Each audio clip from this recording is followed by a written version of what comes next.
Hello, hello. Good evening. Welcome. Oh god, I'm so sorry. Welcome to Extremely Sleepy Tired. How y'all doing? I hope you're good. It's Tuesday. It's Tuesday. And I don't trust this game. CP doing, yeah, for real. Like early on, I've just been lying in my bed for the past hour or so. I was like, oh my god, I shouldn't sleep yet. I need to do something. I should stream. I should make sure I actually finish Raging. Get up. And then I just kept lying there. Also, thank you for the cursed Uwa-san. Good evening. I just kept lying there. Sleepy tired. But I don't know. I'm gonna try. Thank you for the pat. It's like, it's okay. I can do this. As soon as we get into it, I think I'm also gonna finally feel a little more awake. So that should be fun. Thank you for the pat. Because on one hand, we are already on the true ending. Like, on one hand, there shouldn't be that much left. We already defeated our antagonist, right? Right? Like, there is no more choices. We've done everything we should. No, I guess not. And because I do want to finish up with the game before the weekend, because I want to play the other game I put on Sunday's schedule for real, but I do not want to compromise. Like having to wait once again just to finish this game when we're already so close. We're like, okay, you know what, we'll play today. We'll see if this is going to fill another full stream, because at this point I trust the game to be able to do it. Like, I wouldn't even be surprised if it for some reason pulls another 3 hours out of its ass. I'm sorry. 7 hours on Sunday. Granted, a few hours of those were still just collecting the keys, but even then, the true ending route where we actually start to do stuff to defeat the big evil was like 4 hours of those. I think, at least. You're telling me it's still not over. Also, you want a Pikachu. You will get a Pikachu.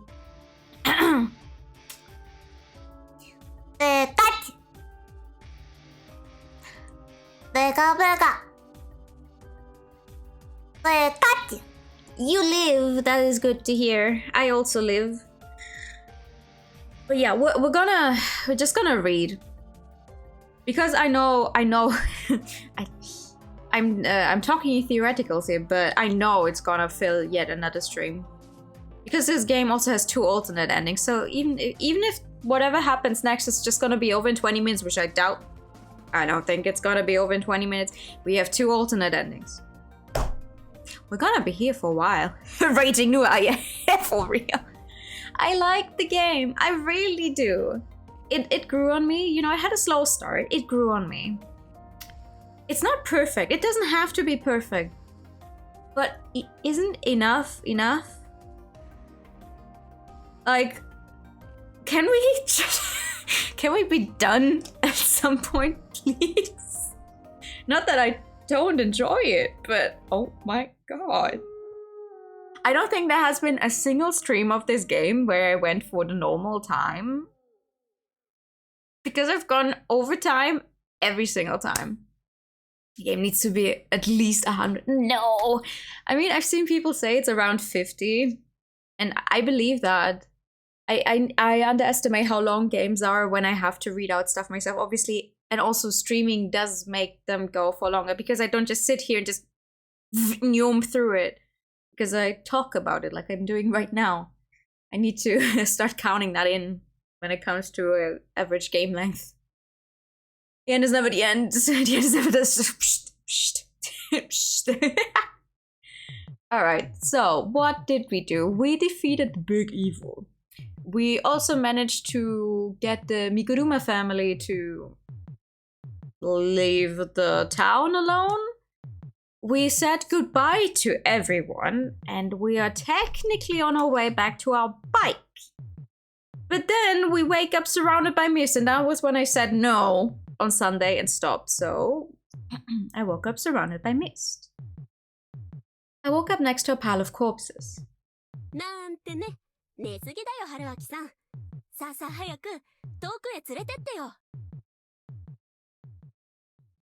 That kind of stuff wouldn't happen again. Nothing strange would happen in reality.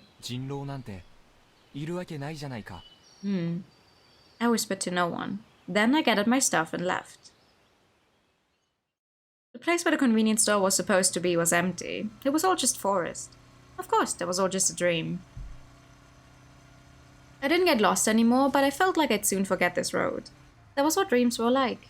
Haruchan's whole thing was just a juvenile delusion. Mitsuji's organization was just a public peacekeeping agency. God was purely psychological. There, all of that had to be products of reality. The Enter Saranaga, the rotting Yumibito, the few monsters, a certain someone's love. It was all a dream. That was how I'd chosen to look at it. And so I returned to my normal everyday life.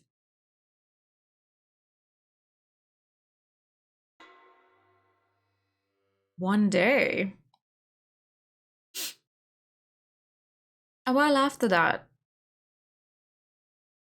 We don't actually know what his normal everyday life is like. Also, I do enjoy that he's still called Haruaki Fusaishi, despite that not being his actual name, but the game doesn't actually tell us his actual name.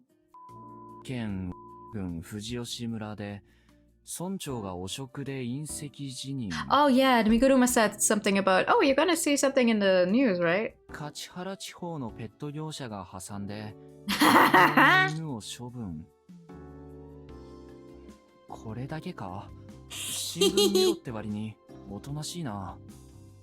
After the incident, I gathered local newspapers and mimicked the previous Nosato family hats. Yet these were the only relevant reports I found.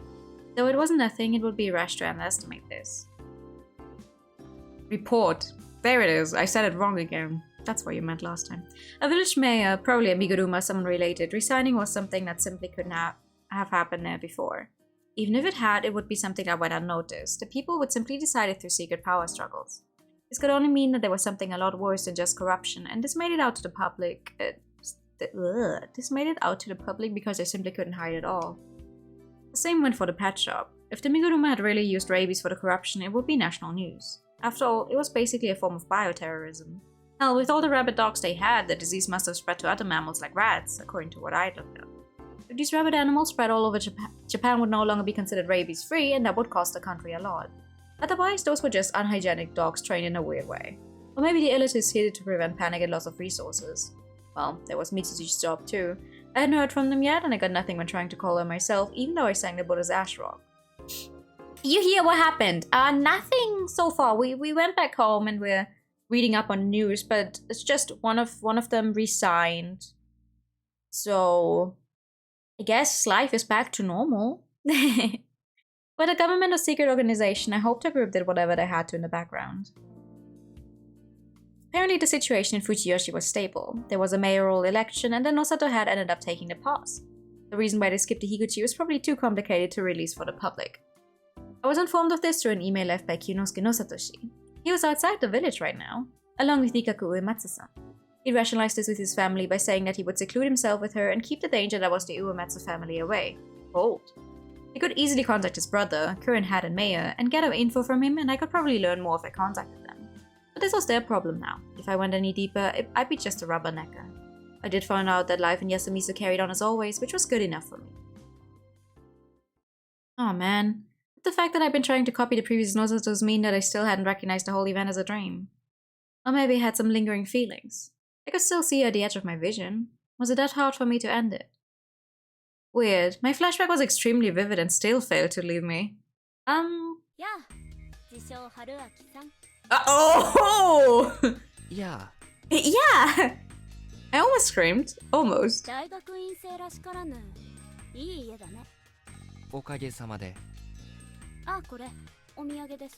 How did you find my home?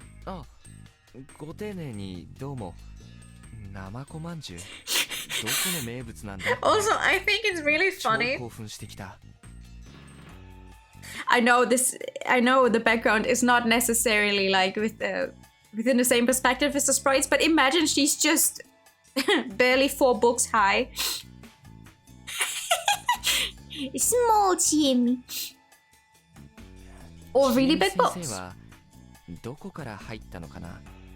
さっきいっぱい人が出てきたからオートロックはそれで抜けて、玄関はなんか開いてたよ。They always came in droves, so I just left the door open. 知り合い？編集者。実はさっきから気になってるんだけど。検本だね。え、作家さん？一応。これテレビで見たことある。あ、こっちは学生。Oh, that would explain why he can get so many stories just out of his ass. 全部作家の名義違うじゃん。本名はどれかな。どうせ全部偽名でしょ。っていうか、久石春明って久石陽明、久石陽明、在証明、アリバイのことじゃない。はい、ふざけてましたね。ふざけたわけじゃない。あれは仕事をサボる時用のペンネームなだけだ。根底がふざけてる。っていうか何それ、人気小説家？人生の勝利者じゃん。庶民なめんな。一応締め切りと編集者と文才の枯渇に怯えながら細々と暮らしているんですが。Ah, yes, the classic author life. 本名は？ You're not gonna. Damn. Oh. She chased me around my office and studied for around a minute. Then.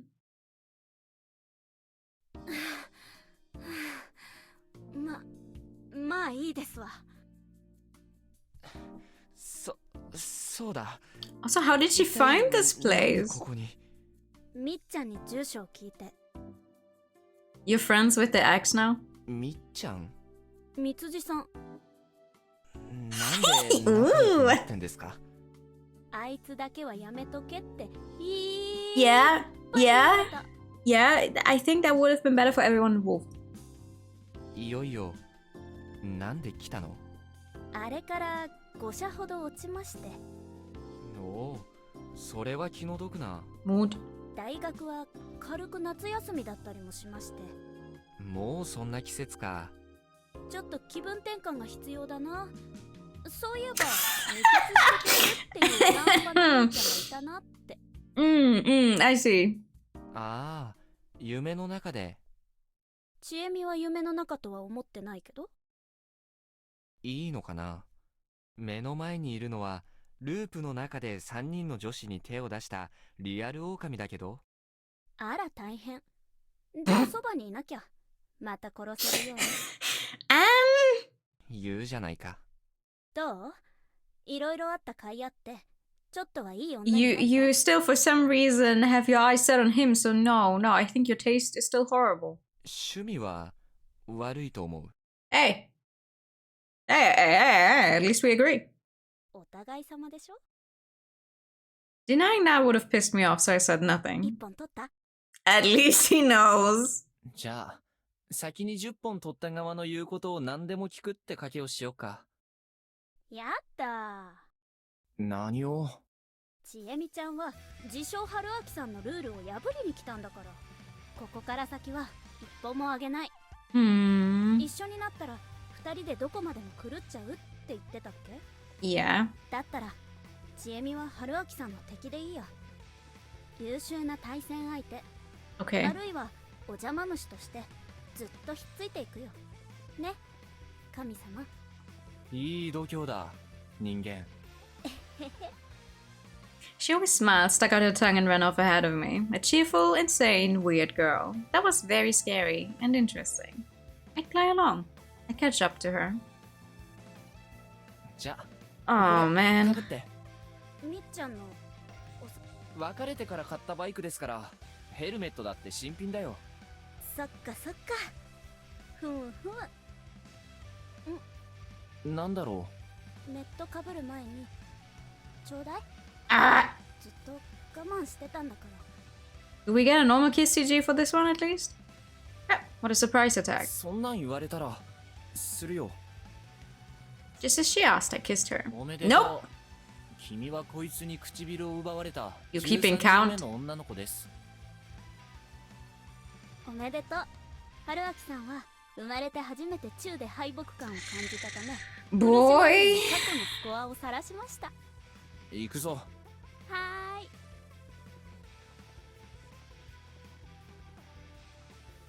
Okay. That's what I get for saying, it's gonna be 20 more minutes of this game and then it's over. Good job, me. 速度はあんまり出ないけどね。足はステップ。手はベルトか底のフレームにかけて。オッケー。あんま密着しないんだね。運転中に誘惑してこないように。そのまま天国に行ってしまう。 on heaven's door. それは夜のお楽しみでしょう。 Excuse me. やったぜ。まあ自称春明さんがまた事故って立ち往生とかしない限りですけど。一応整備もちょっと勉強したぞ。早速原稿のネタにしたけど。春明さんは調子に乗るとかっこ悪くなりがちだから注意すること。ちえみはラリってぶっ殺さないように注意ね。わお2だ。あとは2人とも Yeah, you guys only have one life 忘 now. れずにってとこかな。 Please keep to doing normal people Shirai-nai. things. Turn on the engine. じゃあ行く。オッケー。 Ha.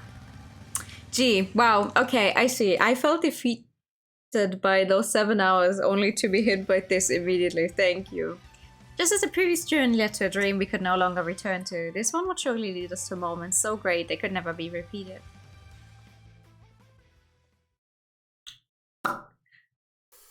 Thank you, game!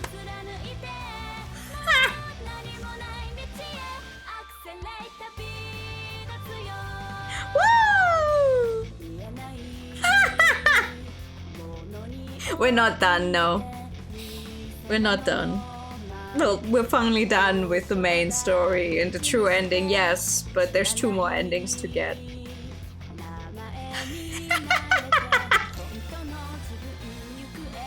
Do you really think I would stream for 20 minutes and then stop?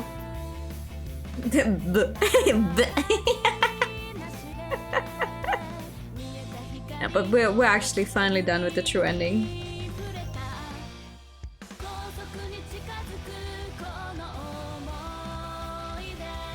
They may both be shitty people, I'm not surprised that they ended up together in the end. Yeah. Oh, baby. No, no. Ah, God.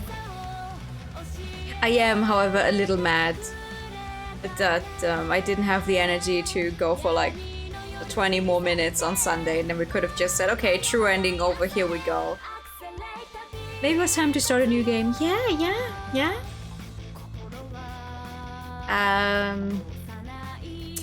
Yeah. Nah.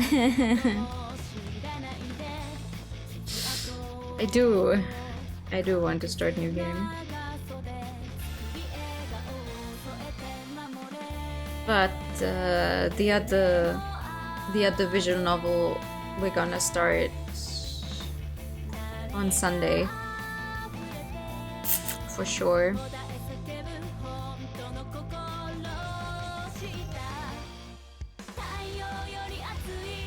The ending song is good.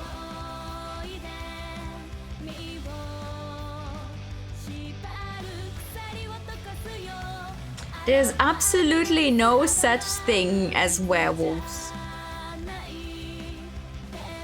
Oh, dedicated to the memory of Masahiro T. Thanks for playing this game. Yeah, no problem. Godspeed. No, good speed to you. Okay, good speed to you as well. Woo!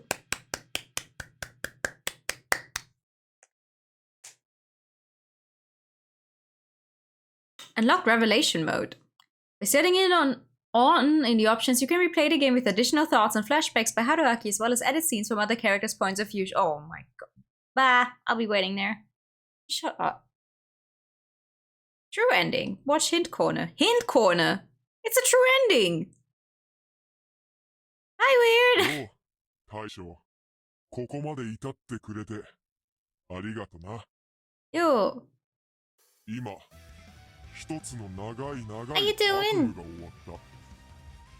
夢の専門家として大将の手へ煩わせたのは申し訳なく思うが、それがなきゃ絶対に解決はできなかっただろう。 Well, isn't that nice? それにまさかここま You で doing 健 okay? 全な形で集結すると Me は too. 思っていなかった Me too. ぜ。犠牲者はゼロじゃなかったが、どうやら Heaven's Judgment is slow. Yeah, Heaven's Judgment is forcing you to play over 40 hours of people are stupid. Shoes there, ain't it? 仮に人命が助かったとしても、かわいそうなことになるやつが少なからず出るのがこの手の事件の I do not 常なんだ like how we do not get a closure on Meiko. Like she's just ま gone. さかこいつまでなんだかんだで助かるとは思ってなかったぜ。サメザメサメザメ裏切られた春秋様のバカしかしお前、一体どうしたあなた。春秋のやつの契約執行は間に合ったはずだし、その場合ただ自殺して終わるはずだろう。 We see where she goes since we can see stuff from other people's perspectives. I mean, yes. I will tell you though, I fucking hate play through the game again to get new content from other points of views. Like, I'm not going through all of this again. What the fuck? それは本編のリカコ She comes for the sequel and gets revenge for being left behind. You say that, but Meiko actually is in another game from the company, but that game was not translated into English. あなたは知っておられるでしょ So we cannot see 白々 her. しいですよ羊様おう。じゃあ振りがあったところでいくつかの説明に移らせてくれ。ん？もう終わりじゃなかったのかって？おいおい大将、レイジングループはあの往生際最悪の春秋のやつの物語だぜ。Hmm.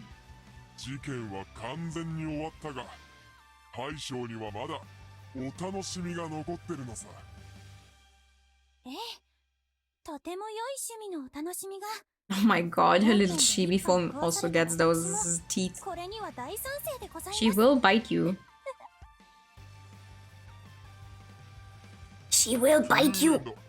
題してちえみちゃんとラブラブロングツーリングだが、前から思ってましたがその題って一体誰が考えておられるのでしょうか。俺だがどうかしたか？いえお先をどうぞエンディング内容についてはここでいろいろ言うのも野暮ってもんだろ。 Hmm. フルーエンドに到達したことで暴露モードが解禁された。すでにオプション内に暴露モードの項目が発生してると思う。まあそれで何が起こるのでしょう。なんだその棒読み。これを Revelation scenes will show up in the main story. What the fuck does that 暴露 mean? シーンが表示される。ほう暴露シーンとは本編では描かれなかったあー春秋の視点外のさまざまな情報、 Could be right then, Mary. 特に3、読みや5、基地で Hmm. の狼側の思考や暗躍、それにおめえあれ大丈夫なのか？ええ儚くも不可思議な一ヒロインの仮面の下に恐るべき悪意を I would actually appreciate if she did that more often, because at least that way it wouldn't be so annoying to get through a 暴露 text. される数々のドジとかバカとかシワ喧嘩とかむっつりスケベはいいのか？まあそのようなあれそれも暴露シーンには本編からこぼれた謎や不思議のそれこそ私があの暗闇の中でなぜあのようなことになったのか、あるいは謎めいた春明様がどのようなことを内心で考えておられたのかの開示であったりとか、あとは羊様と春明様の冒頭から繰り広げられてたこっぱずかしい茶番劇も The one where they pretended not to know each しっか other. りと収録されております。てめえ反撃かよ。しますとも反撃。第一、あなたはよくもそういう立場で平然と全編通してインターフェースキャラをやれましたね。おめえにだけは言われたくねというようなリカ子と羊のやりとりも Hmm. ちょっとではありますが、そんな暴露モードだが Scenario chat will change これをオンにすること slightly. でシナリオチ Oh ャート God. に少しだけ変化が現れる。今すでに出てるはずだが、各ルートに入った時、各チャプターの四角の横に星のマークが出てるはずだ。その星は暴露シーンが Ah, make use of them if you only want to read the revelations. Well, isn't that もし大 nice? 将が暴露だけさらい読みしたいなら活用。あら、私が読んでいるといくつかの星に色がつきましたが、暴露モードがオンの状態でそのチャプターに踏み込むと星に色がついて星になる。まあまだ見てない暴露シーンのあるチャプターを探す一時 Okay, that's nice, though. That way you at least don't have to read through the entire thing 未 again. 読の暴露シーンは既読スキップに引っかかるから暴露シーンだけ読みたい Okay, I take back my complaining from これ earlier. もおすすめだ。なるほど。すでに読んだ箇所は高速で流し That's good. 読みしつつ、暴露シーンのみじっくり読むことができるのですね。ああ、もちろん全文じっくり読み直してもらえればさ Jeez. らに味わい深いだろうが、 Play however you want, 楽し cheap. み方は大将に任せるね。 Thanks. Thanks, mean. ただ注意点として暴露シーン既読がつくのは Yeah, あくまで I understand. I think I get it. It's not that complicated. 踏んだ時だ。星が星になった。 Okay. それと次の選択肢まで移動を Aha, okay, so only use the normal skip mode. There's a skip to next choice function. I did not 全 know 編 that. にわたり散りばめられた暴露を読 Mhm, む。 mhm, mhm, mhm. が Oh my タイ god. トルにある Sources of sequels. Blah, 全部 blah, blah. 羊様の続 Uh-huh, そういう uh-huh, ちなみに uh-huh. 事件が終わって裏表のない日々を過ごす。さて晩節、まるでこれで終わりみて。これ皆様、おめえが言うこれにてええ、レイかの三挙。それでは皆様、大将さようなら。 Okay, thank you. ペコリ。 You can access the media player by opening album, blah, blah, blah. Okay. Incidentally, does anime also have a relation scene? Maybe it doesn't. Shut up! Game! Please! What? Is German an urfiable language? I think if you use the right words, you could probably make it urfiable, yeah. Okay, where is it?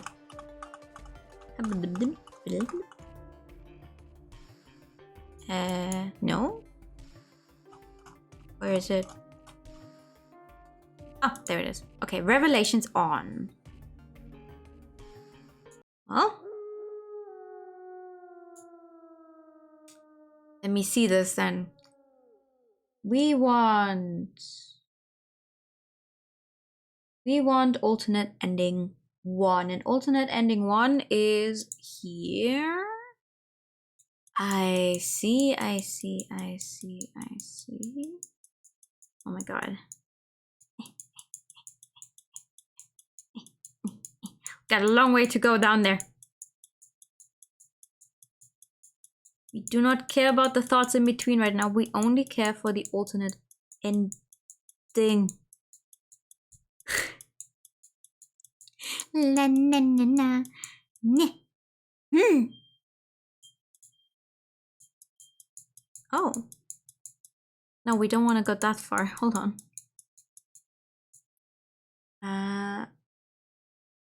Oh no! Isn't there a way to scroll down faster? I hate this. There is! Good thing I find that out this late into the game. Anyway, we want to go here. Back to the whole, aha, this is where you first find the giant thing, or you unlock the true ending we did. Or now that we are in revelation mode, we'll have this one, which is on second thought.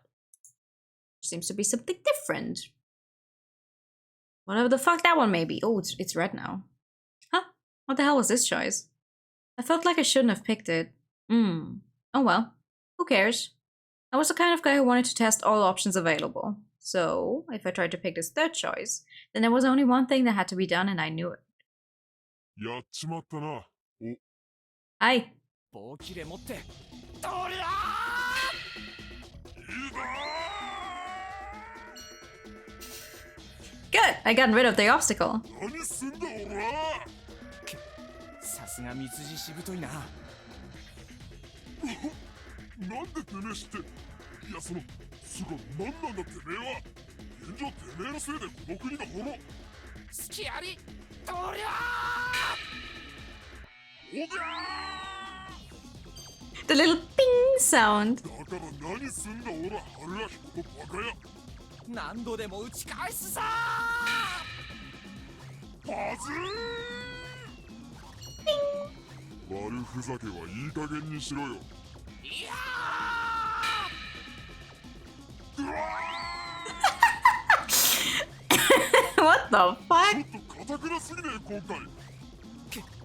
やはりダメかこれじゃ。 I have no idea what the alternate ending includes, by the way. It's just an alternate ending. After all, I already kinda knew deep down. The sheep, Mitsuji Misamane's mysterious power was to dream of this world and interfere with it from behind the scenes, apparently. This grey space was detached from reality. It was under the control of her dream. So no matter how hard I struggled, it would be nothing more than a gloomy nightmare to her. I had to kick out of the dream and take back this reality. Time to sink or swim. I took out my cell phone and started making complex yet familiar motions. Using the shortcut keys on the number pad, I started up my trump card in just a second. いや三筋ごらんいい朝だよ。可愛い寝顔をずっと見ていたいけど起きて支度を素敵な夜のために。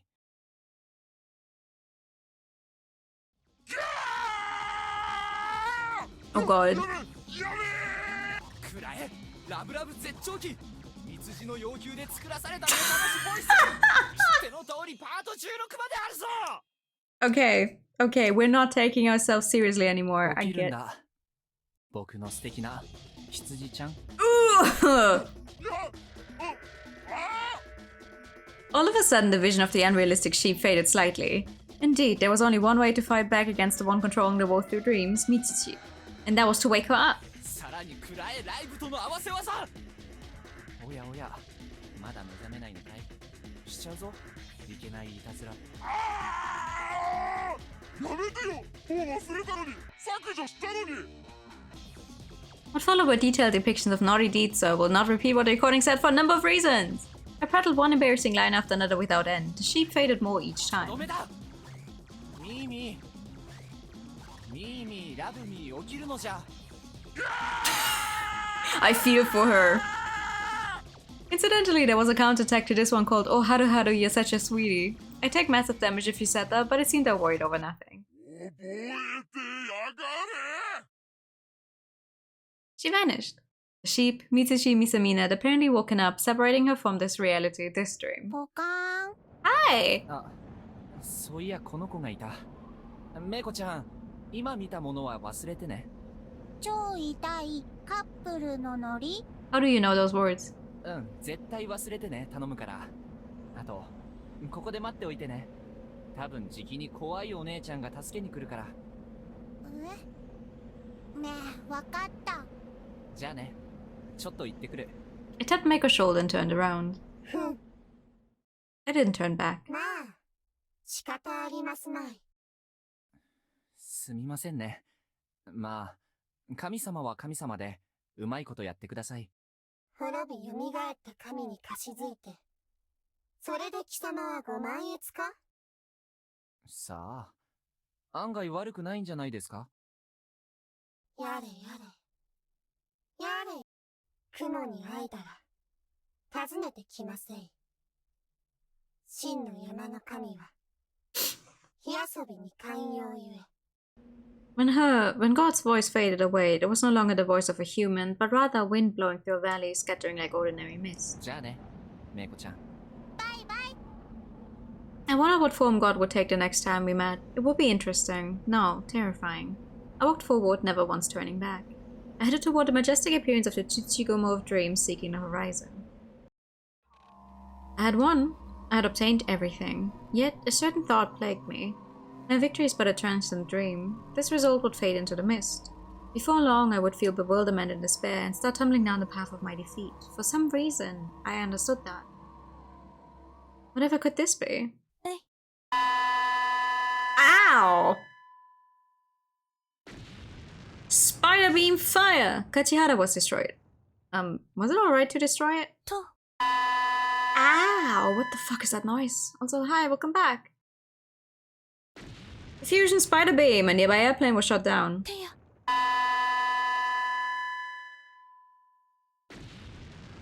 Wave spider beam fire! Faraway city was blown to smithereens. No, things were progressing well. What could it be? Why? I felt like I could hear something. I strained my ears. My body was massive, but if I so desired, I could hear the chirping of insects with no pro- おーいおーいリカコさんリカコさん That was...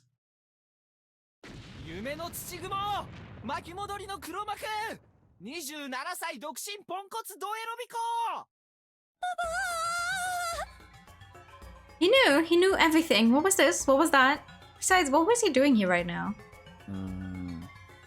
やっぱ自我をなくしてるとかそういうオチなのかな Also, what the fuck あるいはで does か she すぎて look like 聞こえ right て now? ないとかか No, that was wrong. He was currently looking at my bottom half. My bottom half? He was staring at my bottom half. Wow! Calm down. I had to calm down. Why are we suddenly in her mind? I stretched out one of my counter's feelers toward the direction of his voice.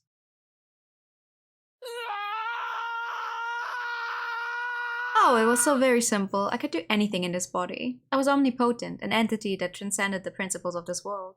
I could squash this gentleman like a bug or send him flying high away into the sky. I know if those would be simple, yet...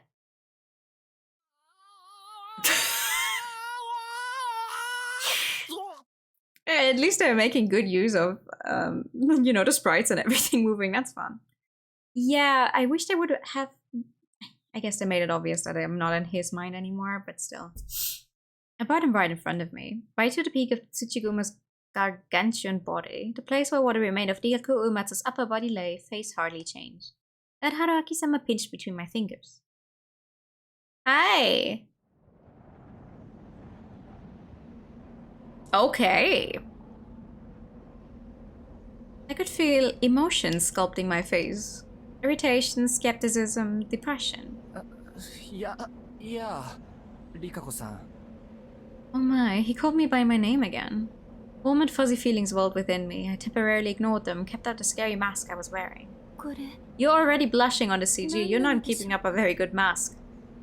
And voiced the question most on my mind. これとは春明様としては何の疑問もさあそもそも全部夢だったことになったりする事件なので深く考えても仕方ない気もしますけど羊さんはどうなさったの Yes, I remembered now. I could no longer sense the greatest miscalculation to my, the Tsuchiguma's plan. Where were they? ははは Why was he laughing? わからない She does look cool, 何 yeah. を考えておいでなのわからないんですそんなすごい力をもってしても無理に暴いてもよろしいですけどそれおお Oh, she's still さ fucking すが slow. に慎重だ罠なのですかほぼ全員死んだ未来を選択してまではめたい罠って何なんでしょ円環が続く理由はもはやないはずうそうですねしかしこういう結末もまた十分にあり得たはずです羊さんが間に合わなかった結末リカコさんが全てを手に入れる結末春明様が全てを裏切った結末ええそれだって十分あり得た。こんな人間なんでね。むしろ一度もなかったって方が不自然だ。一度でもあ He needs to see every single outcome. 私の勝ちだった。ええ。だからここがそうなんじゃないですかね。ここがええ。言うならばボーナスステージ。ボーナス。何を想像した？まあ、良いです。Alright. とりあえずラッキーでしたね。ラッキー。ええ。どうしました？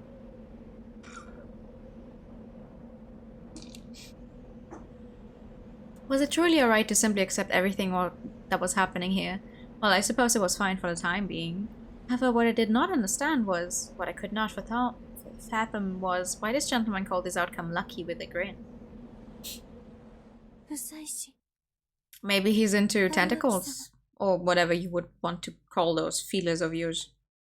So I would ask him.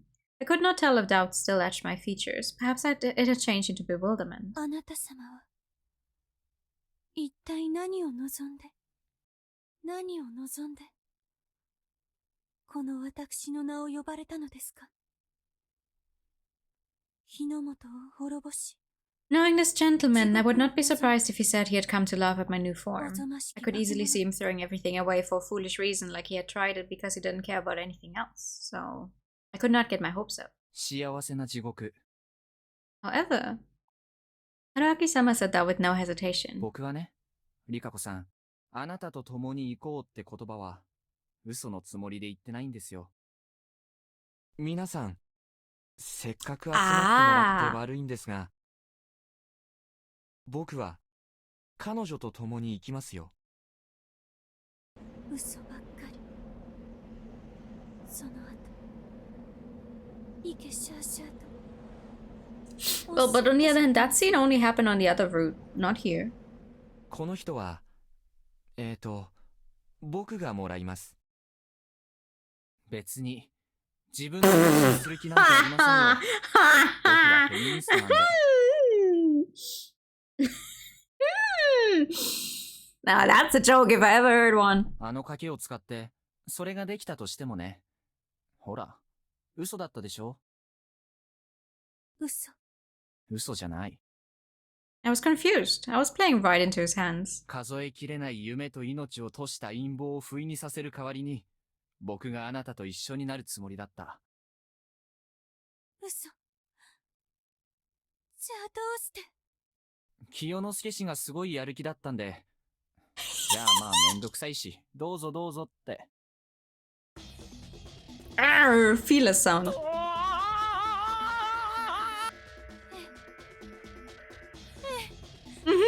Oh, she's blushing in purple kind of color now.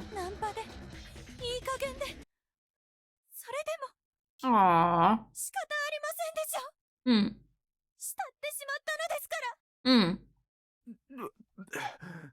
仕方ないですね。慕われてしまったのですから。This man is instant comebacks. Oh, but. Oh. I could hear Haruaki-sama creaking under the force of my feelers, yet I desperately held myself back and asked again.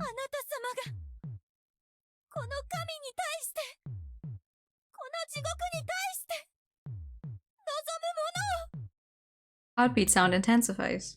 I would not forgive any lies. As for why, it was because in this bonus, his words would become an unbreakable vow. リカコさんにはかなわないな。 And then, Haruaki-sama resolved himself. すべてを捨て Funky て Skymie squeaks angrily. Just like squish him like a squeaky toy. あなたの地獄を共に見せてください。この先、永遠に。I could no longer hold myself back.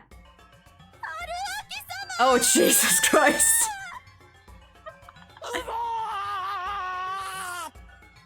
Before this world turned to hell, I decided I would give this man all the love I had to offer, drawn from endless malice and lust.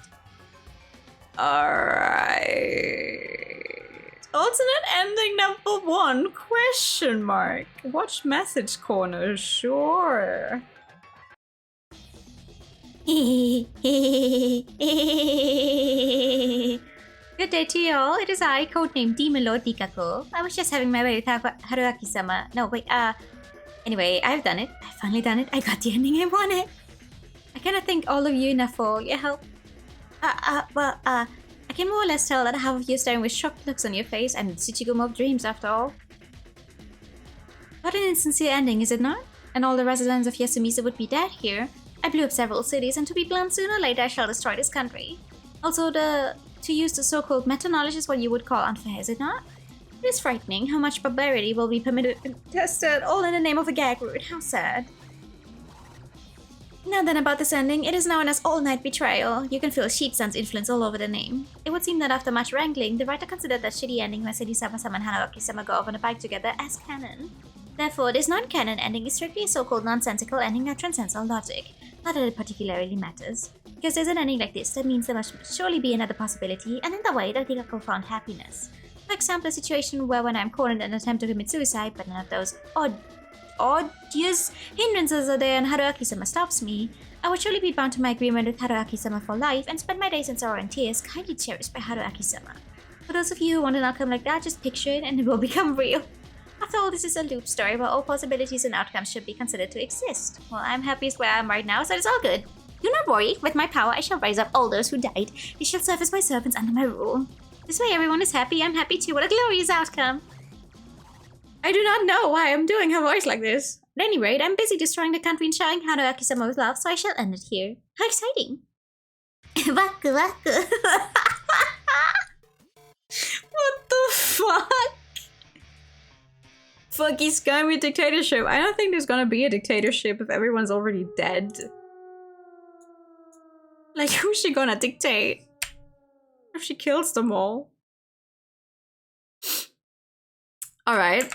Well, funny, undead. Alternate ending 1? Time for funny. I went to the wrong place, I think. Whoopsie, hold on. Where's the other one? The other one is, here. Answer God. Oh, hi. Oh, no. Alright. We're here to see all of the outcomes. Nothing else. Ha ha ha ha ha. 結婚しましょうか。ほうほう。ほうほうほう。 Didn't see that one coming, did you? これは。は結婚、婚姻、縁組、腰入れ、ウェディング、ブライダル、マリッジ。愛し合う二人が伴侶となる行為。No. いや、それは存じておりますれど。いや、一体。Oh no, you're telling me the other alternate ending is actually getting together with Haru-chan? なんかよくわからないんですけど、このまま突き進んだ場合、土雲さんと神様がまんまと勝利する気がして。なんでそれを。いや。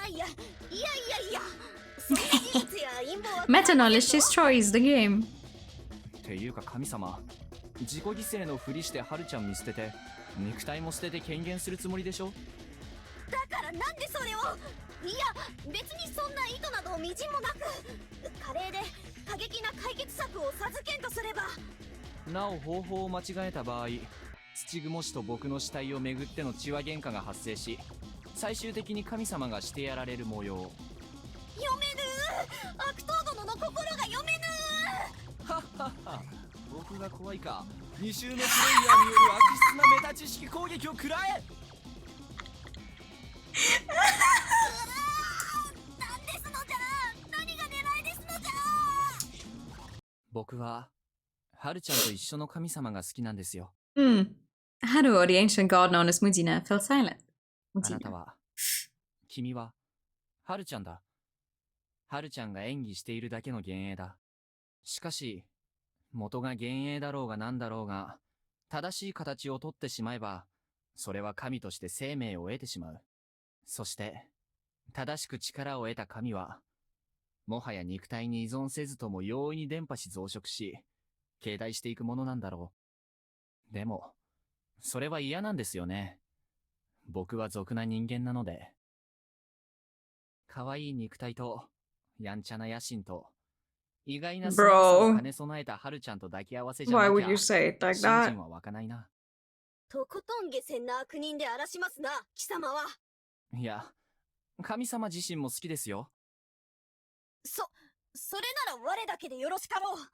でも神様は単体だとチキンだし。なんじゃと？チキンじゃないですか。自力復活できないからって、あんなエロいドジっ子と手を組むなんて。それは強き者の意を借りるが、弱き神には似合いの手でございましょうや。 I guess. それで獲物を横からかっさらえればいいですけど、このままだとこの世はおおむね土雲様の天下になりますよ。土雲に目こぼしされた小さな山の隅で、土雲大災害の被災者を相手に威張って暮らしますか？意地悪仰せじゃな。我がそれを望んでやっておるとでも思いか？思いませんよ。だからこうして言ってる。あなたは春ちゃんと手を組むべきだ。は？ええ。あなたは春ちゃんを過小評価している。いや、春ちゃん自身が自分に自信を持っていないんだ。しかし春ちゃんには、苦境における思い切りの良さや柔軟さ、したたかさがある。ほほう。では伺い申すが、この娘が土雲殿の夢の中で、これまで何を成してきたか。 I don't like most of the faces God makes on Haruchan's 山から body. 無様に逃げようとしたくらいではございませぬか。その結果も皆の疑いを集めただけでございましょうが。でも結局生き延びた。そうでない時は祖父の意をくじくためとかで狼によってあっけなく殺されてしもうたでしょうが。そりゃ、神の類全般と相性が悪いちえみちゃんと、あなたの祭事の適合者のモッチーが相手でしょ。相手が悪い。結局ほとんどよしもないまま信じようと。自分でのたもうておいて筋が悪いと思われませぬのか。あなたが春ちゃんと和解してくれるなら、僕が味方につきますよ。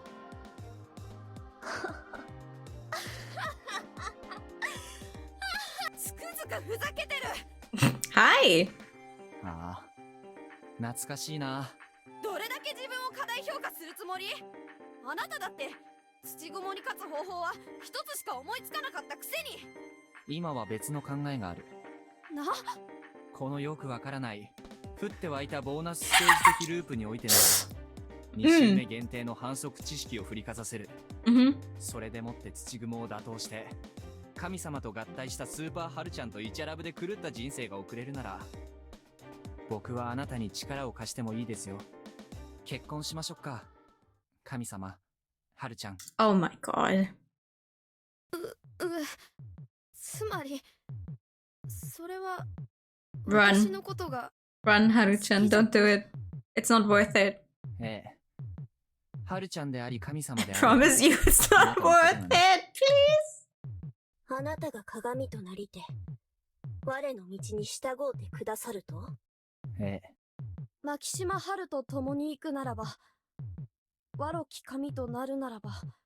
怖いからこそ無名は楽しい。破壊のゴンゲメならばこそ我が新しき道の伴侶にはふさわしいか。 A long silence passed. 頼んだわよ。 Oh boy. The two of them said those words. もちろんだ。 She nervously closed her eyes. I drew her close and kissed on the lips. A mysterious loop that ignored all I can't speak. Near its very end, the wheel of fate did the impossible and started turning backwards.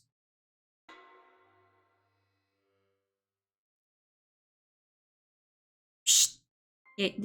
I know. I don't know what you mean. 私も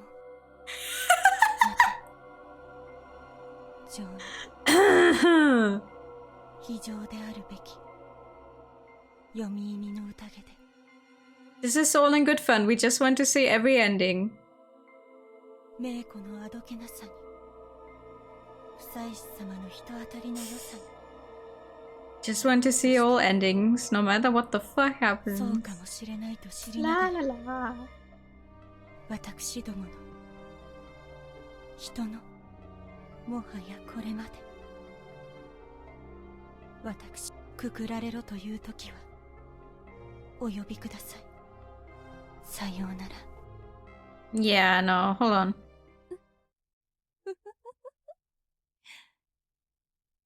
先ほどは格好よく決まったものですさあ春秋様が鴨志田様をくくっておいでの間にえいむにゃむにゃむにゃはいだらほいだらへんだらだへんにゃらほんにゃらはんにょろろ Henyara, honyara, hanyoro. え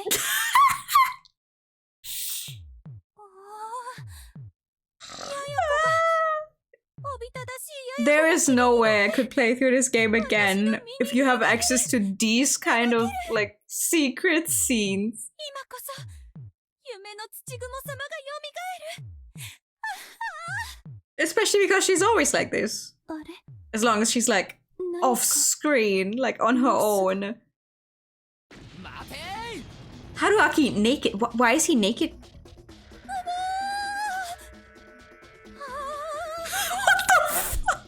なぜ何故ここですっぽんぽんモッチーの返り血が結構すごくてね。あとこっち側の儀式のためにちょっと古代の舞を収めてたのさ。 Huh? それはムジナ様昨日くくられたはずじゃムジナはね、死んだふりが得意なのよ。 What's happening? 考えてみればおかしいんですよ。土雲とムジナの同盟はムジナ側には利があって神内明神の意を裏打ちする山の神だからといって現状力なき神である神様の直接 What の are we 協力は期待できない doing? Why are we doing? ならば何なのか。協力いいな、むしろ逆。ええムジナ様はとても可愛らしかった。ムジナ様が将来自分の邪魔になりうる唯一の存在であることを知っていたから先手を Why 打っ is た he のか。 naked? あなたは Like, I do not mind that we're fucking over Rikaku here, but why is he naked? 神の力がないということはどういうことか。それはすなわち信者がいないということに他ならない。力なき神、忘れられた神はそれはそれで恐ろしいが、多くの信奉者を抱える力ある神ならば、それは夢の土雲の復活というデリケート極まりない目的を持つあなたには看過できないリスクだった。たとえ信者がたった一人でも Gary's just confused, doesn't know what he wants anymore. 敵対的な神の力は致命的な結果を生みかねない。 I would love to know who was responsible for translating this game. 春秋殿、はっぴゃっぴゃーはっぴゃっぴゃー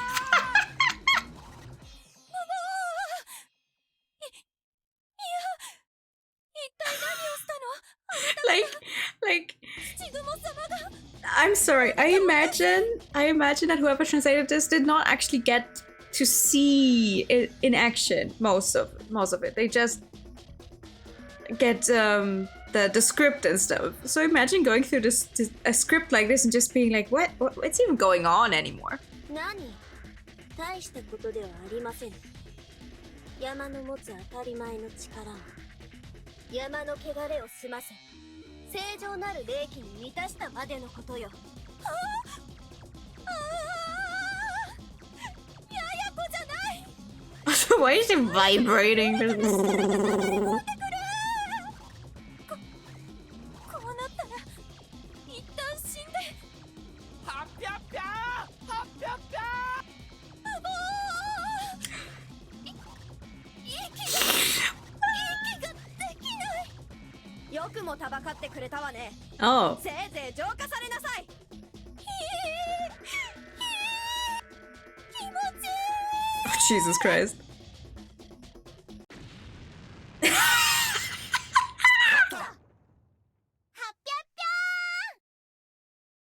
Mako come from?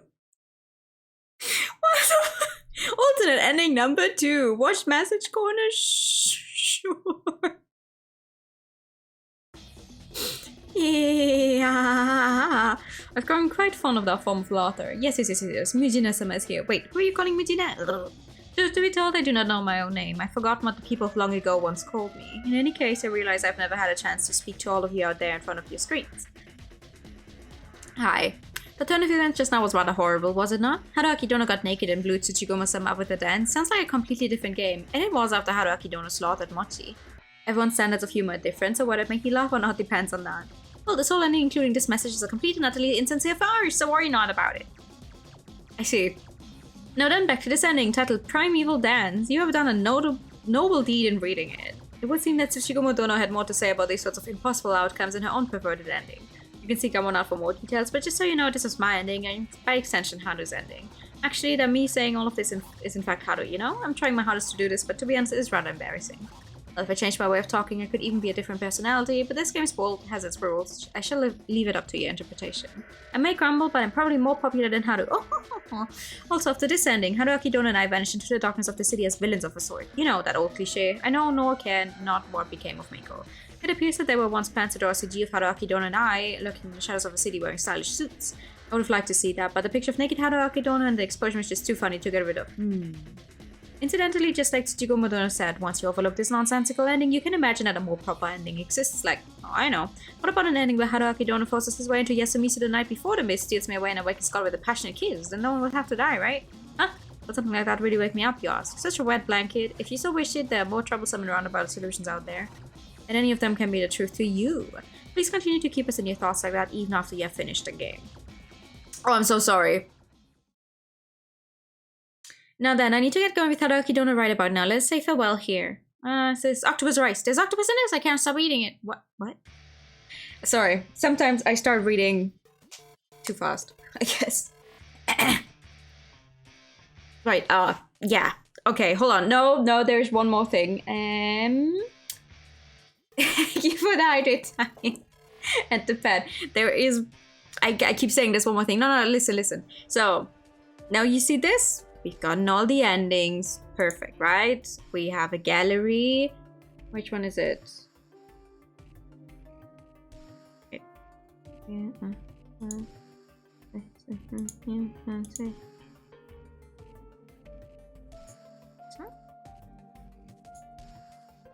No. There's still 2 things missing here. Why?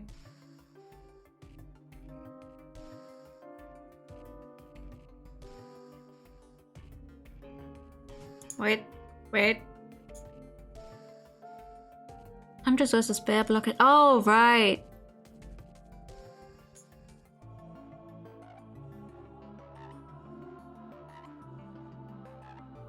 Now we got all of the bad endings. Hold on. There's more stories. 参りましたね。僕こと久石春明と彼女芹沢千恵美は参っていた。わあ、物書きにあるまじきクソみたいな表現。ちょっと待ってほしい。美女はクソとか言うべきではない。These stories take place after the true ending. 美女？イエーイ。According to what the game told us earlier. キャッキャ夫婦してる場合じゃなくない? She was the only one floating here, but anyway, yeah, the fact that there was no one around us was actually risky to us. When I got lost in the Kachihara area, Mount Sarunashi, otherwise known as Shinai-san, but that wouldn't last much longer, I felt I was in a lot of danger. But this time the danger was completely different. First, this wasn't a mountain, but an endless plain with an endless forest on an endless road. Everything was endless. As we talked about whether this was really Japan and whether the land was testing us, we got lost on a forest road. Naturally, there was no reception here. It was nothing magical, though. We were just too far from civilization. And well, my bike was broken. The engine had made an ominous noise and stopped providing power properly. It felt dangerous, so I stopped driving, and it felt completely silent. We were stuck in the middle of Mother Nature. This was Hokkaido, the northernmost part of Japan. It was an autonomous region and an island with a surface area 40 times bigger than Tokyo. It was the breadbasket of Japan and a mecca of agriculture, forestry, and fishing. Why were we here, you wonder? On a whim, of course. Let's go as far away as possible. You got it. And that was all she wrote. He'd been riding my bike ever since Chiemi infiltrated my home and workplace. He went up north and took a ferry in Sendai to Hokkaido. While being jostled around by the boat for a whole day, I did consider whether going as far away as possible was a good idea. But the difference in air and scenery we found once we disembarked swept all those doubts away. This was definitely a special place. I could totally understand why so many people insisted on spending money and time going on bike trips to Hokkaido. The experience of escaping the heat of Honshu and going through a pleasant open space full of life was precious. Naturally, the trip was great up until this happened, but we were now at significant risk of changing our し minds. かし僕はこんなこともあろうかと、整備の勉強をしているのである。おお、そんなこと言ってたね。前はあんなに頼りなかったのに見違えるようでちえみさん嬉しい。いかん。これは修理不能だ。あなたは一瞬で女子を幻滅させる名人か。いや違うんだって。ほら。うわ、パックリ言 Poor ってんじゃ bike. ん。しかもほら、駅が。びちゃびちゃじゃん。それでもう息が上がっちゃって。このピッチマシンめ。分かってやってたのか。ちえみのエロ対応力を舐めちゃダメっす。いや、冗 I 談。 hate that it's making me laugh, that's the 何 problem. これすごい故障じゃん。どっかぶつけたの？ The tube providing coolant had completely fallen off. Hell, the metal parts supporting it were destroyed. I had no memory of hitting something. It wasn't bent in any way, and the damage was very clean. 初期不良かも。うわぁ、最悪。新車なのに。 Granted, I know nothing about bikes except that they look cool, so... しかしまあ、起きてること自体はそう難しいことじゃないんだ。We lost the coolant and the engine had overheated, that was that. Unfortunately, I couldn't connect this pipe properly, but I could just barely fix it with the duct tape I had. For now, if I cooled off the engine and found some water nearby to replace the coolant, we could continue going even if the water leaked. というわけなんだけど、水の容器になるものってあるかな？あるある。 Hokkaido was a long trip, so we didn't come completely unprepared. There were some plastic containers on the bike that made it look pretty uncool, and Chiemi had a rucksack on her. They had some food and clothing for colder climates inside, and one of them had two empty 2-liter plastic bottles. It was pretty hot yesterday, so we emptied the sports drinks inside and just kept them with us. It was cloudy and chilly today. It's better than blazing heat, but that caused me to forget to get some water. よし。とりあえずバイクは路肩に止めて、水を手に入れよう。漏れる分を都度補給しつつ、次の町にたどり着いて修理。You know, instead of leaving it someplace? それが一番確実か。でも、地図によると、こっちの林を突っ切ると川が Oh ある。 boy. そこまで行ければなんとか。迷わない？ 1キロほど踏み込むけど大丈夫でしょう。最悪、川沿いに歩けば、何キロか先だけど、この橋のところでこの道に合流できる。危なくない？どんな川かわからないけど、危なそうなら近づかないでおこう。最悪。 A dozen or so kilometers is quite a 捜索に while. つけるんだし。 Quite a way to go, though. いかがか？まあ、いいんじゃないかな。After the incident, we'd become a bit more careful than before. Why? Because we now had only one life and no resets. Both Chiemi and I were the kind to push ourselves a bit too hard, so situations like this could often endanger our lives. Thus, we would casually but with certainty focus on safety. I was careful not to drive dangerously, and Chiemi was learning a lot about such trips from the handbook she'd bought along the way. For a couple that had repeatedly killed each other in the dream, we actually had a pretty nice thing going. 面倒 Do かけ you て now? 申し訳ないです。いいのです。そもそも誘ったの私だし、そりゃちょっといきなり北海道かよと思わなくはなかったけど。マジですいません。いや、ツッコミ待ちっぽいのを突っ込まないようにしようと頑張り続けた結果なので。その通りだ。ずっとツッコミを待ってたのになぜ止めてくれなかったんだ。出た、高速手のひら返し。それがあるからなかなか素直になれない。These, I said it before. I said this when her entire confession scene happened last time, but both of them have problems. 僕はあらゆるコミュニケーションにガチのエンターテインメントをインプリメントしたいだけですよ。Why? エルザスとロートリンゲンのこけしをコンプライアンスなレインメーカーしつつシカゴをカムチャッカするわけですね。What now? そう。そうかよ。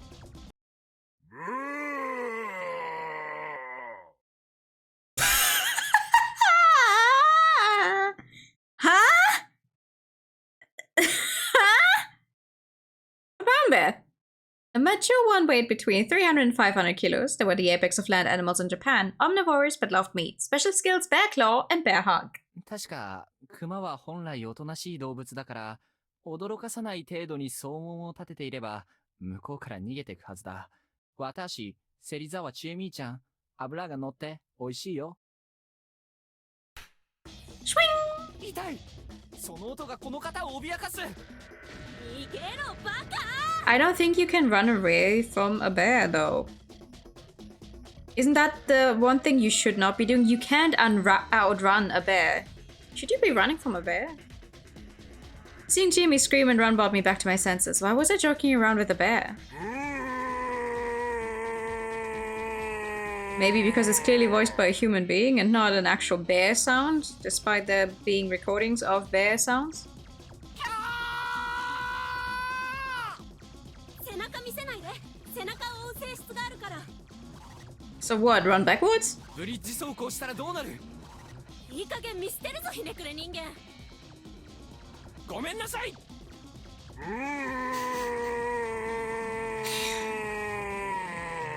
The bear was large enough that I had to look up to see its face. Standing up, it was over 3 meters tall. It roared and flailed its arms toward the bike. バイクに興味示した。今のうち逃げるよ。逃げるってどこに？わかんないけど、とりあえず絶対止まんないで。 The young couple ran backwards to the endless forest. バイクこけた。やめてくれ！ I ran. Once the bear was out of sight, I turned around and ran as fast as I could. I was the first to run out of breath, but Chimi was becoming exhausted herself. I was pretty sure we'd run about 3-4 kilometers. ちょっと整理させてくれ。どうぞ。僕らはヒグマに襲われたのか。 Baikun, for real! The one character in this game that really deserves our full condolences, who has done nothing wrong to Bike. 以上かい。ああ、ちえみのツッコミに生きている実感を覚えるわけでもさほどない。さほどないんかい。ごめん春明さん。いい加減疲労と緊張がサービス精神を上回りそうだわ。ごめん。正直あの流れで突然クマが出るとか、タチの悪いギャグかなんかとしか思えなく It's て。 because you are. タチの悪いギャグでヒグマ繰り出すって、どんだけお笑い精神旺盛なのよ、北の大地。正直、今でもあれをどう捉えていいのか。Be happy you survived. ヒグマだよ。ちょっとくらい立ち止まらない？春明さんはクマのヤバさを甘く見てる。奴らは気まぐれで変質的なハンターにもなり得るの。どそれにヒグマがあいつ一頭だけとは。カメラはどこ？ The appearance of the second made Chiemi lose her grip on the situation. I grabbed her by her collar and started backing away. The new one was smaller than the other and it didn't seem all that aggressive. Was it a female? The way she tilted her head was actually cute. But this was actually a wild animal. She could probably kill us while thinking something like, oh my, what's this strange meat? Seeing the panicking humans before her made her realize the danger, and to us that was more dangerous than any moment in the Feast of the Yomi Purge. As we ran, the second bear chased after us. Were it a human, we could sing it a song about bears and run off, but that wouldn't work on this beast.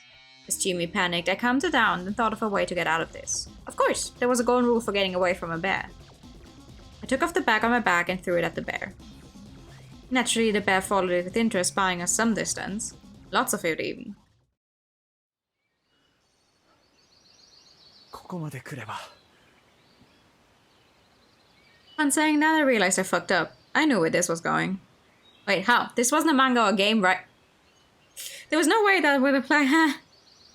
My thoughts were still in fiction creation mode. That happy why I was acting so weird about this, huh? Shut up. Please. I didn't have the energy to react anymore, so I just took Chiemi's hand and ran.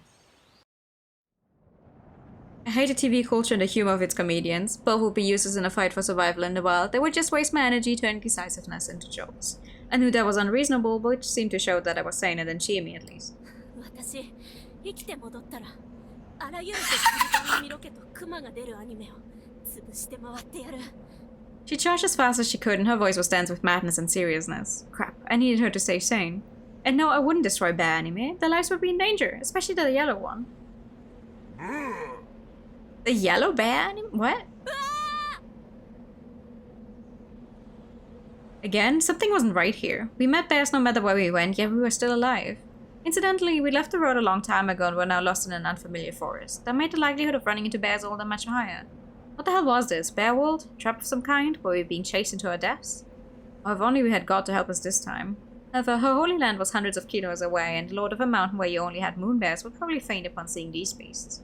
And she probably had bad chemistry with Chiemi.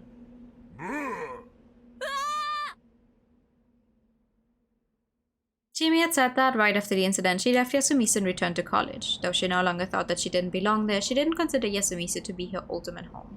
Also, well, she probably cared about me too. That was why she got in touch with Mitsuchi and became friends with her. Human relations sure were something.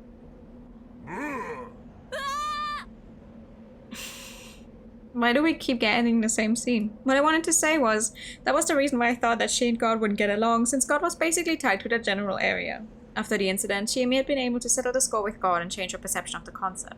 However, that didn't mean that she could get along with her. Unlike her, I couldn't see God, but I figured that she no longer loomed over her.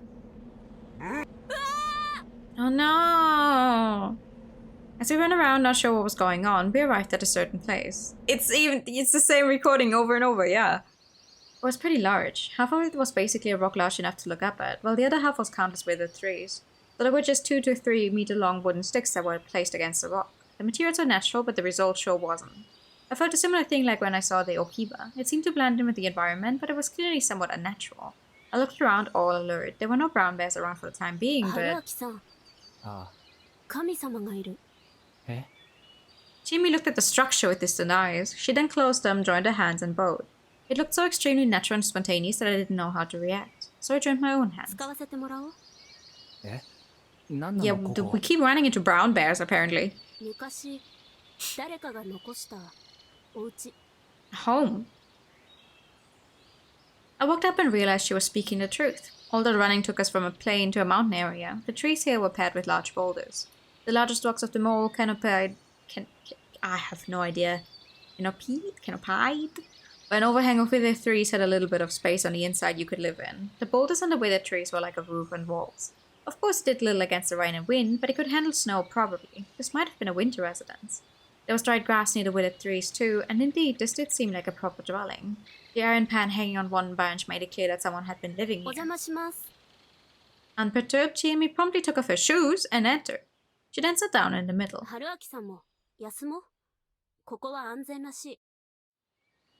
Apparently. Where did she hear that from? I'd asked, but I figured it was pointless. I then took off my shoes, which was probably some sort of gesture of respect, and sat down on the soft, dry grass. Though the only thing separating us from the outside were rocks and withered trees, the inside felt a bit different than the outside. It actually felt like a peaceful place to rest. Boundary. That word came to mind.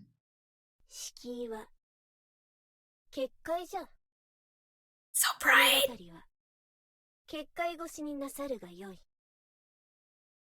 I'd assumed, realized, that the god in that incident that Chiemi was afraid of was a kind of information-based organism. It was hard to admit it, but it had a human-like awareness and intelligence, though I wasn't sure about a sense of identity. Anyway, unlike other organisms, it didn't need a body, DNA, or any physical memory storage to sustain its life, its information. It used some way of recording itself in natural and artificial objects as elaborately concealed information. Then, when recognized by intelligent organisms, they would influence their consciousness and become manifest. Then, the affected human would leave God behind in some way and spread, effectively living on. It reminded me of a famous horror novel, the one about the dead person who appeared on a cursed video. The movie version was famous for its representation of ghosts, but the theme of the original novel was the ever-spreading, evolving visual information. Video was itself a type of data too, and conversion flaws, editing and changes in film were like DNA mutations. And a curse spread through fear by stimulating people's egoistical life functions. Since it couldn't multiply by itself, it made others spread it instead. In that sense, it was much like a virus. Viruses too were creatures without much besides their DNA. They were barely alive. So they hacked living cells and just copied themselves. What a hell of a survival strategy. God was like this too. The only difference was that God was righteousness and spread by manipulating people's need to be right as an intermediary. The particular God was a gathering of rules created over the centuries by people who feared the mountain. The mountain couldn't be looked down upon. Compared to it, humans were just dust. The mountain could bring forth the supernatural. The mountain was Yomi, Yomi was darkness. That was why she, through human and animal fears, could completely control humans and animals that acknowledged her. However, God wasn't almighty, since gods were righteousness. I read it right. Righteousness, or the state of being right and prioritize what was right above all, they were bound by their own rules. The primary problem was residence. Though Japan wasn't too religious, there was a latent idea that there was a god living in everything. However, that meant that not everything in their lives was controlled by a single god. Eating, excreting, reproducing, working, sleeping, crimes, marriage, funerals, festivals. The idea was that everything in life was controlled by a different god. That meant that the sphere in which a single god reigned, not necessarily physical, was extremely and strictly limited. The god in Haruchan represented the mountain, Yomi, darkness, and dreams. Thus she couldn't manifest anywhere else as long as she continued doing what was considered right. The place where it was right for her to be was the boundary. This place was probably a boundary for the god of those who lived here and built these dwellings. The ancient people of Hokkaido, the Ainu? I looked around the interior. There were old, black, and sawdust-like decorations that I had never seen in any other culture. I wasn't knowledgeable about this, but I could feel it in my bones that this had been left behind by the ones living here. We were receiving help from a different culture. It was best to think that the whole thing with the bears wasn't some natural gag, like that was a thing. I suddenly felt something on my right shoulder. She had closed her eyes and fallen asleep. She probably got too comfortable. Well, even bike passengers grew tired, and we'd been running around for so long I could totally understand her. There was something unexpected. She could see gods that normal people couldn't unless they manifested themselves. It used to be a scary, unnerving, and troublesome existence for her. She still wasn't able to explain it beyond the abstract feelings she had, but I could somewhat understand her. Gods survived by clinging to human instincts and leveraging them to reproduce. However, that action was only beneficial to the god, not the people. In fact, we recently dealt with a god that was warped so badly it made people kill themselves or others, though it had been distorted by the human world known as the Shinai faith. God had a mind of its own and could easily force the people into destroying themselves for its sake. Chimi could actually see it. It was covering most people she knew, and that was surely a scary idea. I was sure I would have been scared of and hated God if I was in her shoes. I wanted to set my own rules after all. Chimi said that I had no God on me, and that was probably true. I had no sense of right and wrong. The most I could do was copy other people's rightness. Being fixated on my own rules instead of what was right was probably my way of rebelling against God. Rebellions often failed, and that was why it ended up housing God inside of me a few times. If I'd lived in that mountain alongside Dikako-san, I might have become a righteous person too. Though with Dikako-san, I couldn't be sure. She might have infected me with her arrow grotesque god and turned me into her demonic servant. That actually didn't seem that bad. I was pretty interested in destroying Japan with Dikako-san's sexy ass alongside me. Shut the fuck up, my guy. Haruaki-san, 何に焼けてんの? ちえみの体温が嬉しくて。その嘘がとても嬉しくない。すみません。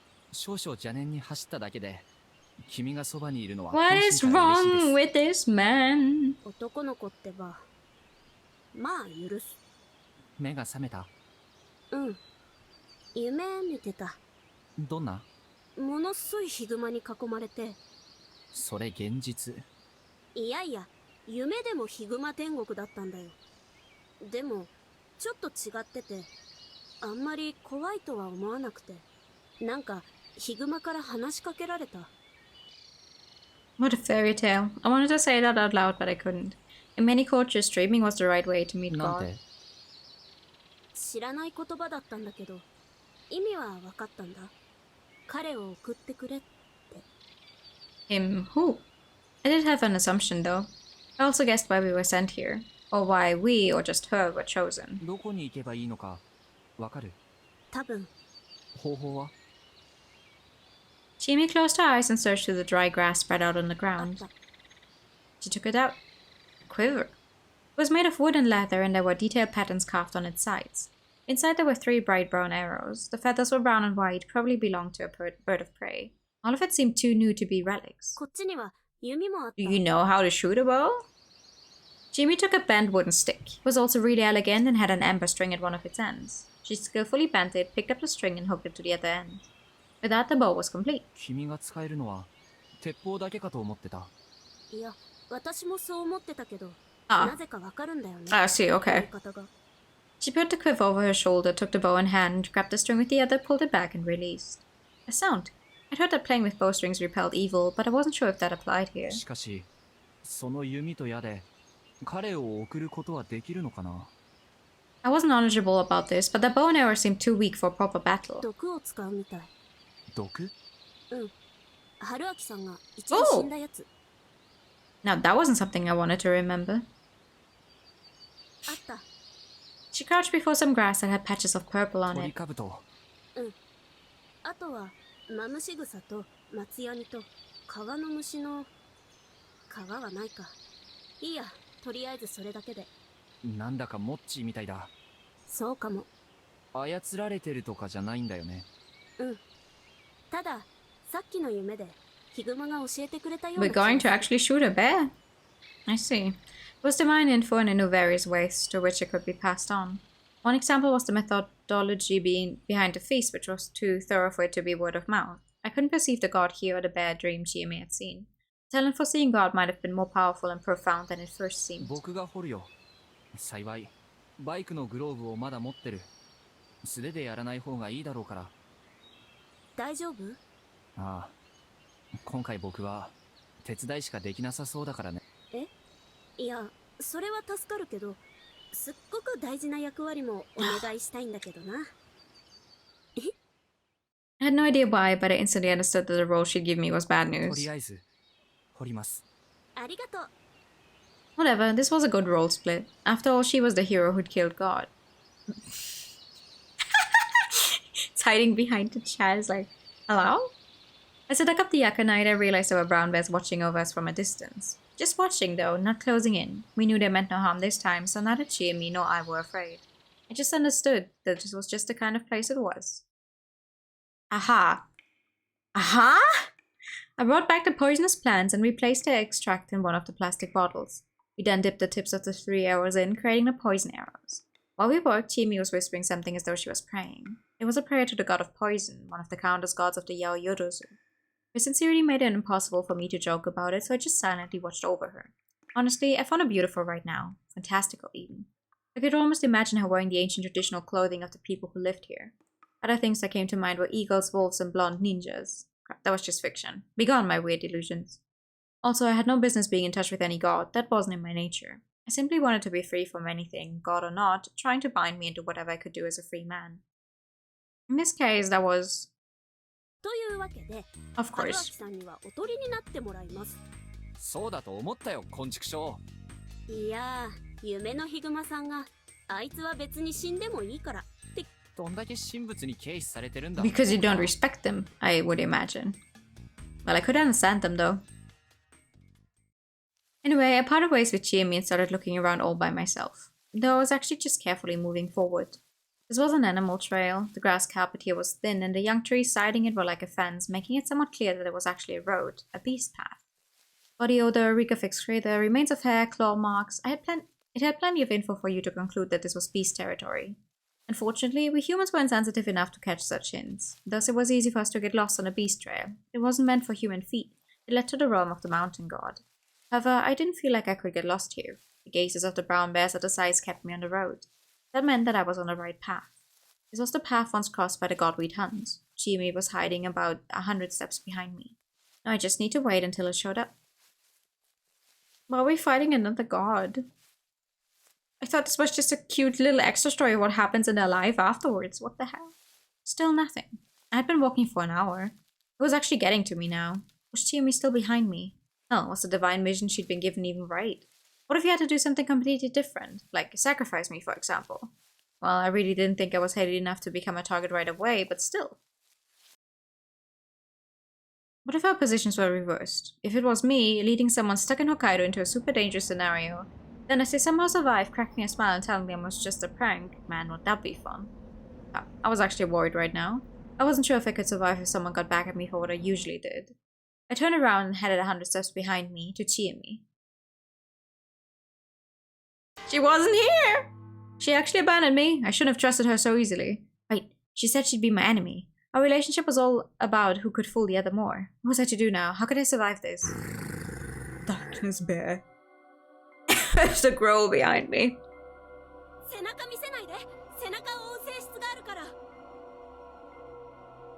So that was it. Basically, I was going through one of those myths where turning around meant defeat.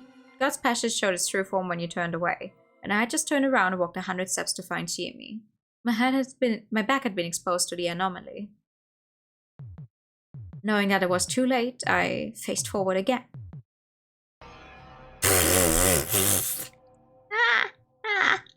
Alright. What I saw there was a way too large brown bear, covered in a black miasma.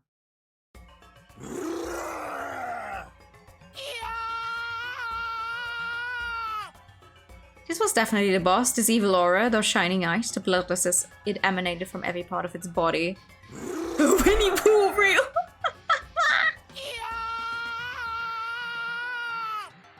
It stood on its hind legs and swung its two giant claws at me, making me jump backwards.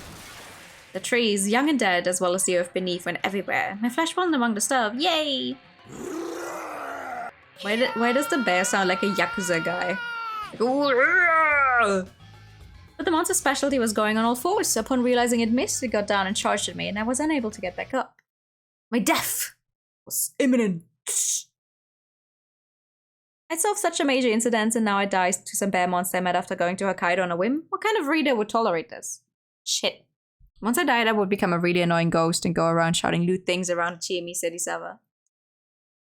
I should have already been dead, but I wasn't, so I opened my eyes. At that moment, the giant frame began to collapse. There were 3 poison arrows in it, the head, the shoulder, and stomach.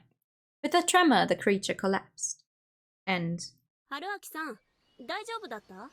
Chiemi appeared next to me like it was no big deal. いたんだ。そりゃあね。いや、100歩後ろをついてくるって話だったのに、100歩進んでも全然いないから逃げられたかと。そりゃ合わせて100歩後退しましたと。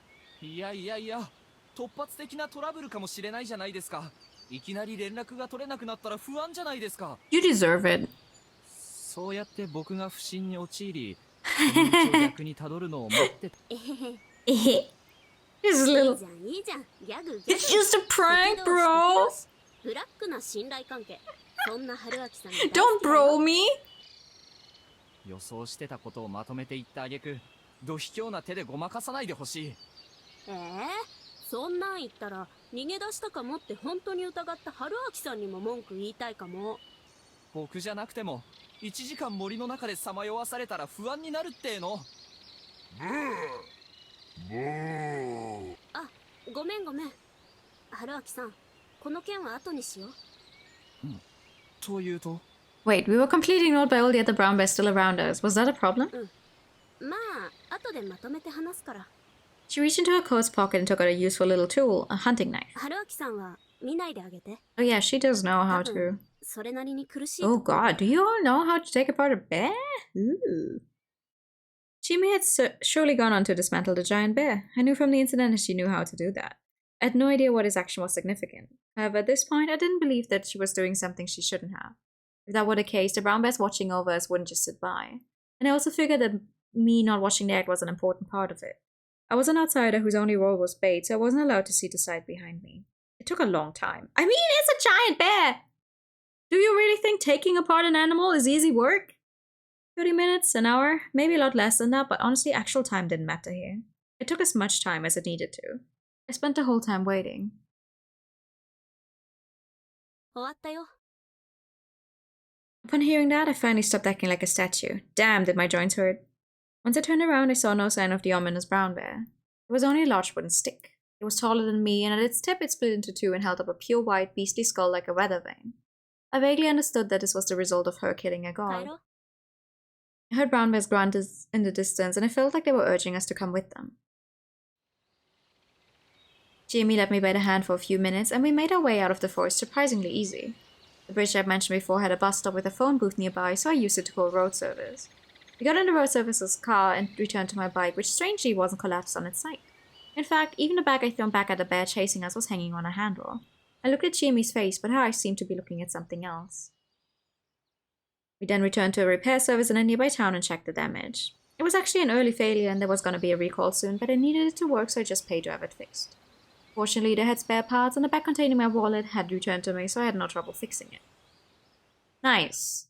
結局、あれは何だったんだろう。知りたい？超知りたい。ヒグマは毛皮と肉を携えて人の元へ来てくれる神様みたいなものなんだ。Okay. そしてここの人たちはヒグマの子が手に入ったら、大事に育てた後、大きな宴会を開いてその子を誇った。それは自分たちに恵みをくれた神様への感謝とともに。But the last one wasn't properly sent back, and that's why it went. 儀式だったんだ。That's right. だけどあの子は送ってもらえなかったみたい。なぜだろわからない。送るべき人がいなくなったっていうのはヒグマたちが言ってた。だからあの子はずっと神の世界へ帰ることもできずに、どんどんおかしくなっていってしまったんだ。このままだと人を傷つけて悪い神になってしまうから、だから送ってほしいって。う。ふーん。おや、ご不満が？幻想物語としては面白いけど、熊殺しを正当化してるのは人間本位の神話設定でしょ。それを熊の方から望むってのはどうもな。それはちょっとチエミエクスプレインがまずかった。Jamie explain. どっちかっていうと、ヒグマたちは人間の残した責任を果たしてくれと言いたかったんだと思う。かつての人たちが自分たちの神様のもと捕まえ、縛り、そのままにした仲間を解放しろって。なるほど。それならまあ。Like, if they actually would showcase it in a much more serious sense, like, would be a nice story. But あと、分かってる the でし whole ょ、春秋さん。 them not taking themselves seriously all the time really destroys あの場にいたのはみんな the 神様。 mood. It's like, oh no, we're getting chased by bears. Oh wow, you actually saved some kind of god thingy. That's a cool story. But the way it's presented is just exhausting at this point. I had a hunch. The forest itself wasn't human territory, it was an area close to the world of gods. Otherwise, we'd have been the main dish at the brown bear banquet. When we'd left the forest, Chiyomi no longer had her arrows or quiver. Those things probably didn't quite belong to this world. We probably couldn't find those dwellings ever again either. That was probably a place created by the nostalgia of those who'd left for some reason, leaving behind the brown bear cub. Well, looking at it from the god theory standpoint, the information in our minds had probably been manipulated to suit their needs. That had to be it. No doubt about it. あの神様たちはぐちゃぐちゃした変な形してなかったし。でも、あまり近寄るべき存在じゃないんだろうね。そうだね。あれ、その手首。There was something unfamiliar on Chiyami's wrist. It looked like a bracelet made of fur-like material. あれかな、俺？毛皮と肉をたっぷり置いていくことはできないから。かもね。しっかりした作りだし、意外とおしゃれかも。熊皮系女子。それはやめて。ただ、ちょっと想像してしまった。何を？これから行く先々で、君の力に目をつけた土着の神様どもから面倒事をいろいろ。そんでその度に新しい装備品を手に入れて、どんどん現代離れした格好になっていくちえみの姿をさ。That worry wasn't quite unfounded. Chiyami had been born as a child of the snake and was exiled because of the corruption of Yomi. Specialty as a girl from a family that watched over things might have merged with her fear of God to let her see God. She started out as a ruffian born into a harsh environment, but eventually she learned things, became strong, and grew up into a fine woman. Not to mention she had a hell of a weapon. Why is her sprite like that right now, though? Her origins tell in career fighting prowess. She was the perfect hero for a story.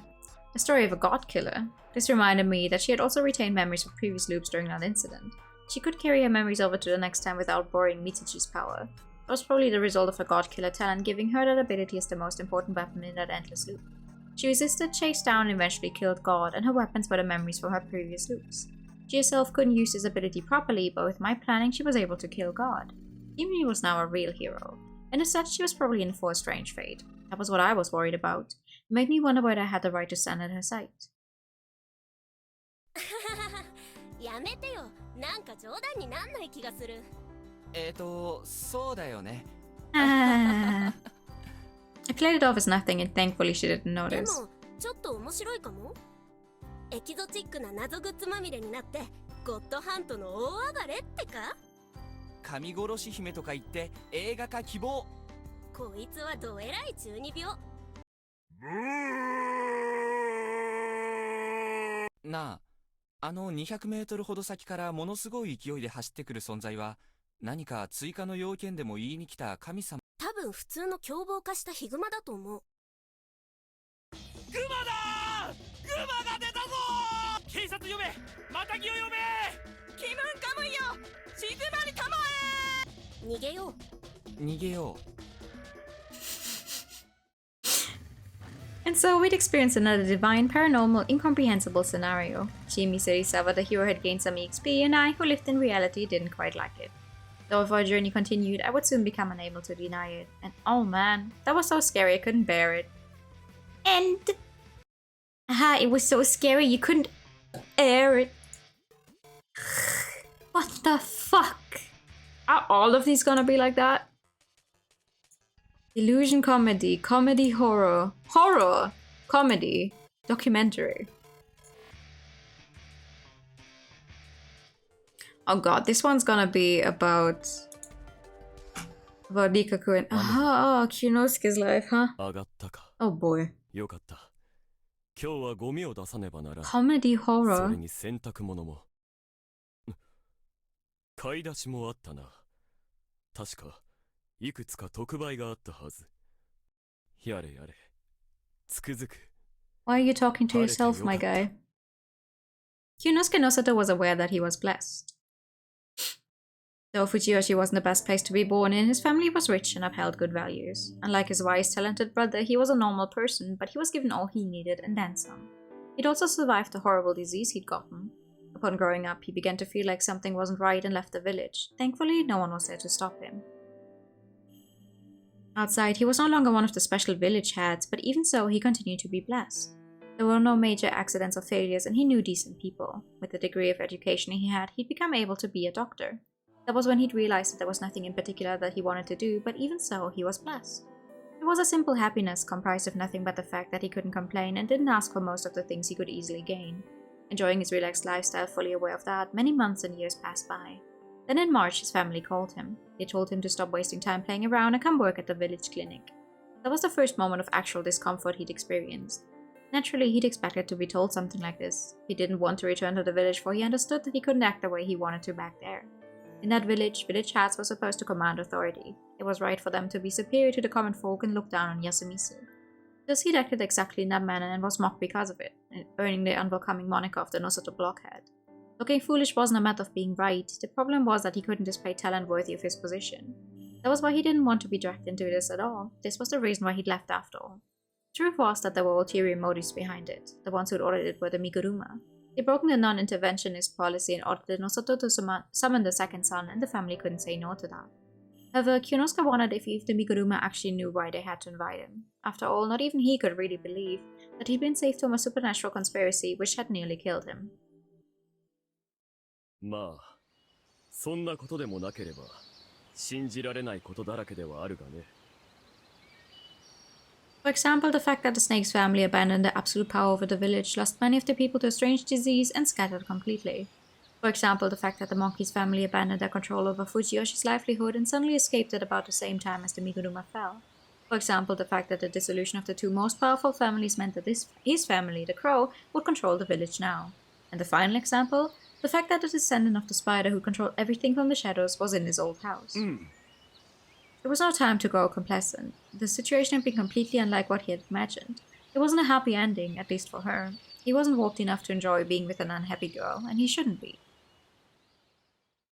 Rikaku Uematsu was lying in her bed on her stomach. Her limbs were completely spread out. Sleeping clothes she wore was erotic as underwear. The extra clothes he'd bashfully brought her had been torn apart and left in the corner of the room.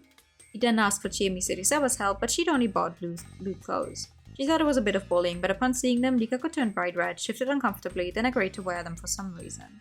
She might have realized that wearing them made it hard for Kyonosuke to look at her. By the way, she was awake right now. Her posture was actually more normal when she slept. はしたないですよ、リカコさん。うるさい。うんこ。おやめなさい、そういうのは。Instead of replying, Rikaku tried to roll and face upwards, but instead, she just fell out of bed. A crash. 痛くないですか？痛い。見ましょうか。黙らっしゃい。Oh! ボケなす。醜さ。ゴミ虫。水だこ。花もぐる。銅金ブイブイ。三つ指怠け者。Is that the best you can come up with? やってましたね。昨日教育チャンネルで Ever since they'd moved here, Rikako hadn't left at all and just spent the entire day in her room. All she did was eat, sleep, and watch TV, and that was true good-for-nothing behavior. She particularly liked animal and learning shows for children. For whatever reason, she even watched her reruns at noon. Yunosuke brought her food from the nearby dining hall, and she ate it without even using chopsticks. He tried making sandwiches for her, but she didn't touch them at all. Rikako Uematsu was impossibly sulky. いい天気ですよ。たまには外を歩きませんか。いつもの着物もクリーニングしてあります。芹沢のアホが買ってきたメイド服とかは着ないでいいですから。そのポーズは侮辱的な挑発。おやめなさい。その状態で手足をうごうごと動かすのは素早く。おやめなさい。虫っぽいから。 The current behavior was completely unlike the refined, beautiful Rikako Uematsu he knew. In fact, this creature didn't even resemble a woman. そのやはり彼と久石君と This poor guy. Like, I mean, I don't know, his thing for falling for her in the first place, but also, god damn it. Did she do a Kafka? Yeah. Every day I have to wake up and go to work. But I feel sorry for him for being stuck with her now. 私はただ敗者としての本分を。敗者としての本部。 This was the first proper conversation in a while, but he found it more confusing than gratifying. 野里様にはわからない。私とあの方の100万の夢をとした。それがあんな形で決着するなど不本意の極みですが、故に私は敗者にふさわしい無様な姿を。Yunosuke almost laughed as she, still expressionless, resumed flailing her limbs again. Instead, he held it in and asked, それはあれですか。久石君が本名ではなかったという理屈の。それはあの方の名手です。あれでこそあの方。名前当てなど歌、私が上松の妙義の数々を披露し。 Well, but you didn't. You're the loser here. Please get over yourself. なのに、あの一瞬の闇の中で牙を剥いたあいつのせいで。夢の土雲様が。 Rikako moved around in an unnerving manner and started crying again. Her beautiful face was warped and she crawled around like a child throwing a tantrum. Yunosuke sighed. His position in this incident that he knew next to nothing about was actually a bit special. The looping phenomenon created by none other than Rikako Uematsu. Just about everyone involved couldn't remember anything about it. Or more like, the things that had happened were just undone. It only made sense. On the other hand, there were Haruaki Fusaishi, Tsuyumi Serizawa, both who kept their memories into the next loop after dying, and the mysterious woman Mitsushimi Samine. Besides that, there was Haru Makishima, who could read Haruaki's mind. She'd clearly remembered Rikako Uematsu's plot. Because of Haruaki's planning, the only fact in the real world was Great Lord Shinai's death. Thus, the people of Yasumizu hadn't been told anything else, not even about Fusaishi. However, Kiyonosuke Nosato was an exception. He had Fusaishi and Serizawa tell him everything and knew the outline of the incident. Besides Shikamochi Kamoshida, who somewhat understood what happened, Kiyonosuke was the only one who knew of the incident but didn't experience it himself. How did he get into this position? It was because Fusaishi trusted him for some reason, but more than that, it was for Rikako Uematsu. Kiyonosuke and Rikako were actually the only ones who didn't participate in the Yata matrix. Rikako Uematsu had been bound by Mitsushimi Samine and her people, then was examined in some way. Kiyonosuke was considered her guardian during that. Though they were just locked in some strange facility, they had to wait there a few days. He was glad to not have gone with the people of Yasumizu as he wasn't on good terms with them. He was worried about Rikako though, and during the confinement, Misamine's people were strangely nice and constantly said that they wouldn't do anything bad to them. It made him feel powerless, but he was used to that. He trusted their words and expected Rikako to be freed quickly. That was exactly what happened after a week. However, that was only the beginning of the trouble. Rikako Uematsu had no ID. If the Mikuruma had still been in power, they'd have probably taken it upon themselves to cover up her existence. For better or worse, the Mikuruma had been destroyed during the week in the facility. As for what Rikako herself thought of this. Oh. Well, we can't let you do that! Needless to say, it wasn't much help. They had no choice but to spend 3 days in a hotel, with her in a different room, of course.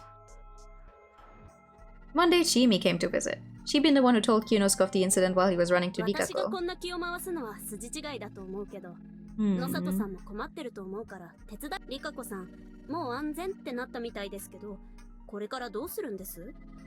As it turned out, Misamina had told her the situation, so she understood most of it. Kyonosuke went and asked her to tell him about the incident again. It was just that absurd of a story. Then she asked him about what he'd do with Nikako. He replied that he'd take care of her until she recovered from a state of lethargy. 野里さん、紳士だったんですね。すみません。なんかいろいろ失礼なことを思ってて。That apology itself was rather insulting, but Kyonosuke didn't find it enraging. She admitted and asked to meet up with Nikako.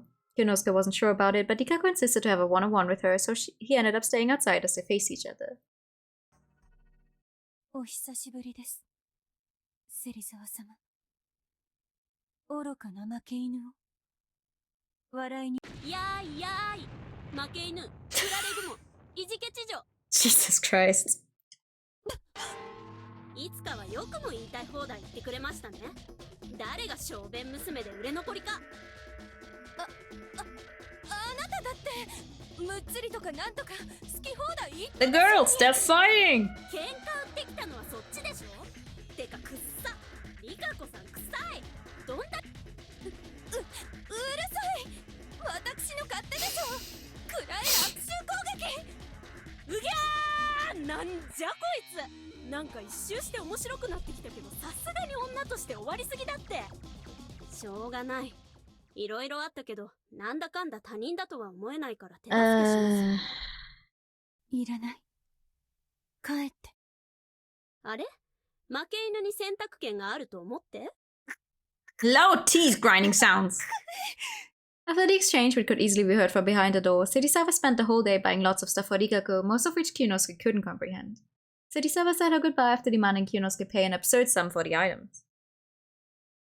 まあ、何か困ったことがあったらいつでも懲らしめに来るんで言ってください。 Okay, unlikely friendships. He was at a complete loss for words, but since Rikako had become a bit more cooperative, he really couldn't complain about this, though she did seem a lot more sulky. The day the man calling himself Fusashi sent Kyonosuke an email, even though he didn't recall ever giving him his address, which contained some additional information. I'm meaning to tell you some things I couldn't tell you when playing God. The cautious email contained the incident from his perspective. There were mentions of the records left behind in Onosato's Yasumisu mansion and the Eye of the Miguruma, the surveillance control system. He had no reason to doubt anything anymore. They continued to exchange a few mails, but none of them mentioned Rikako. That was when he was called back to Fujiyoshi. With his brothers as the current head of the family and mayor of the village, they were so busy that they summoned the supposedly subpar Kyonosuke. After asking the concierge to look out for Rikako, he returned to Kami Fujiyoshi and met with his brother. He learned a few things. The Nosato were aware that something had been happening behind the scenes and that it led to the Miguruma collapsing. Some of the people, especially his brother, actually felt a change happening in the village. There was a psychological or perhaps religious change. As a central figure in the Shinai faith, he could feel this even if he didn't want to. But even so, he had no way to know that it was all Uematsu's fault and that she needed to be taken away from the village. Kyonosuke explained it to him with as much detail as he could. Though her ambitions had been crushed and she was harmless now, returning her to Yasumisu was difficult. However, she had special powers, so it was best to avoid trying to harm her or rousing her grudge. Basically, she needed to be kept away from the village, and that he would take it upon himself to do it. His brother instantly said that it was only because he had feelings for her. However, with all the information City 7's Fusashi had given him, Kyonosuke had no reason to falter. On the same day, he brought his brother to Yasumisu's Nosato mansion and unsealed a certain piece of evidence. Using that as proof, he explained to him that during the last mist there was supposed to be a fearsome massacre event, and that some outsider who somehow knew about it stopped it. It was quite hard to believe. But Kyonosuke explained it with more intellect, sincerity, and passion than ever. When it came to Rikako Uematsu, Kyonosuke told his brother that exploitation at the hands of the family and the Miguruma had made a plot to destroy them. To Kyonosuke, that didn't seem like a lie. Even if she had been working to fulfill the ultimate desire of her ancestors, it was those around her who'd pushed her over the edge. There was just how terrible her circumstances were, and his brother had to have known that even better than Kyonosuke. In the end, he gained his brother's trust, though most of it was due to the documents left by the forefathers and physical proof such as the camera. And as head of an herbalist household, he knew of the unnerving paranormal healing methods employed by the Uematsu heads. He also knew that the Uematsu had even controlled the Miguruma once upon a time. Because of this, for the sake of Fujiyoshi, the head of the Nosato family had decided to appoint Kyonosuke to shelter and hide Uematsu. However, there were conditions for that.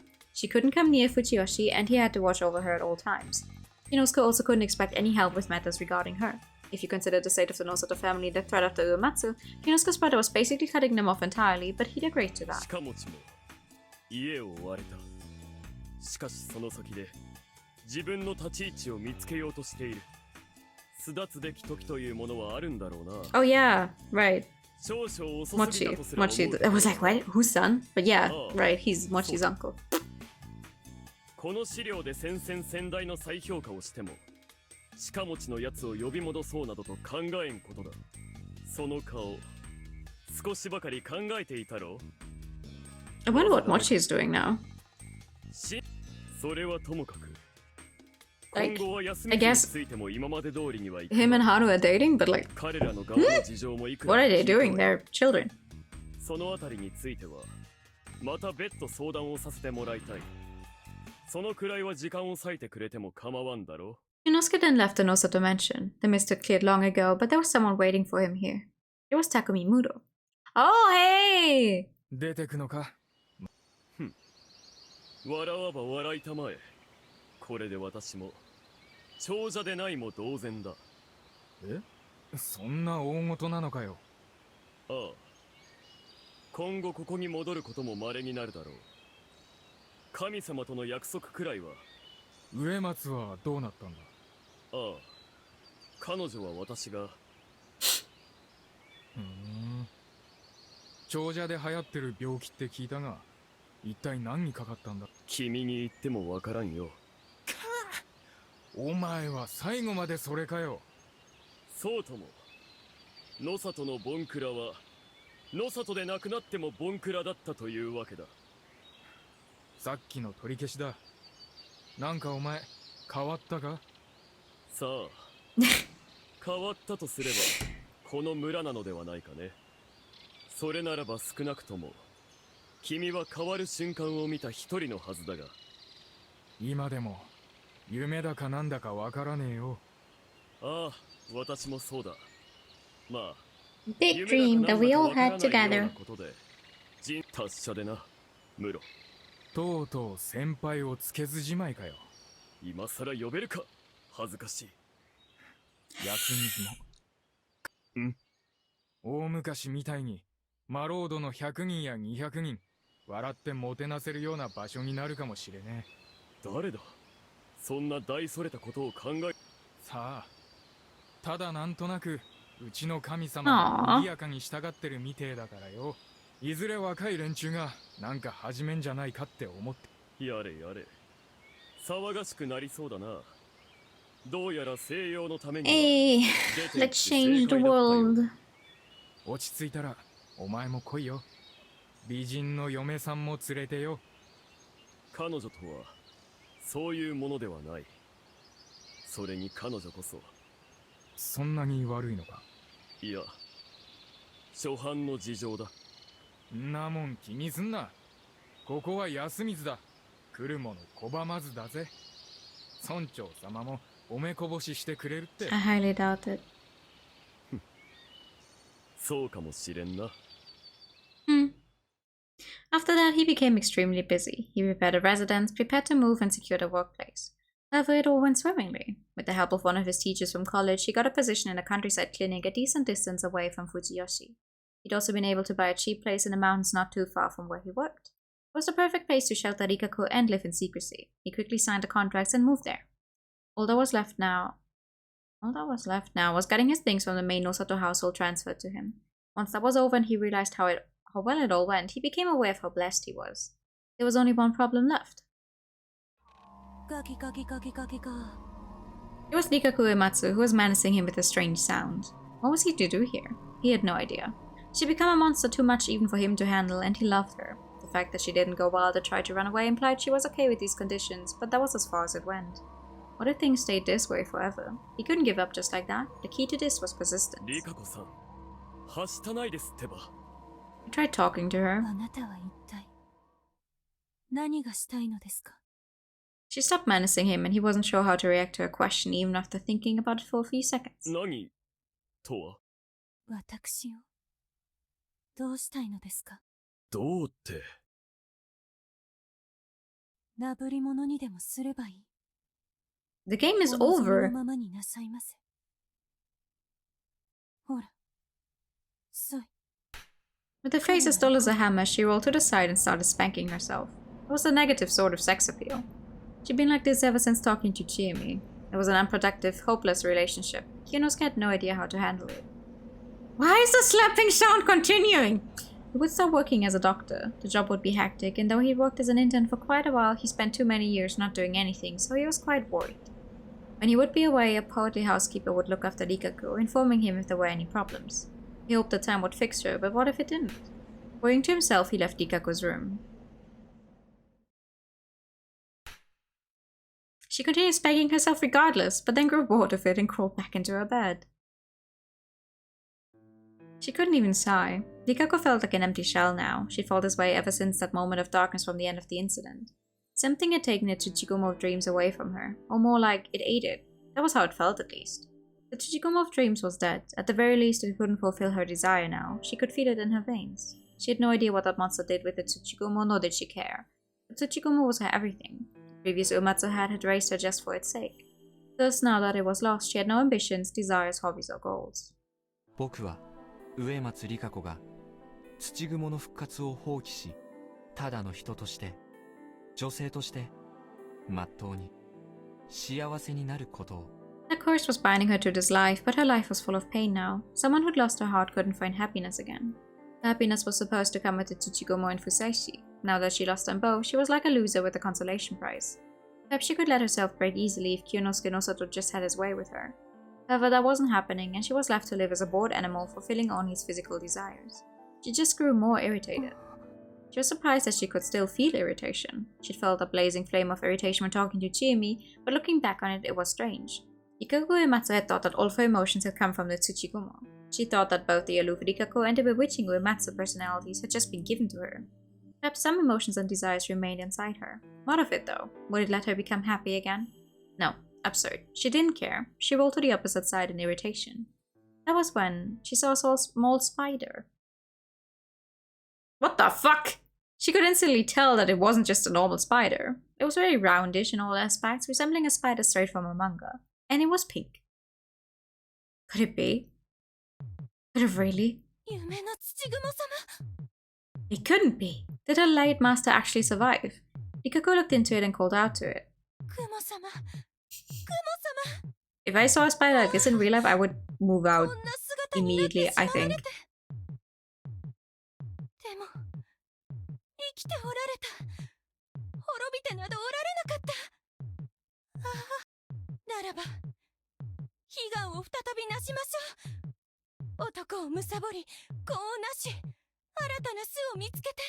No. Let's not do that.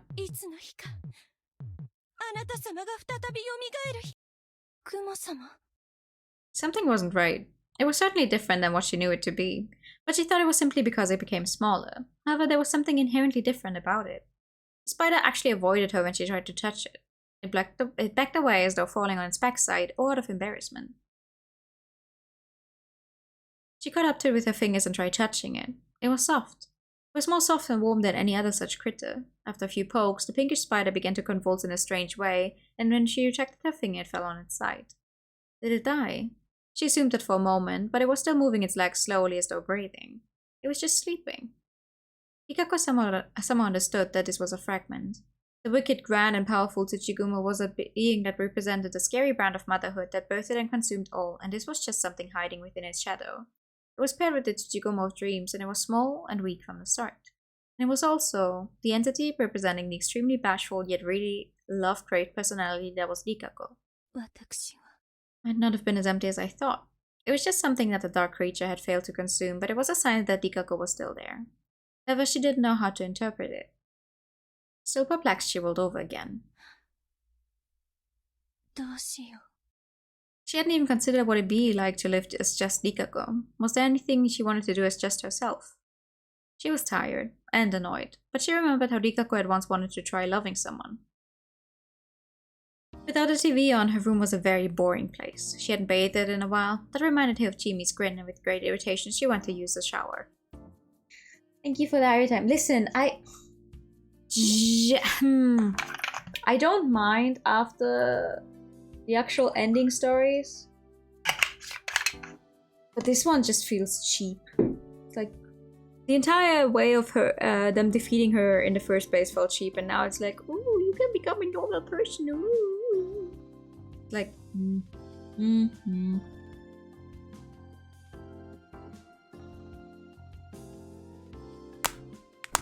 Also, thank you for the posture check and the pet. Upon realizing a certain problem, she looked around the bathroom for something but couldn't find it. Kinosuke had probably removed it out of caution. She didn't feel like dying. She knew better than anyone that it was painful, and this wasn't a dream. Following that darkness, she no longer had any control over dreams. Did the pink spider have any powers? It didn't seem that way, so she was still just a woman. And as a woman, what did she think of this situation? Wow, you don't have any towels in the bathroom right now? This house was constructed with 2 families in mind, so both floors had a bath and a toilet. This was intentional on Kinosuke's part, who was considerately giving her space. Thus, ever since moving here, she had never gone down the stairs.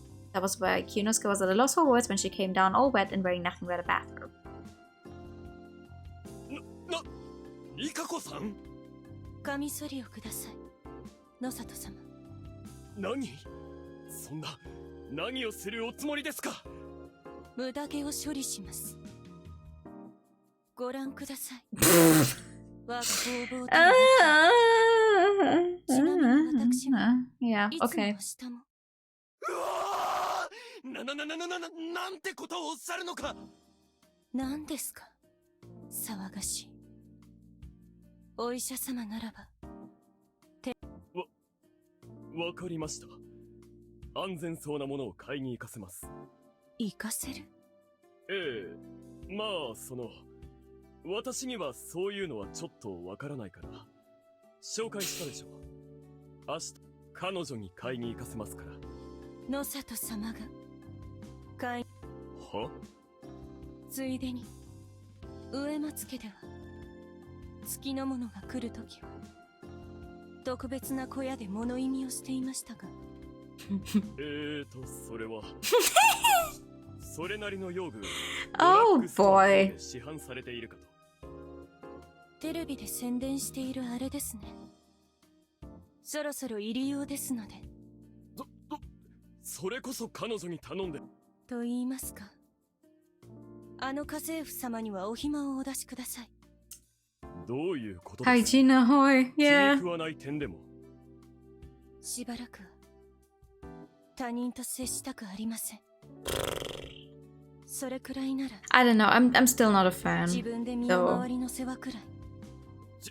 しかし。I think it would have been enough to just be like, hey, you got out of the dream. Jimmy for some reason shows up at his workplace and now they're going on trips together, whatever the fuck they want. But I don't really care what happens to everyone else afterwards.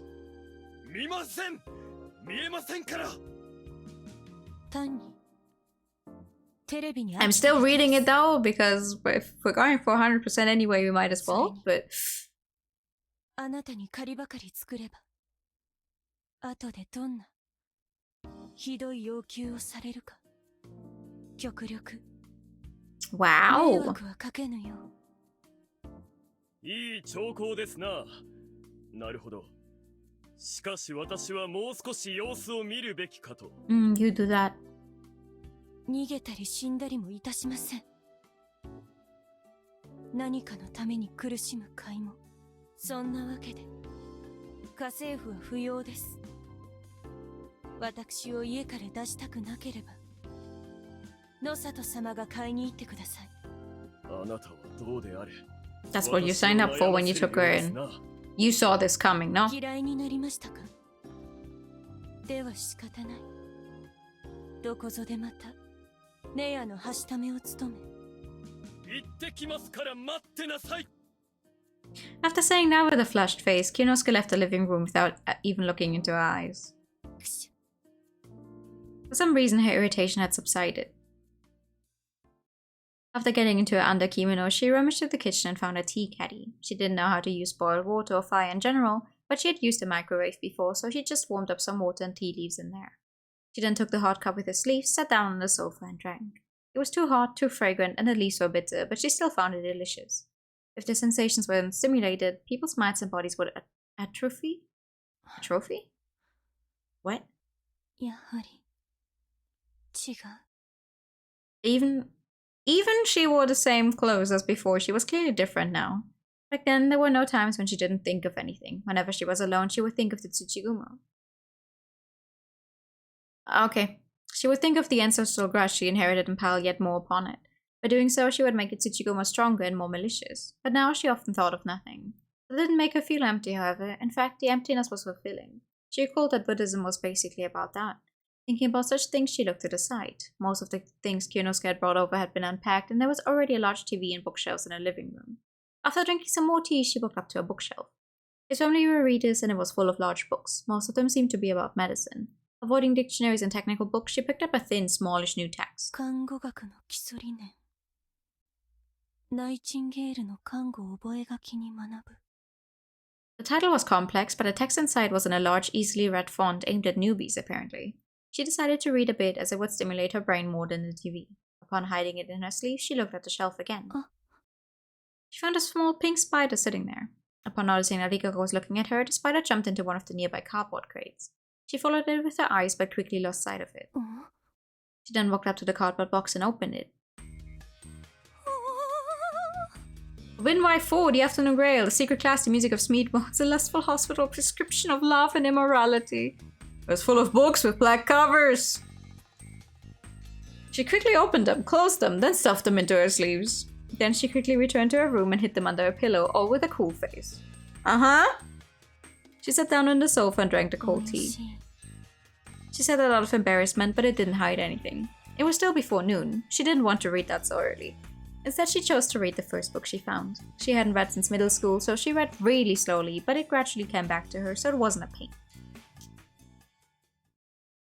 Yeah, reading is just an exercise, really. If you do it often, you automatically get better at it. Even after a whole hour, she wasn't done with half the book, and Kyonosuke wasn't back yet. He was either hesitant to buy what she wanted, or was irritated with her and wasting time to cool off. Mikako seemed to be a worse person than she herself realized. She'd only made it through all the hardships in her life with a stoic expression, not because she was naturally calm, but because she had a clear goal. But Kyonosuke got tired of her, she continued using him like that and pushing him around. Girl, he's still with you after you tried to kind of destroy the entire world? I think he's gonna be alright with you being a little bit selfish. But she felt refreshed when that happened. There was nothing that she wanted to do enough to leave this place and put herself at risk in the process. However, she also couldn't find a reason to stay here. He let her stay there partially out of obligation to his family, but mostly because he liked her. She could give herself to him as thanks, but he probably wouldn't want it. Then was she supposed to love him? That was difficult. No matter how hard she tried, she couldn't see him as more than a sympathetic clown. He was a foolish, sad older man who was too fixated on a woman who gave him a special experience only 20 years ago. It was completely impossible for her to love him as much as she had Haruhaki Fusaishi. Then there was only one answer. But it would spare her the irritation. As she thought that, she heard a voice outside. She thought she misheard it, but no, it was a childish, high-pitched cry. Mikako walked up to the window and looked through the curtains. A child? A child! A small boy was sitting and crying between the hedges. It is brutal. She's not wrong though, he is a clown. She went to the garden, but even though it was still in the house's territory, she still had to gather her wit. The garden was large but poorly looked after. It was completely overgrown, almost like a forest. Had this house been unoccupied for that long? But didn't Kyonosuke say the weather was good? The sky she could see through the spaces in the leaves was all cloudy. Anyway, the boy. He looked 7 or 8 and was a lot bigger than Meiko. His clothes looked really bad, his shirt was loose and threadbare, but if you ignored that, his face was all structured, making him look quite intelligent. Kawaii. The fact that the thought felt a bit more dirty than it should made her curse her upbringing. どうしたの? The boy gasped. It made her realize that her appearance probably made her look like a ghost anywhere outside of Fujiyoshi. 私は上松里香子と申します。お姉ちゃん、誰？ Why would he ask that after she just introduced herself? It made her a bit upset, but then she realized that he wanted to know her situation. このお家に住まわせてもらっているものです。え、お化け屋敷に住んでるの？お化け屋敷。うん。3年の男子はみんなそうやって呼んでる。It was the first time she'd gotten a proper look at the building, and the vines did look a bit ominous. Then there was the unkempt garden. There was grass as tall as her knee, and that again must have been unnerving. お化けが出るの？うん。 Ooh. 見たって。勝手に入ってはダメよ。ここは人が住むお家なんだから。うん。ごめんなさい。もしかしたらたけしはお姉さんのことを見たのかも。私を？うん。綺麗な女の幽霊だって言ってたから。Those words made her heart waver. Was he into older girls? 次長。Oh my god. You have problems. 何でもありません。私はつい先日、この家に来ました。Every single character in this fucking cast そうなんだ。 has problems. そしたらお姉さん、お化けと一緒に住んでるの？ She couldn't perceive such things. She might have been able to do something if the Tsuchigumo was still with her and this was a dream, but there was no point considering that. Those of Mikuruma blood would probably have the talent to see such things. She remembered that Kyonosuke had said that it was really cheap. Perhaps it had a shady history. Yes, to be fair, with her kind of upbringing, but still. And Uematsu had no reason to fear beings of a different world, but she did have to consider the risks involved. If one mingled with the unknown and the invisible, they had to treat it with proper respect. Kyonosuke would have to be told of this and look into it. どうしたの？怖い顔。いいえ、何でもないの。それよりも、どうしてそのお化け屋敷に一人で来たの？ From her time watching TV, she knew that urbanites enjoyed tests of courage where they braved the darkness in Yomi. However, it was something done with others, not alone. He awkwardly looked down as if he was holding something back. Nikako realized how kind she was being to him. Whatever happened to her unpleasant personality? お家にあげていいかは、わからないから。せめてお茶でも持ってきましょう。いいよ、そんなの。She was disappointed. 聞いてくれる？私でよければ、聞き取り。いいえ、お聞きしましょう。ありがとう。父さんと母さんが Oh. 別れるんだ。5個ずつくらいに。違うよ。うちはロボじゃない。Just splitting up. How many pieces? まあ。According to TV, it wasn't uncommon these days. A divorce in Fujiyoshi would be the talk of the village. 俺、邪魔なんだよ。Neither of the parents want to take you? たくないって。Oh, that's... Aw. どうしてそう思うの？わかるよ。しんちゃんはどっちと一緒にいたいって聞かれるとき、どっちも困った風に笑う。俺は成績も悪いし、悪さもいっぱいした。どうしてご両親は？父さんが仕事で家にいなくて、母さんはローンとか仕事とか。共働きだったのね。うん。父さんは銀行員で、母さんは会社で働いてる。Despite what the boy had said, the way he talked was very detailed, and he seemed to be quite mature for his age. You would never find children like this in a fading household. It was probably going well before. They had to be pretty rich, and the parents were probably more discerning before. But something had happened between them and torn them apart. There was probably no bad guy here. It was just an unfortunate turn of events. To Rikako, it seemed that urban society was a machine made of gears that created misery whenever they failed. Yeah, it's called capitalism. And since she'd been involved with many marriages and births, she knew a lot about this, even though she had no first-hand experience. お父様とお母様はあなたから見てもう仲直りはできないと思う？うん。俺がいないところでは二人ともほとんど口を聞かないし、ずっとお金のことで揉めてるから。That seemed difficult. 選べないよ。 And no one could blame him for that. それでここに来たのね。Yeah. I don't know. I mean, I can't imagine what that's like getting asked, oh, which parent would you rather stay with? But I feel like that's such a Like, why would you put that on a child? Like, wouldn't the child just suffer from having to choose between which parent they want to stay with most of the time? No, baby, don't do that. Felt that trapped, though he was probably right in assuming that they would get a divorce and that he had to choose. In fact, that might have been best for their relationship.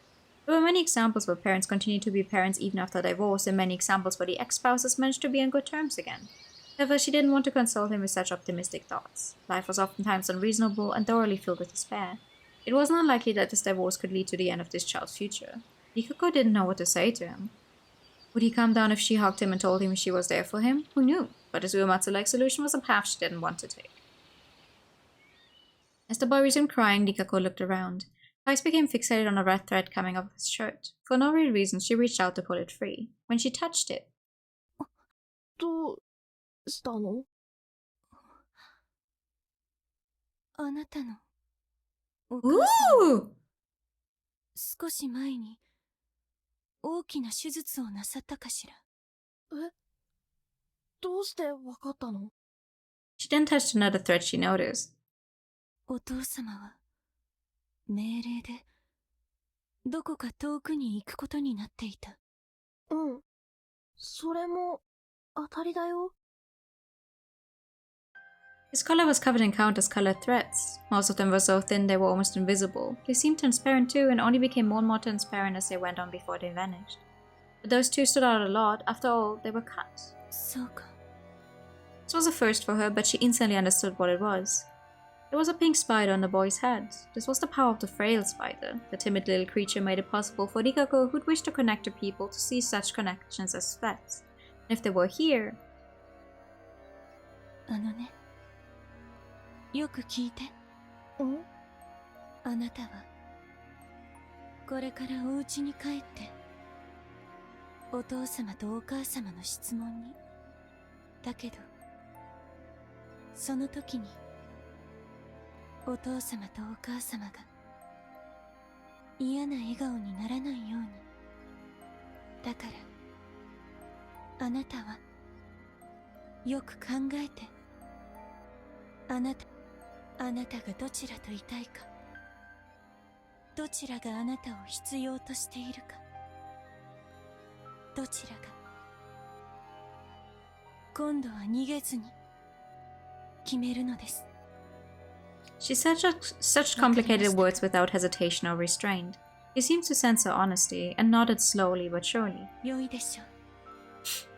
She never expected to sing the song herself.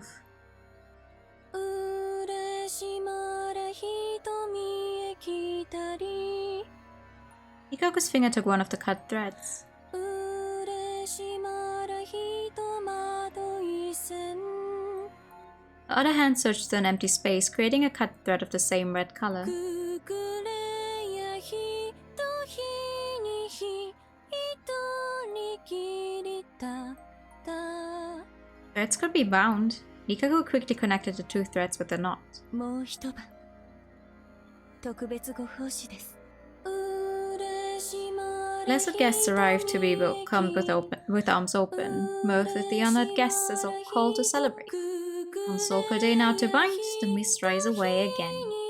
There was a long-lost song. Back in that land, guests had once been treated and welcomed as gods, and this was an ancient marriage song used in a time when one-night thrusts were common. It went on to be taken away, warped into something sinister, and came back as a saddening color for those on the Shinai. She could vaguely remember it as a memory of a Tsuchigomo. That was probably why the strand of divinity took on such a shape in her. Connected. She confirmed that she relinked the severed bond between the boy's father and mother. However, she wouldn't say that. おまじないはおしまいです。辛いことがあっても強く生きて。この浮世はなんだか少しだけ元気になったよ。ありがとう、お姉ちゃん。俺、ええ、元気で。 The boy ran toward the gap in the hatch, then vanished. No, he fell.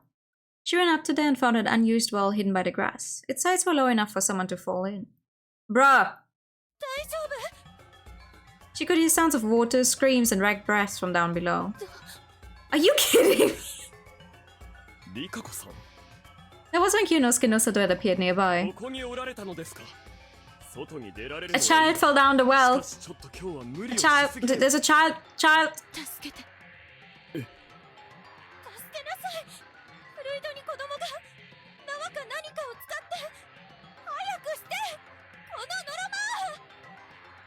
The change in situation was sudden, but Kyunosuke quickly took care of it. He used the packing tape from when he moved in as a makeshift robe and quickly lowered himself in. Ikako pulled up when he gave a sign and helped Kyunosuke save the boy. He successfully made it out, but the boy's body had already gone limp. It had taken a while to prepare the rope. He drowned during this time. Ikako felt herself become more irritated with Kyunosuke. She almost began cursing him, but she restrained herself. She had to. Kyunosuke had to focus on trying to save the boy's life.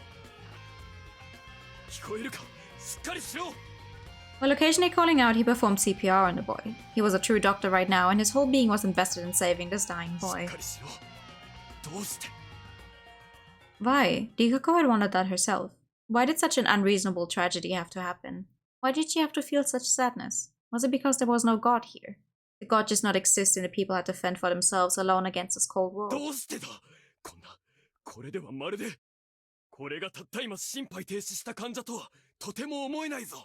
Huh? Before Ikako could voice that, she heard a voice behind her.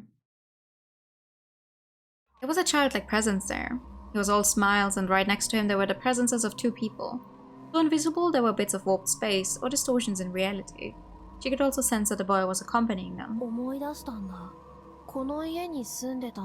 he's the one that was already a ghost. Okay, fun. 木の間から外に抜けようとして井戸に落ちてそれで父さんと母さんも悲しんで母さん美人だよもうだいぶ前だからこんな感じになっちゃったけどたけしのやつひどいよね元友達ん家に肝試しに入んなよな。でも、ありがとう。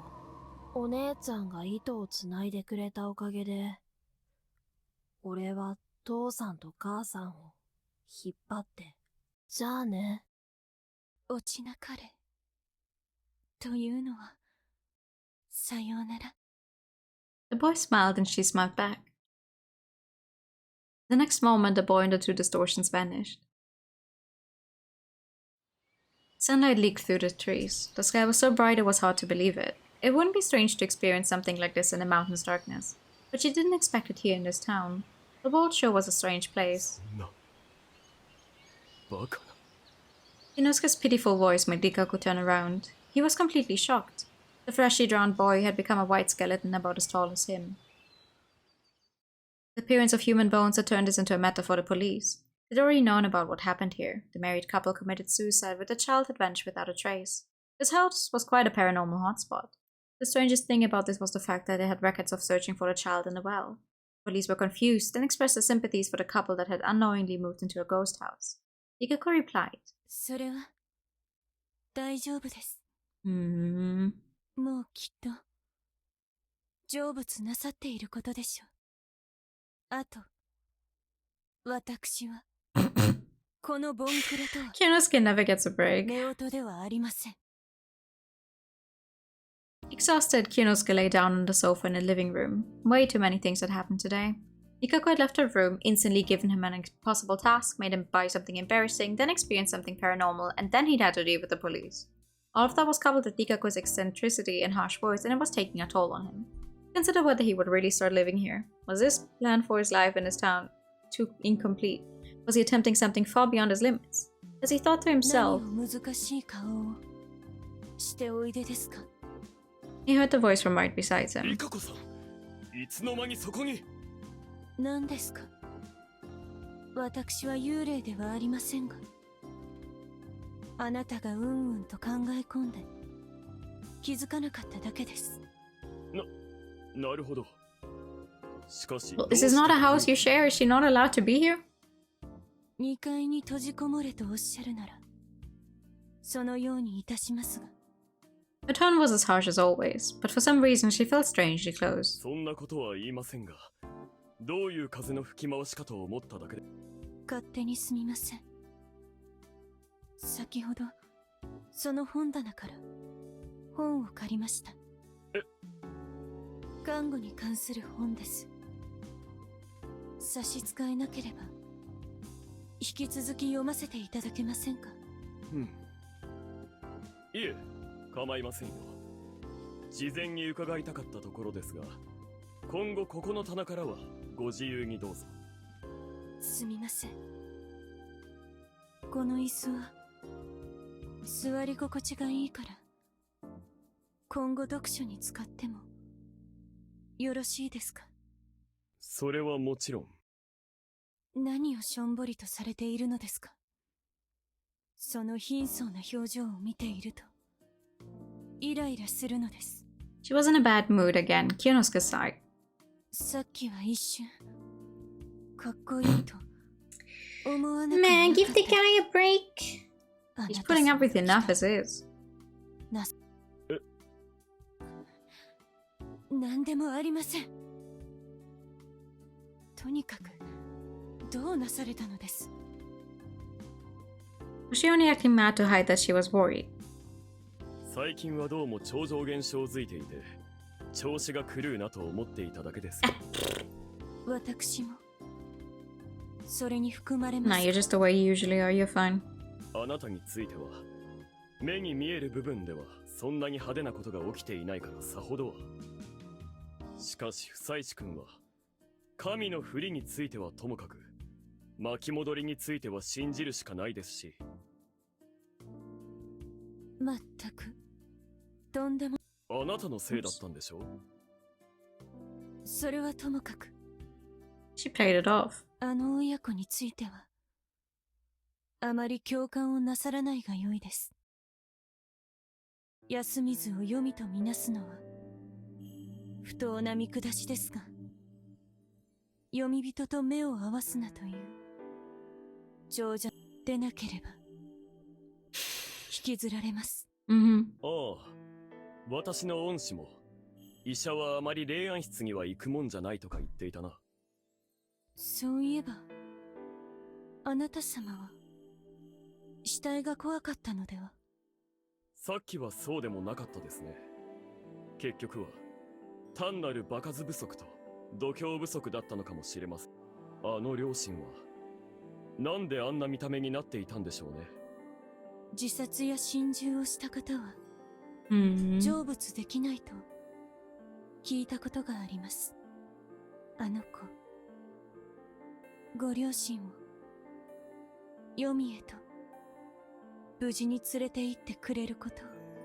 そちらでうまくやってくれると良いですね。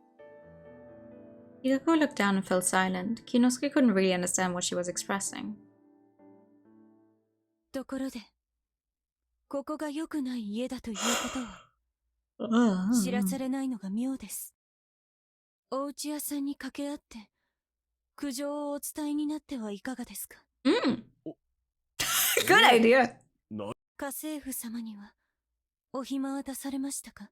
ええ、移動中に電話でキャンセルの連絡をしましたよ。わかりました。料理の本はお持ちですか？ Confused by the constant changes in subject, Kyonosuke spoke. 病院食やらの本はあったはずですが、一体 The どうしたん cook, です？ obviously. 居候のみ宿代になるとも思 Do い you ま have せ a んか？ cookbook? Yes, what do you want it for? 料理 To くら hit い you over the head with it? で掃除洗濯はこれでも得意です。あとは勉強でもして何か資格でも取ろうと思います。それであなた様のご恩にはそういうことで私をここに置いていただけますか？野里清之助様。そりゃ私としては願ってもない。本当にいいんですか？勘違いはしないでください。 Iko brought her face, long eyelashes, and red eyes closer to him, and Kinosuke almost stopped breathing. どうやら私は清之助様限定でひどく底意地の悪い人間になるようでしかしあなた様は少し尊敬に足るお方と見受けました。 Oh God. ご迷惑をかけぬよう 私も努力をする次第。決して心を許したわけではございませんゆえご承知ください So come in. We're in... This game isn't fucking ending. Extras. Rikako spoke a lot and unusually quickly too. At a loss for breath, she panted a bit and looked away from him. After seeing that gesture, Kinosuke, who had feelings for her, instantly forgot his troubles with her and just smiled. 分かっていますよ。リカコさん、これからよろしくお願いします。せいぜいご注意なさいませ。 Yeah, you あなた wouldn't. 様への嫌がらせで楽しみですよ。リカコさんと手料理。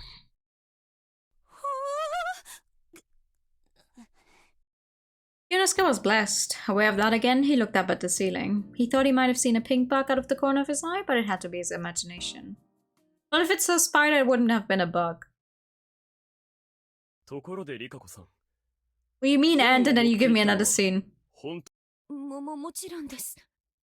何を疑うのですか？ You didn't also take all of his porn? No. Rider vs. Mystery Station Horror. So the age difference, she's so much older than him? No? She's 27. And he's also in his 20s. At the end of his 20s. They're almost... She lived a million dreams. Oh, shut up.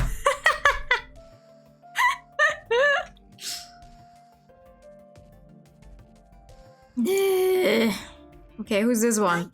宝生でございます。 Oh, hi. マミヤです。お世話になっております。もしや何かありましたか？ He's 32. Oh, look at that. 5 years. いえ、新聞見てますが、外からはちょっと分かりづらいことが起きてたら嫌だなと。まあ、よくあることですよ。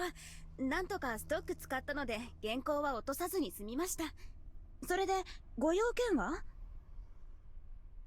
いえ、よく覚えておられましたね。私がそういうのを昔書いてたって雑談。 Maybe someone いえいえ refreshing. 大丈夫です。実はあります。心当たり。というか、私が通ってた研究室なら紹介はできちゃいますね。ただ、いいんです。 Why is hers a horror? 地方ですし Tagged as そんな horror. に評価が高い大学じゃないですよ。いえ、公立なんで学費は高くないですが。わかりました。私なんかで恐縮ですが。いえいえ、そんな結構ですよ。それじゃあ細かい記述はメールで。いや、それは無理か。明日くらいまで待っていただけます？またかけます。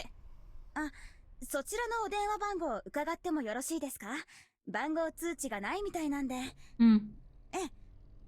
85... As she wrote down the number, she looked at the clock. She was almost running late, so she switched gears. Repeating the number, she skillfully avoided the pedestrians and approached the station. はい、承知しました。はーい、失礼します。 As she ended the call, she, the freelance writer Hisako Mamiya, put her phone in her bag and ran. She was on the move. She had to participate in a press conference regarding a contamination caused by a certain food company. She normally worked behind a desk, so this day was special in that it was mostly fieldwork. Hisako would have to worry about the content of the call later. にしても、くそ暑いわね。 It was July. The Tokyo heat was reminiscent of the tropics, and no one could blame her for cursing about it. Oh, mood. I do not like the Tokyo summer. A few hours later, she was near Shinjuku Station. Hisako was slowly staggering inside. Press conference was utter chaos. The company's PR were making excuses, while newspaper reporters were barraging them with questions. To Hisako, that wasn't a bad thing, since she could use the very situation for a humorous article. However, the other freelance journalists invited her to drink and dragged her around until it was late at night. All of them had grudges against newspaper and TV journalists, so they had a good time complaining about them. Hisako, however, had been very uncomfortable throughout the whole thing. ごめんなさい。なんかそんなすごいこと考えてもないのにこの場にいて。Hisako was a journalist, but at the same time she was an entertainment writer, and she was fully aware of that. She was the type to reveal new info just so the others could have fun. That got her some donations, so this was another part of her work to her. Her pride as a journalist didn't go beyond not writing lies and contacting the primary source herself. The other journalists seemed to be more about exposing the truth and defeating the media, and Hisako couldn't relate to that. Wasn't it just a facade? The desire to see things you shouldn't, the desire to laugh at others' misfortune, the desire to gain an advantage by knowing things no one else knew, the desire to take the moral high ground. Such desires were common to mankind, and wasn't journalism just a trade to present such products to the masses? They already violated laws and social norms to get new info. Didn't they have to put their lives on a line for their trade and work for their customers? If something wasn't going well, wasn't it because they weren't doing their jobs right? Forcing a self-deprecating smile, she drank some of her shochu, and by the time it was time to leave, she'd emptied the whole bottle. With some of the others worrying about her, she parted ways with them. This wasn't enough for her to lose consciousness or concentration. The only problem was that she didn't get to enjoy the floaty, languid feeling alcohol gave. Hisako hadn't enjoyed a good night out drinking for a while. She was so busy she had to refuse invites from her old friends, and often ended up having to go to gatherings she didn't enjoy. What kind of life was this? She chuckled to herself at that thought, but then pushed it aside. It was a dangerous thought to have when drunk. Shinjuku Station was like a maze. Making it to the last train would be a challenge. If she didn't make it in time, she'd have to stay in the station. Hisako had tough nerves, but even she was averse to the idea of sleeping drunk in the station. She remembered that there were lots of urban legends surrounding Shinjuku Station. There could be something inhuman among the passers-by, there could be a cenotaph under the Chuo line, there could be routes that took you somewhere you couldn't return from. Drunk as she was, she could maybe see one or two things she couldn't see normally. However, she passed the ticket barrier, passed the platform, and got on the final train without encountering anything. Aww. With all the desk work she had to do, unless she was doing interviews, she could hardly go outside. And this time was taken up by the meeting with editors from a magazine company, participation in the press conference, and the drinking party. Even between all that, she'd taken out her mini laptop, made some drafts for the stricter deadlines, and made a few calls. It was a productive day by her standards, but she'd have to spend all of tomorrow locked up in her room again. No matter how much she worked, her life didn't become any easier. It was a common problem, but it was also true that many such people often wasted their money on momentary pleasures, such as alcohol or girls. She considered that maybe her payments would actually increase if she stopped considering her future and just lived as she wanted. Being on the verge of 30 made her somewhat uneasy. She casually opened her phone and found out that she had over a dozen calls for each day. The job was so hard, yet the pay was so low. She understood that there had to be a mai before that, but she still couldn't stop herself from complaining. If she couldn't gain money, she wanted to at least have an experience that you couldn't buy with money. In that sense, the incident in Fujiyoshi, where she was attacked by locals wearing wolf clothing, was quite special. However, it was dangerous and she didn't earn any money for it, so it was a loss overall. Incidentally, that was the first time she'd encountered someone who claimed to be a fan of her work. Haruaki Fusaishi. Due to the danger he put her through, she wanted to know more about what happened there. They were still in touch via email, and she often tried to drag him in for an interview, but he always put it off, saying something about deadlines. He claimed to be a college or grad student. Was he studying a very difficult subject? It should have been summer break right now, so he should have had time, but it was now Hisako's turn to be busy. Circumstances weren't favorable, though she'd have some time after she crossed this mountain, so she had to plan her next job whether or not it involved Haruaki.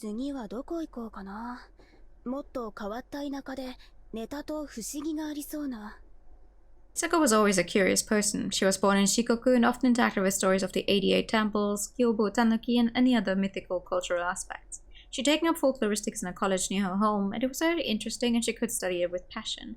However, she'd never had the mythical encounters she'd always hoped for. She then went on to investigate urban legends and modern paranormal encounters. She'd even moved to Tokyo because she wanted to unravel the darkness of the city. She then got a job with a small magazine and was put in charge of the occult column, but it didn't do well and went out of business in less than a year. Hisako even felt that this sudden state of unemployment was the most paranormal moment in her life.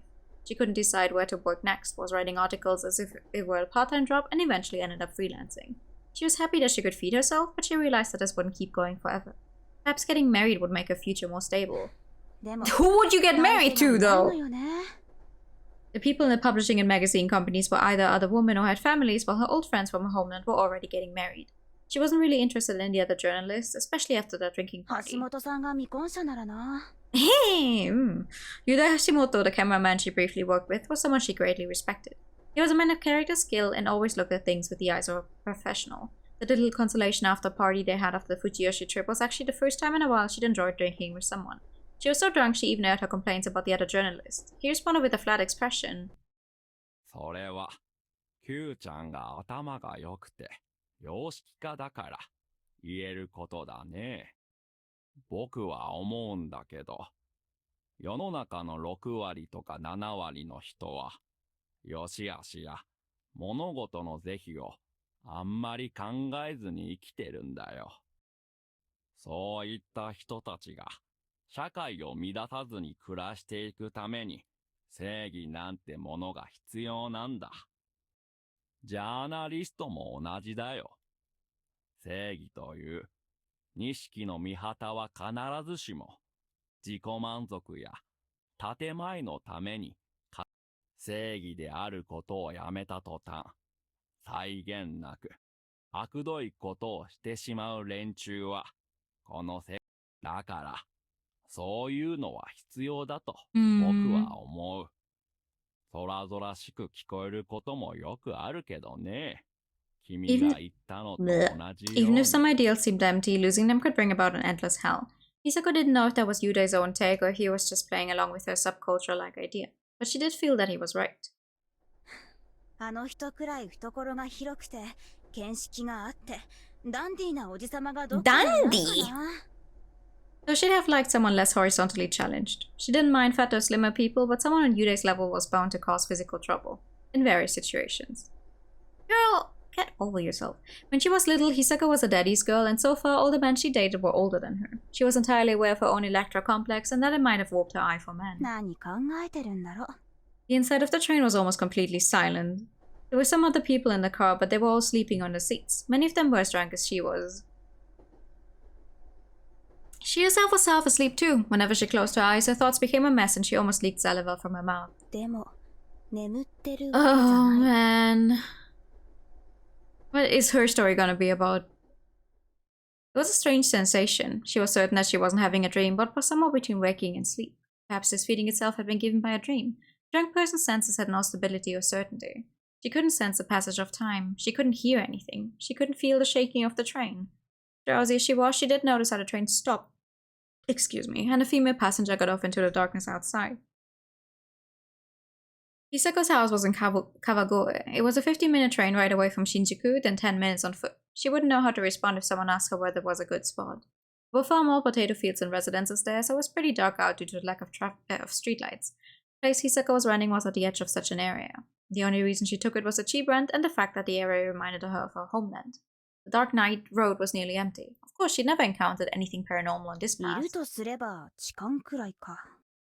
Hooray! The number of them had increased recently, and there were many signs warning about them. Apparently, they were the types who exposed themselves to women, but as long as they weren't violent, they weren't a problem for Hisako. うぶなねんねじゃあるまいしね。 That thought made her realize that she was aging, which only made her more depressed. The fact that the most unusual things she could encounter after moving to the city were just some perverts made her feel really strange. She noticed someone walking in front of her. You could see lots of people walking out at night in the heart of the city, but that was pretty rare here. Rare enough for it to be unusual. まさか。 Pervert. She felt that she'd just imagined one into reality. No one else was here and it looked like a man. It was easy to see him as suspicious. Normally, she'd have been more alert and have the good sense to switch to the other side of the road. However, she was more drunk than she realized. なんかネタになるかな。 Pervert's diet. Garlic's effectiveness in fending off perverts. Thinking of those and other more indecent headlines, she took out her notepad. She was actually planning to interview the pervert. You don't even know who this man is yet! Hisako walked up to and looked at him. He had luggage with him. Was he planning to pull something out? He wasn't wearing a coat. The man was wearing normal summertime clothing, and he was somewhat familiar. Ayo! They even give him a different shirt. What the fuck? Ha! You have something aside from your school uniform. That's weird. あれまさか That was her line. ライターの間宮さんですか？どうしてこんなところに？ That was her line too. オリベ安永くん？はい。 She suddenly remembered the call. She'd been contacted by Kaori Oribe, the woman in charge of the dining hall in Yasumizu, and someone she'd wanted to interview in May. The lady called to ask her for something. Her son had come to Tokyo to visit colleges, but neither she nor him knew any good destinations, so she wondered if Hisako could help with that. When she was interviewing Kaori about the Shishinare, Hisako had mentioned that she was studying folkloristics before. Apparently, her son had become interested in that recently. College students who knew what they wanted to learn before they even enrolled were rare, so any seminars would welcome passionate and skilled volunteers. This afternoon, they talked on the phone about it, agreeing on a new time. She was so busy that she missed most of the details, but Hisako was certain that she hadn't been told that the boy had already arrived in Tokyo. Her address wasn't on the business card she'd given them, and looking at his reaction, this meeting was surely just a coincidence. この辺に泊まってるの？そのつもりでした。こんな便利でもなんでもない片田舎にピンポイントで宿取ったの？ She could understand if it was closer to the metropolitan area. There were colleges there. Anyway, she didn't know of any local places where one could properly stay. いえ、匠兄の、うちの知り合いの家族の出稼ぎ先がこの辺にあるんで、通ってきたんですが。Isako could understand that. The local rent prices were low and there was a lot of industry and agriculture here. なるほどね。すっごい偶然。で、夜のお散歩中 You ってわ probably け？ got lost. いえ、そもそもたどり着けなくて。いくら住所を確認してもつかないから、もう諦めて、適当にうろついていようと思って。一晩中？ええ。いやいやいやいやいや。What kind of thinking was that? He seemed like an intelligent soul back in Yasumisu. Was that a 大 misunderstanding? 学行く前日に徹夜する気？当日ヘロヘロになっちゃうわよ。行きのバスで眠れたので大丈夫です。それに徹夜は結構得意なんで。よしんばそうでも、どこか腰を落ち着ける場所は必要でしょ。She's gonna invite him over, isn't she? 理想としては、え電車はもうないか。タクシーは走ってないけども。そう、もっと早い段階で手を打つとかできたでしょ。市外なら素泊まりでもいくつでも宿があったでしょうに。いえ、そもそもお金がないんです。それなら深夜カラオケとかビデオ屋とか。いや、高校生は使えないか。じゃあファミレスで粘るとか。明日から3日かけて大学を回るんですが、最低限の電車賃と外で食べるためのお金しか持ってきて。その食費っていくらくらい？500円あります。Was this a field trip to him? 基本的には食事も全部匠兄の実家を頼るつもりだったんで。まあでも、パンとかなら100円で買えますし。なってない。第一今日徹夜しても明日は無理でしょ。そんな予算じゃ宿も取れないし。そうですね。自由時間を使って寝られそうな場所を Oh 探すしかない。 boy! You really planned this out, huh? 橋の下とか。He was severely lacking in street smarts. あのね、いくら予定の決まった大学訪問だって言っても、ちょっと計画がタイトすぎるわよ。特に社会では何をするにもお金がかかるんだから。いや、うちって本当に貧乏で。Isako didn't know what to say. She could tell that the settlement was special in that regard. Even bringing one person to Tokyo was a great expense on their part. ちなみに私が紹介する大学っていつ行くつもりだったの？紹介？あら？話伝わってない？あなたのお母さんから今日の昼に電話があったわよ。私の通ってた民族学の研究室を紹介できないかって要件で。多分できるけど、ちょっと確認時間欲しいなって。民族学？間宮さんって民族学を専攻され…ええ。ああ、織部香織さんには世間話で言ってたんだけどね。母さん、余計なことを。どういうこと？いえ、僕が一人で外に出るのが初めてだからって、心配していろいろ取り出しているみたいでして。実は法学系だけじゃなくて、そういう人文系の学部も回りたいと思ってるんです。考古学とか文化人類学とか？ええ。最近ちょっと興味が出てて、それを母に言ったら、やたらと、それはいい。ぜひ、間宮さんのそのお話を思い出して、良かれと思ってやったんだと思います。いやいや、それはいいんだけど、でも、すでにこっちに出てきてる君と私をどう合流させるつもりだったのかしら。母はちょっと考えなしなところがありまして。Good thing you guys are in a game and it's written this way in the script. A true parent-child relationship. Everything made sense to her now, but she didn't say it. とにかく、ダメよ一晩ふらつき回るなんて。この辺痴漢が出るんだから、下手すりゃ間違われて通報されるわよ。Then he could at least sleep in a police station. まさかそんな。街舐めちゃダメよ。しょうがないな。I can't. うち来なさい。Yeah. 汚いけど、その辺で寝るよりはマシだから。ほらこっち。いや、その、このままふらつかはいない方が悪い。いいから来なさい。間宮さん、酔ってます？酔ってない。酔ってますって。She was. But even if she wasn't, she would have surely done the same thing. She was optimistic and proactive. She would act before she had a chance to be embarrassed about it and worry about it later. That was what the freelance writer Kyuko Hose was like at the court. That's why he calls her Q-chan. That's where that nickname comes from. Okay, a little late into the game, huh? まあ考えてみれば運が良かったわ。ここで巡り会えて。今まさに困ってます。何が困ってるのかな？ What? 僕トイレかどこかに入ってますね。それダメ、マジダメ。ざっと掃除するから。そのためにはまず。Oh god. Oh no. What am I reading? What am I reading? What am I reading? 見えない、見てない。Hisako could remember fooling around like that, but then it all went blank. What the? I want out of here. She woke up with sunlight in her eyes. Her head felt heavy. It wasn't bad enough to be a hangover, but it wasn't pleasant. She was wearing her indoor clothes, and there were other clothes and other things littered all about, but she didn't mind it. Where was he? She looked around the 12th tatami-sized room and found a note on a small table next to the wall. It was a message written in steady handwriting. It's time, so I'm leaving now. Thank you for the phone. I figured out how to use it and contact you when I have free time. Thank you so much for looking after me too. Also, I didn't see anything yesterday, honest. She remembered that she lended him one of her personal phones. She had several, some for work, some for herself. He probably never used one before, but she was sure he would get by. It wasn't hard to begin with, and it had numbers of her other phones, so there would be no problems as long as he figured them out. Though he was the type to spend the night outside if he couldn't find a place, so he could easily make some strange misunderstandings. What if he tried to put money in it or forgot to charge it? He's never used a phone before in his life, though. Hisako figured that it would all work out. She fired herself up and stood up. She had even more work than before, after all. They'd agreed that he'd come back once he was done for the day. No matter what he did here, he couldn't get far without money. She would clean up the place before he returned. In the end, Hisako couldn't clean out the bathroom or bath last night, and she could only hope he didn't see them. Also, when looking at it realistically, she didn't find a reason to give him money to stay and eat at a hotel or something. She had no obligation to do that, and if she gave him too much money, he'd probably be so humbled that it would be painful for her. She already had him stay over once, another day wouldn't hurt. He was a man, sure. He's a child!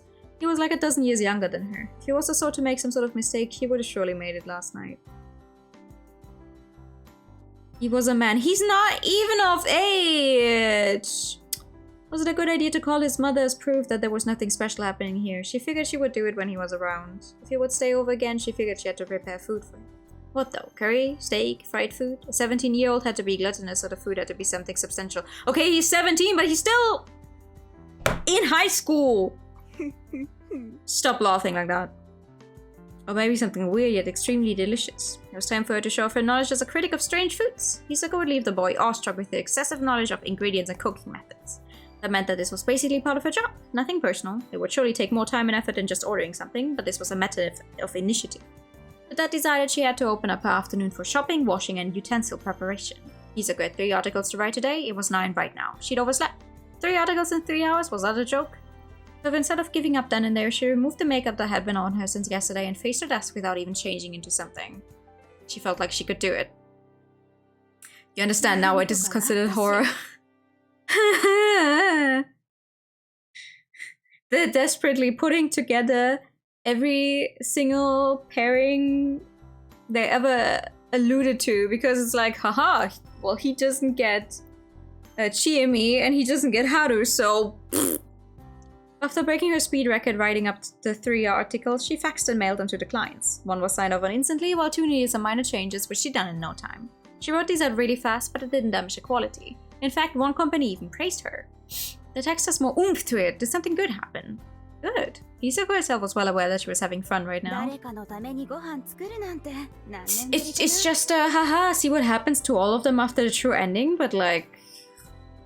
We're doing this because I want to unlock the entirety of the gallery, because there's some kind of bonus hidden there if you get all of them, but...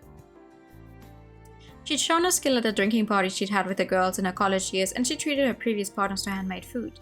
But once she became employed, she no longer had time for any of that. She might have been more desperate for human contact than she realized. にしても飯炊き効果で原稿速度が通常の3倍ってどんな体調気しようよ。いや、これはむしろ日頃どれだけたるんでいたかってこと。 Rice is good. こりゃ Rice お is 給 good 金 though. が上がらなくても当然だわ。 Did that mean that all her problems would be solved if she got married and made food for her hubby every day? That realization made her jump to her feet, then sigh. She had no good person for that role after all. ま、いっか。 With that, she now had half a day off, so she began cleaning and thinking of the menu. Come 2 o'clock, she put her makeup on and left. As she locked the door, the key shone under the sun within the clear sky. The weather was nice. Yasunaga hadn't contacted her yet. It could have been simply that he was busy or because he actually didn't know how to use the phone. Even so, he should have been able to come back without a problem. A mountain child's sense of direction had to be good, surely. Thinking that, Hisako went to the station. Rice, water, and pot go in. Cook rice, pot, and thrice the writing come out. She passed a small station that echoed the announcements and entered an old-looking car of a dull silver color. It wasn't the morning or evening rush hour, so there were few people both in the train and on the platform. She casually sat down and rested. Since she needed both rare ingredients and kitchen utensils, she decided to go to the supermarket in the inner city. Hisako even made a note of what to get. If she finished within an hour, she was bound to return before the rush. She spent the next 40 minutes doing nothing. Oh yeah, right. Her train trip already takes like 50 minutes. She would have loved to live her life spending half of her days working and half doing household activities. She'd enjoyed them. And she would have loved to have a gentle, reliable older man at her side to spend such days with. Girl! She remembered the faces of her previous partners. One was a senpai in a college club, one was a young employee in a gastropub where she'd been a part-timer, and one was a senpai in a study department. The reason for breaking up was always the same: the man became bored of her. She could understand why. She wasn't the type of person a man would look for in a younger woman. She wasn't cute, was crude, had stern eyes, and was subculture focused. I guess they just have bad taste? But also, is this really what we're going to reduce her to now? Now that she hasn't actually experienced getting killed in you know, the main plot, she's, I need to get married. I don't know what to do with my life. I'm almost 30. I don't know what to do with my life. Really? That's what we're going to reduce her to now? When she was a relatively relevant character in the main story? Also, she's... Dating her for a while was enjoyable, but a lifetime of her was too much. It was like her current job trying out delicacies. She knew that she messed up when picking her preferred kind of man. She would have probably fared better with someone the same age or younger. But wasn't it too late to struggle on that front? まずいな。楽しいことやってるのに気が散っちゃった。 Hisako decided to sleep for a bit. She'd been so energetic this morning that it was coming back to bite her. Could have been the alcohol too, so she figured she had to rest a bit. And if she slept, she wouldn't have to think about the ghosts of the past. So far, she hadn't seen a single one of her ex-boyfriends in her dreams, and she wondered what it said about her. Thinking such familiar things, she closed her eyes. おかしいな。 Oh no! Oh no! Surrounded by other visitors, Yasunaga was standing in the campus of one of the colleges he was visiting. He went through 2 colleges and properly participated in a total of 4 relevant events, such as open campus and simulated enrollment. It was rare for Yasunaga's own plans to fail. In that sense, this one was particularly troublesome. The fact that he couldn't get to Takumi Muro's family's home was one such failure. He couldn't find the residence he was told about no matter how hard he looked. One moment he thought he was walking around, only to come out on a completely unfamiliar path. He'd asked the locals for directions, but no matter how well he followed them, he'd just gotten more and more lost. He failed to find any public phones, so he couldn't even call to ask for someone's help. When it became dark, he'd given up on trying to get there and arrived at the road he'd walked by in the morning. He couldn't understand what was up. Was it because the town was unfamiliar to him? Was that really it? It wasn't a coincidence, there was intent behind this. あれからなんかこういう感覚を 希望的ですね。 That time was a strange incident in which God appeared in Yasumisu. Even now, he couldn't help but believe that it was all done by human hands. After all, there was no God in this world who would send the poor residents of Yasumisu on a trip to Atami. There were many mysteries such as the wolf's guy's suicide or the collapse of the Hat families, but it was clear that there was some sort of conspiracy, and going on a trip had protected them from its effects. They'd been saved by the clearly human yet godlike person. Hiya! When they came back, everyone in Kamifujiyoshi was shocked. There'd been a mist, yet everyone was okay. Not only that, but they came back on a limousine bus. Whatever had happened there, life in Fujiyoshi had become easier since then. He could vaguely feel that the encounter with God was related to the fall of the village hats and was a turning point for everyone there. The difference in school life was the most striking. The students related to the village had somehow vanished, and some had become friendlier with them. 霧は大丈夫だったのかとか、何かを見たのかとか、いろいろ聞かれたのは参ったけど。He always felt silent. When asked, while Chikamochi joked around, and Haru calmly dismissed everyone.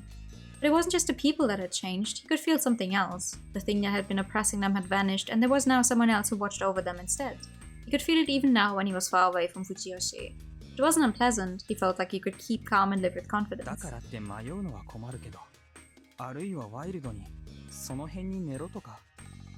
昨日の夜は僕もちょっとどうかしてたかもな。Mr. Mountain got telling him to give up on exams and return. Haru had sent him off with a smile, so he really didn't think that was the case. She'd even shown him a charm to keep him safe along the way and help him succeed in his studies. It was still in his bag and he felt it would bring him luck. あるいはもしかして間宮さんと引き合わせてくれたのかな。It was a fact that he couldn't have bumped into her if he hadn't been wandering outside that late. Hisako Mamiya-san. She was an outsider to the isolated settlement of Yasumizu, and the first impression she gave off was that of a refined city lady. It was hard to become like her by just reading textbooks. Chimi Surisawa had gone to college in the city and also returned so refined that he could hardly recognize her. Refined! Chimi! As one who had feelings for her, he found it both charming and unfortunate. After all, he'd fallen for the animalistic Chimi he'd known since childhood. Even if that was still there, the people, especially the men she'd met outside, had slowly changed her. By the way, when they'd returned from the Atami trip and she'd returned to college, she'd laughed and said she would go meet God. She probably knew that God and that smile could only mean that she... やめやめ。未練がましいぞ。Yeah, those two are, in an interesting relationship. I don't think you want anything to do with them anymore. It's better for your mental health, believe me. Chimi had left Yasumizu and become free. Even if she was far away from him and it made him feel lonely, it was something to be glad about. He had to follow in her footsteps and become free himself. Switching gears, Yasunaga took out the phone again and called the addresses me, deadlines, and me, connections. It just continued to ring and no one picked up. Was she asleep? It was already afternoon. Evening wasn't too far off. The rush in the morning had been awful. He could get out somehow, but the whole place could be packed again when it was time to return. He knew where he had to get off, but he wanted to avoid missing his stop and being unable to pay for travel again. He had to prioritize contacting Hisako. Upon deciding that, Yasunaga began killing time. 行ってみたいところもあるしな。広いな。After walking around for about 20 minutes, Yasunaga entered a college library. The old wooden interior was lined with countless bookshelves, and besides the sound of the visitors turning pages, the place was completely quiet. According to the documents, this was the largest assortment of books in the area. Apparently, only school employees and students could borrow books, but everyone could hang around and read, so it was a perfect place to kill time. You could also use one of the dozens of computers to search for the right book or just find out more. Yasunaga knew TVs, but he'd never touched a computer. He figured he would need it in the future though, so he certainly wanted to touch them. Also, a book from the hands-on learning experience left him intrigued, so he wanted to know more. It was a textbook about ruin excavation. びっくりするぐらい高いものらしいから、こういうところで読むのが一番なんだろうな。Before he'd wanted to become a lawyer to earn lots of money for his mother, but he'd been changing recently. His mother, Kodi Oribe and Takumi Muru, had begun to seriously consider getting married. She probably started to enjoy living in Yasumizu a lot more than before. Thus she insisted that Yasunaga and his brother do whatever they wanted. Ooh! About a month ago, Kinosuke no Sato, who'd left Fujiyoshi, had sent Yasunaga a sealed envelope. Inside there was a letter and a photo of God's mask. He wrote that he had the thing with him, but if Yasumizu wanted to prepare a proper place for it, he would return it to them. The no Sato document said that a certain someone had dug it up from Yasumizu. Kinosuke had no affinity for this kind of thing himself, but if Yasunaga was interested, he would contact his family and have them help him. Yasunaga had been captivated by the possibilities the letter provided, as well as the shape of the mysterious mask displayed in the photo. He knew that studies were about looking for reasons and results. If there was a reason, there was a result, so by knowing the reason, you could know the result, and by analyzing the result, you could arrive at the reason. Stop! As results and reasons switched places, things that had and didn't have a shape would switch places and create unexpected value. Yasunaga found this extremely interesting. That was why he enjoyed learning and why results followed him. Through the mock exam, he'd found out that he could easily be top of his class in college. The path for a lawyer was open to him. However, he was enchanted by the wolf mask. He wanted to know who made it and why, and the reasons why it had so many similarities to the mountain festival wolf costumes and face cloths. What methods would be involved in finding that out? Such questions made him extremely excited. This reminded him that Hisako had said she would recommend him to folkloristic seminars. If he chose to go there, Hisako would become his senpai.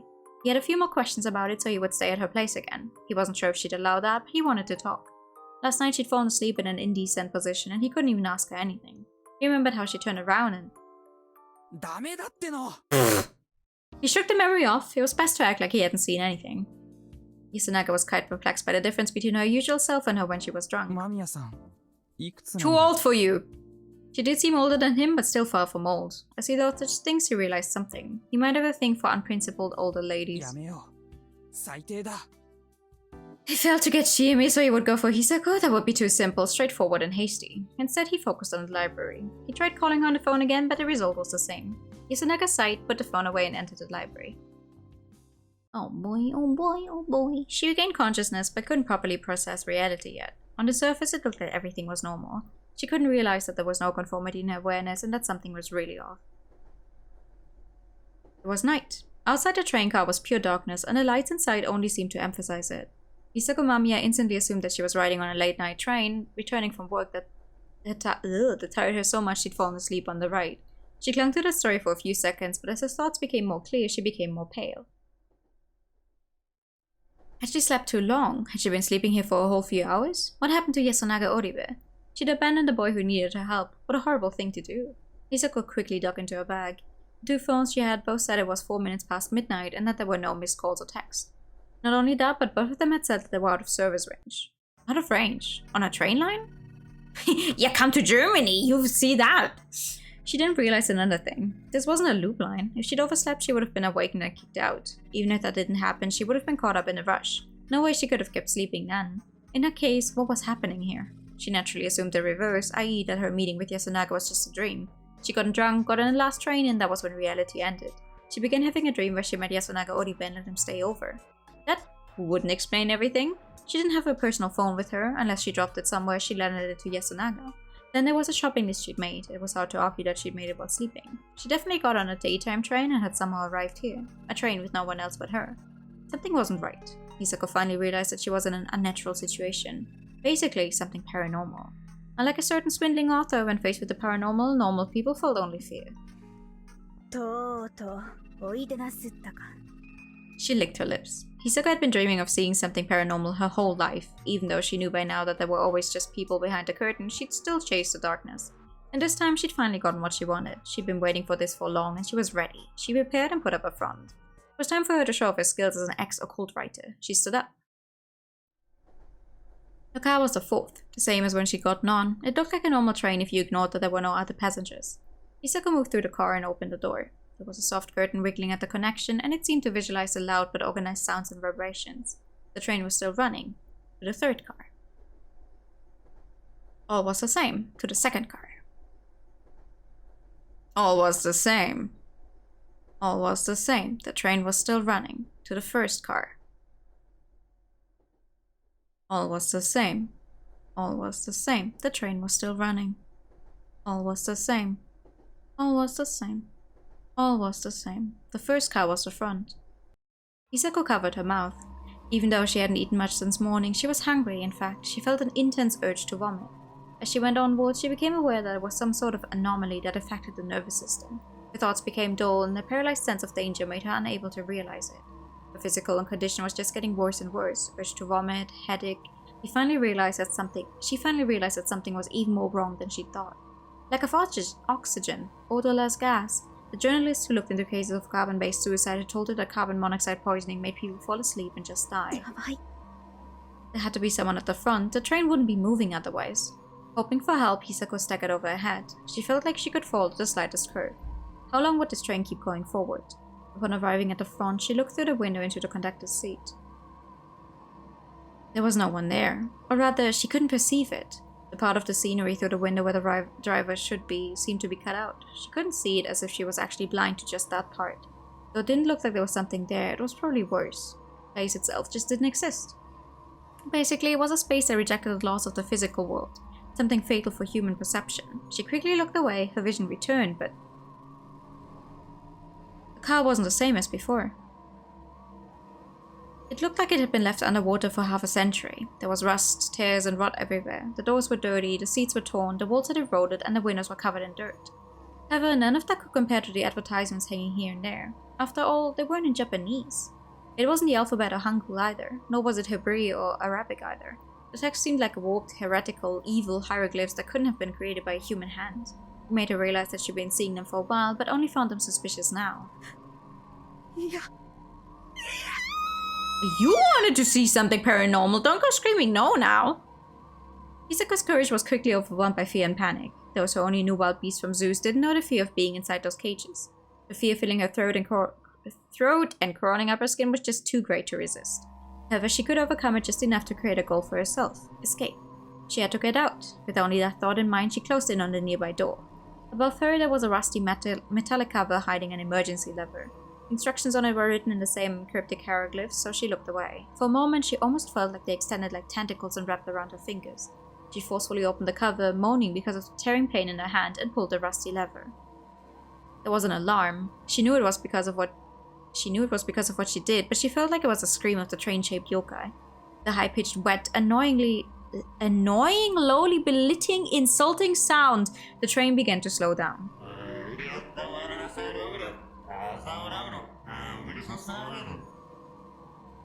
Okay. A train broadcast.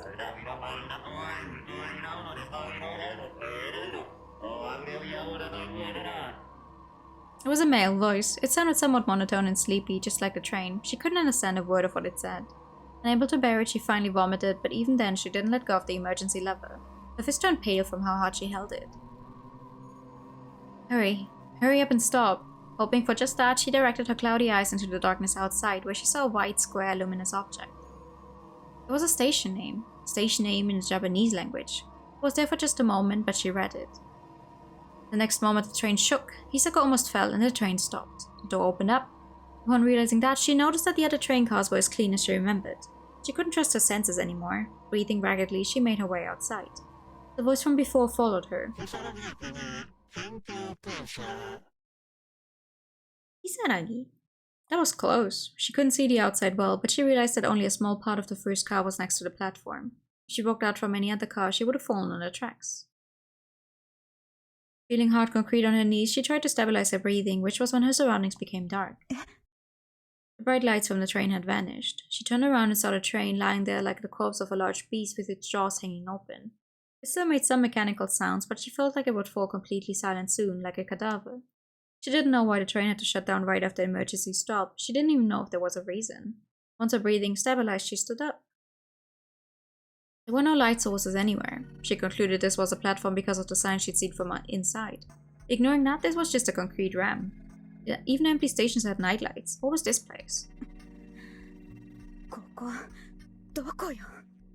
She already had info, however. The station's name was Kisaragi, and it was in hiragana. It fit the Japanese announcement she'd heard. Kisaragi wasn't the station she knew. It still didn't look like a proper train platform, but if it wasn't that, then what?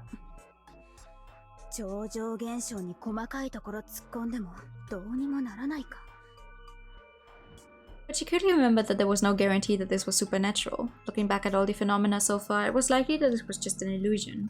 This was some station late at night, and she was just incapable of acknowledging anyone else here. However, she had to act based on what her eyes told her. All the horror characters who thought they went insane were fated to die. She needed light, so she took out her phone. When she did so, something made her widen her eyes. The battery was almost empty. Of course it would be! Oh, it could last 2 days without charging, and it was relatively new.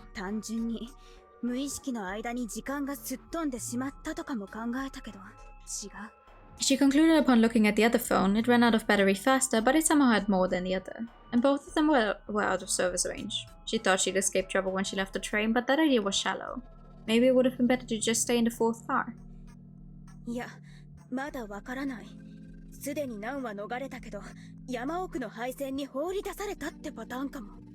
It was best to believe that something was wrong, but it was best to avoid extreme assumptions. She figured she had to look around a bit more. She took the phone with more battery left and lifted it up.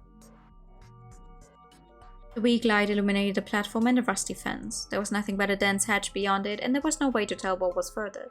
She directed the light up. There was a roof, a really small one like ones used in bus stops. It was also aged, but not as much as the train. There'd been a schedule on the support here, but it was torn off apparently. She looked at the text and numbers that were still there. It was no doubt Japanese. Was this actually an abandoned station? She lit up the rails. It was a one-sided platform, and beyond the rails there was nothing but a grassy cliff.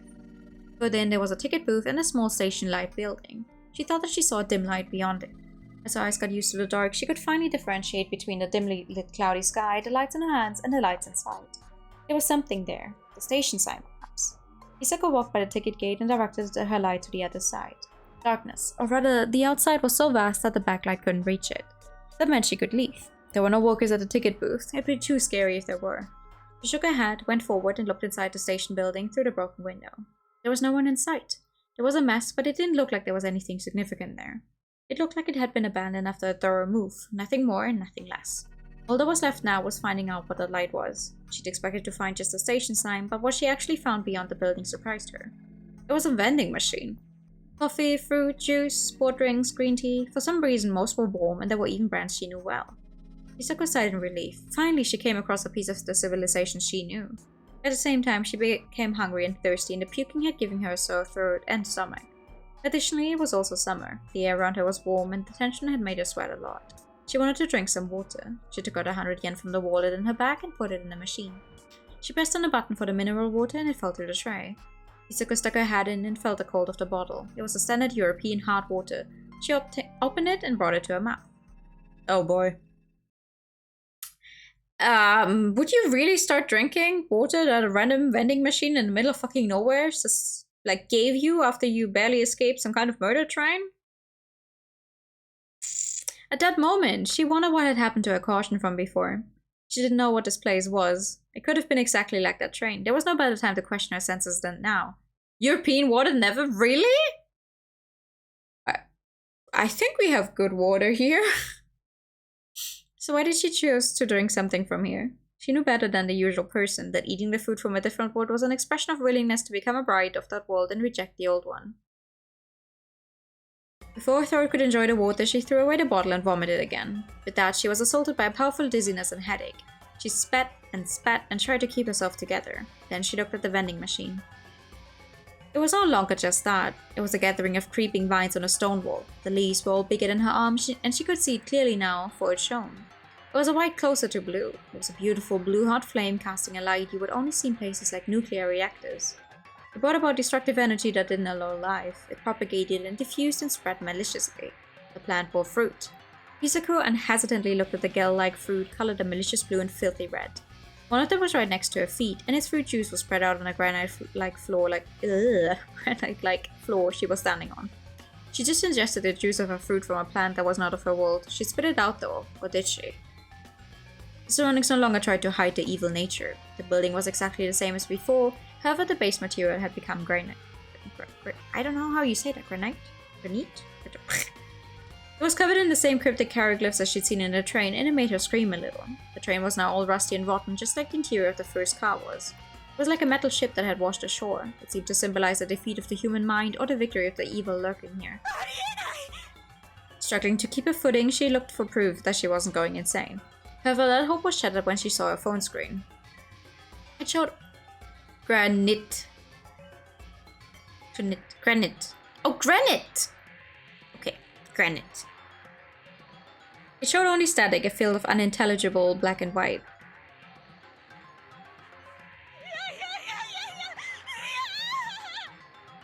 Man, first she gets reduced to, oh my god, I want to marry, then she has to suffer through yet another paranormal experience. Huzzah! Everything besides her was going insane. No, even her own things were like this. How could she make sense of this? She couldn't even look at the mirror now. Though panicking again, she couldn't throw away her phones. They were her only weapon after all. She worked the phone as best as she could. She even tried to do something on the other almost dead phone. She wanted it to connect to somebody. Anybody. Contact button, up and down buttons, call button. No luck. She couldn't connect no matter how hard she tried, but that didn't stop her. The small bit of rationality she had left told her was pointless, but she repeated it regardless, for she had nothing else. He was calling Hisako every 20 minutes or so, but he had no luck with either of her phones. It was close to evening now, so it was best for him to return by himself. Certain she wouldn't answer, he called the Me Deadlines phone. Having no luck there, he then tried the Me Connections, knowing it was pointless. Normally there was a ringtone followed by an announcement that the target phone wasn't in service range, but there was nothing. No call sound, no voice, nothing. Curious Yasunaga said that. There was no response. 間宮さんですか? 僕です。織部安永なんですが、終わったので今から帰ってもいいでしょうか? He said what he wanted. Suddenly, おや。お守りを渡して正解でしたの。It was a voice he shouldn't have heard there. はるちゃん? え? 我がおるときにその呼び名はつまらんの、兄ちゃん。ああ、ごめん。狼様。じゃなくて、神様。もしもしどうしてあなたに繋がったんですか？ Goddess! With the wolf killing incident, he found out that Harumakishima's game wasn't just an act. He hadn't seen her act like that himself since that time, but Shikamachi might have. However, Yasunaga knew that this entity was someone to be revered and loved. Anyway, she was too poor to have a phone, so there was absolutely no way he could have called her. 別に電話などしておらぬ。 What a strange response. 我が一部を封じた5分によりて、貴様を一時的に鏡としたに過ぎませぬ。その電話から聞こえるように思うわ。 Future government get connected to God again. 自然じゃと思っておられるからじゃ。 The explanation was a bit convoluted, but he understood it. 科学的には説明のつかないことが起きてるんですね。何か。Can we just go save Mamiya-san, please? No speaking. God. Ah, yeah, okay. Sorry, wrong number. you know that the one where Moshi Moshi? Donald desu ka? It's not convoluted. I'm sorry. I keep yeah, it's because I learned the word wrong. I realized that after the last stream. When I first learned this word, I for some reason always read over the second O. Like, in my mind, it's just convoluted. And I literally just realized with the last stream that, you know, it's not convoluted, but there's another O in there. I never realized. Thank you. It's gonna take a while. Listen, give me a bit.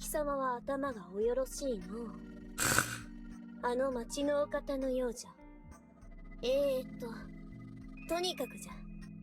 すぐに電話を。え、それじゃあ話せなくなるでしょ。全言撤回。何ですかそれは。本当に電話をしておるわけではないんじゃから。いいから切らぬか。死ぬぞ。He understood that she was telling him he was in a bad situation and quickly hung up. しました。良きかな。どういう意味なんです？死ぬって。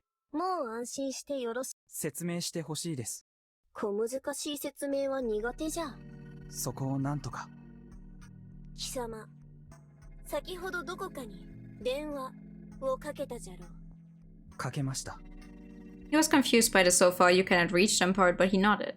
Hisako's house wasn't far away and phones didn't usually mind distance that much. It wasn't an international call or anything. 冬季点一つと地下基点二つがたまたま時を同じくして呼び合った。逆巻きにねじり合う。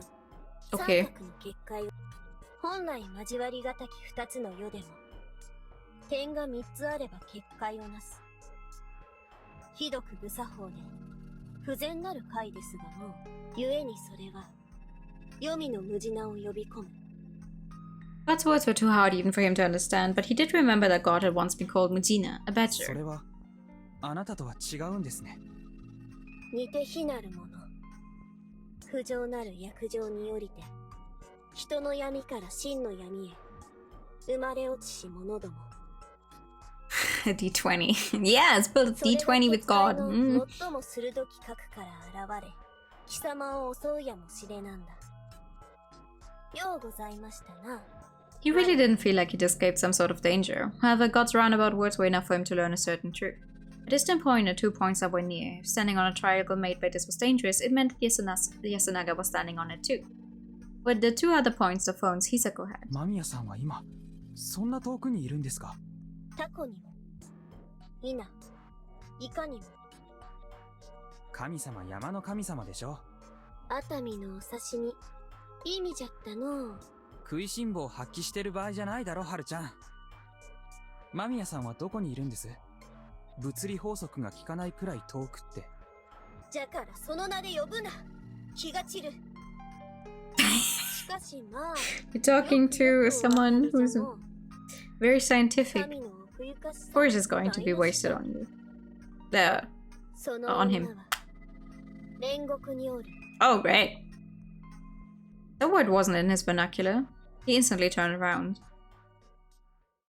With an empty expression, Yasunaga walked up to a PC in the library and awakened it from its sleep. He turned on the browser, accessed the search site, and typed in purgatory. Since the rune excavation book he wanted to read was being lent to an American school, he'd spent his time here reading a technical guide and using a PC. As a result, he'd already come to understand computer interfaces, networks, the relevant base concepts, and how to use them.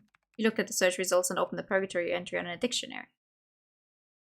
天国と地獄の間。 Purgatory. キリスト教ですか？ He talked into the inactive phone again. 我はその神のことは言うておらんが、まあ、そのようなものにございますぞ。そういう隙間はどこにでもある。人は神の居所にたどり着くのに、しばしば山を She didn't want to go there. 闇を She did want to see something paranormal, but I don't think this was on her wish list. かやのごとく、足のごとく茂る腕に、そこを越えて、人は神を望みまする。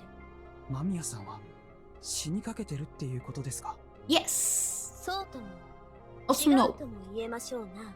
事故とか。いな。女は生きながらにして煉獄に連れられたのでは。Why? どうしてそんな。神隠しなど、昔は珍しゅうものうございましたぞ。今は昔じゃありません。人を欺き、かどわかす神もおりますれば、そういった神ほど、恐ろしく、人の住む場所に紛れ、狡猾に潜む者。特に、そのお方様は、誰が隠したか知っているんですね。その女を救いたいと仰せか、兄ちゃん。はい。一宿の恩がありますから。我を称えるか？お土産を山ほど持って帰ります。良きかな。機械を使うのでありましょう。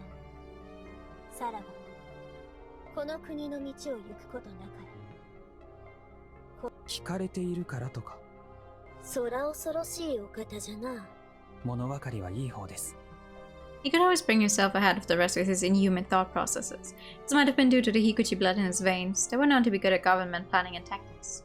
Though he was not as extreme as Chikamotchi, the three-decked crow and servant of God, Yasunaga was no doubt the じゃあ genius. やっぱり。さよう。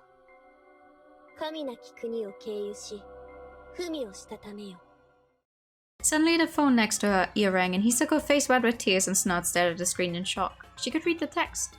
She looked around and found the anomalies were nowhere in sight. Hisako wouldn't let that fool her though. This place was definitely unnatural.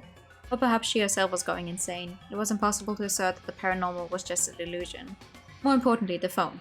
It was an email. It was from an unregistered free email address. Upon seeing the name before the ad mark, Yasunaga, she gasped loudly. With shaking fingers, she opened the email.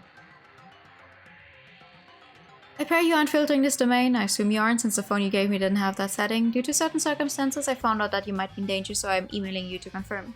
You're in a place you shouldn't be. Everything you see is dangerous. Don't do much and please send me more details. I will consider how to deal with it. Use the address given here. It should work. There was a copy-paste of a very long URL there. She tried to open it, but couldn't access it because the phone wasn't in service range. You're in a place you shouldn't be. As she thought about that, she got another one. I forgot to mention I'm sending this mail from a foreign server. It seems that only networks in Japan are blocked. That's why you cannot access the local phone services and networks. The site I linked is foreign. Please open it using the internet. If you don't know how to do that, please wait while I'll give you instructions. Hisako was dumbfounded. Had he lied that he didn't know how to use a phone? I'd actually felt that he knew computers and networks even better than her. Anyway, she knew that Japanese phone networks were separate services provided by the carriers, so that was the reason why she couldn't access it. Hisako chose the URL again and picked the option to open it in the browser. Hi TK! Success! It was a very crude, simple website. There were some Cyrillic letters at the top, probably an explanation, along with a text form and a button which was probably used to send the text. Web chat page. Then when she had to enter her nickname, she tried to input her own name, and realized that she couldn't remember it. Oh boy. Yasunaga had already logged in as Yasu and repeatedly pressed the refresh button. Upon seeing the new person join, he raised his voice. But the person who logged in was called OKQ. Was it a glitch? Did the phone displayed wrong? But at that moment... Help! A short yet heavy message was displayed. What kind of place are you in? Kisaragi Station. I looked it up, but it doesn't seem to exist. It probably just looks like a station. Don't let it fool you. I know. I can feel that I'm in a weird place. I sometimes can't even tell what's real or not. It's bad. I can't even remember my name. まずいな。 Foreign service connect to Limbo, OMG! He talked to God about this while preparing, and that got him a warning from the librarian. He would take the phone away if he used it again. He had to be careful about using it, but he more or less already found out what he had to do. It was bad because of the warnings that God had given him. Don't drink or eat anything in the other world. Don't forget your own name. Don't turn around if chased. You are Hisako Mamiya-san. Hisako Mamiya. Say it and remember it. Hisako Mamiya. Yeah, that's me. Thanks. Don't eat anything. I won't say the weird fruit. What? Are you okay? I spat it out. Was that good enough? What if just a bit of it was fatal? But then again, if she didn't actually accept it, maybe it was just fine. It was probably a question of mentality. Tell me what Kisaragi Station is like. It took a while for her to respond. There's a single set of rails, no walkers, it's all dark and cloudy. There's a vending machine. The train stopped nearby. I got here by going to Tokyo. After I bought some water, the vending machine almost drank it before spitting it out. Everything changed. It became just like this warped, weird temple. Then I started feeling sick. It happened on the train too. It became a mess and I saw weird text. Apparently these places change depending on the observer. It's the concepts that matter. Why do you know so much about this? I'll tell you once you're back. We need to focus on the situation. You and Purgatory. All places where God exists can be escaped. Ah! Miss Virgil? Miss Beatrice? Going to God means dying, doesn't it? What is that? Beatrice! He didn't understand what she was talking about, so he looked it up. It was from a classical work called Divine Comedy. He was impressed by how knowledgeable she was. I'll lead you through it. It's possible to save you if you can get there, trust me. I don't really get it, but okay. You also might just be imagining that you don't feel so good. Try lighting a fire to feel better. I don't have a lighter and I can handle this for now. Okay. Now I had this idea. If Purgatory is between heaven and hell, shouldn't they be the previous or the latter stations? You have showered and achieved maximum clean? Nice! We in Purgatory. I see. Good idea, but I don't know from where I got on this hell-heaven tour. I don't know the details, but it did seem like things will get worse if you kept riding. It did. Might have been a train to hell. Maybe you should try heading back to the previous station. The train doesn't work, right? Right, but I don't want to ride it again anyway. Can you follow the rails on foot? Can I really trust you? I'm not 100% certain. Tell me if there's any new info. Alright. Just saw the moon. Just so you know, it's 6 in the evening here. You're joking. Is the flow of time different there? That's not what I mean. This is bad. What is? Please respond. She really did see the moon. There was a space in the clouds covering the sky and a reddish moon peeked through. Ha ha ho ho, hello! Hi, Raiders! Welcome in! Hello, hello! I'm new, like the color pink, visual novels and JRPGs, and we're currently catching up on the last few extras of Raging Blue because this game, for whatever reason, doesn't want to fucking end. Also, thank you for the follow. Also, Pikachu for the Raiders. Of course. Pikachu.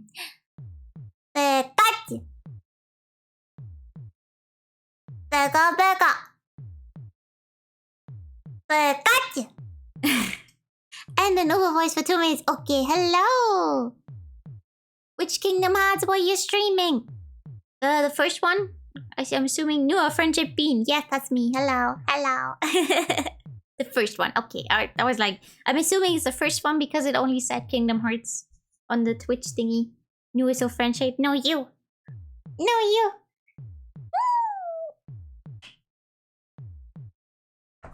But yeah, just so everyone's aware, we're no you. We're kind of stuck in Purgatory right now. We're trying to get out of there. The one person is stuck in Purgatory. The other one is trying to help her with a web chat. It's not going well. Also, these are the extras. The main story is already over. The main story has been over for over 3 hours. And we're just catching up on extra content. Because I said I would play this game to 100%. It's just not stopping. The real first Kingdom Hearts is birth by sleep if you go by chronological order. Okay, but I usually go by release order. Even if another game takes place before you know, before different entry. Also, I know nothing about the Kingdom Hearts games. No, that's not true. I know a little bit about the Kingdom Hearts games, but not too much about the story, so yeah. Kingdom Hearts is so nostalgic, you love it? That's good. That's great to hear. I want to play them at some point, but I have so many other games to go through before that. I want to catch up on some other things first before I attempt my hand. What does make sense? Attempt touching the Kingdom Hearts game. So it was a boss fight kick your ass. I saw that before, I think. I think I saw that specific fight one time. The real Kingdom Hearts were the friends we made along the way.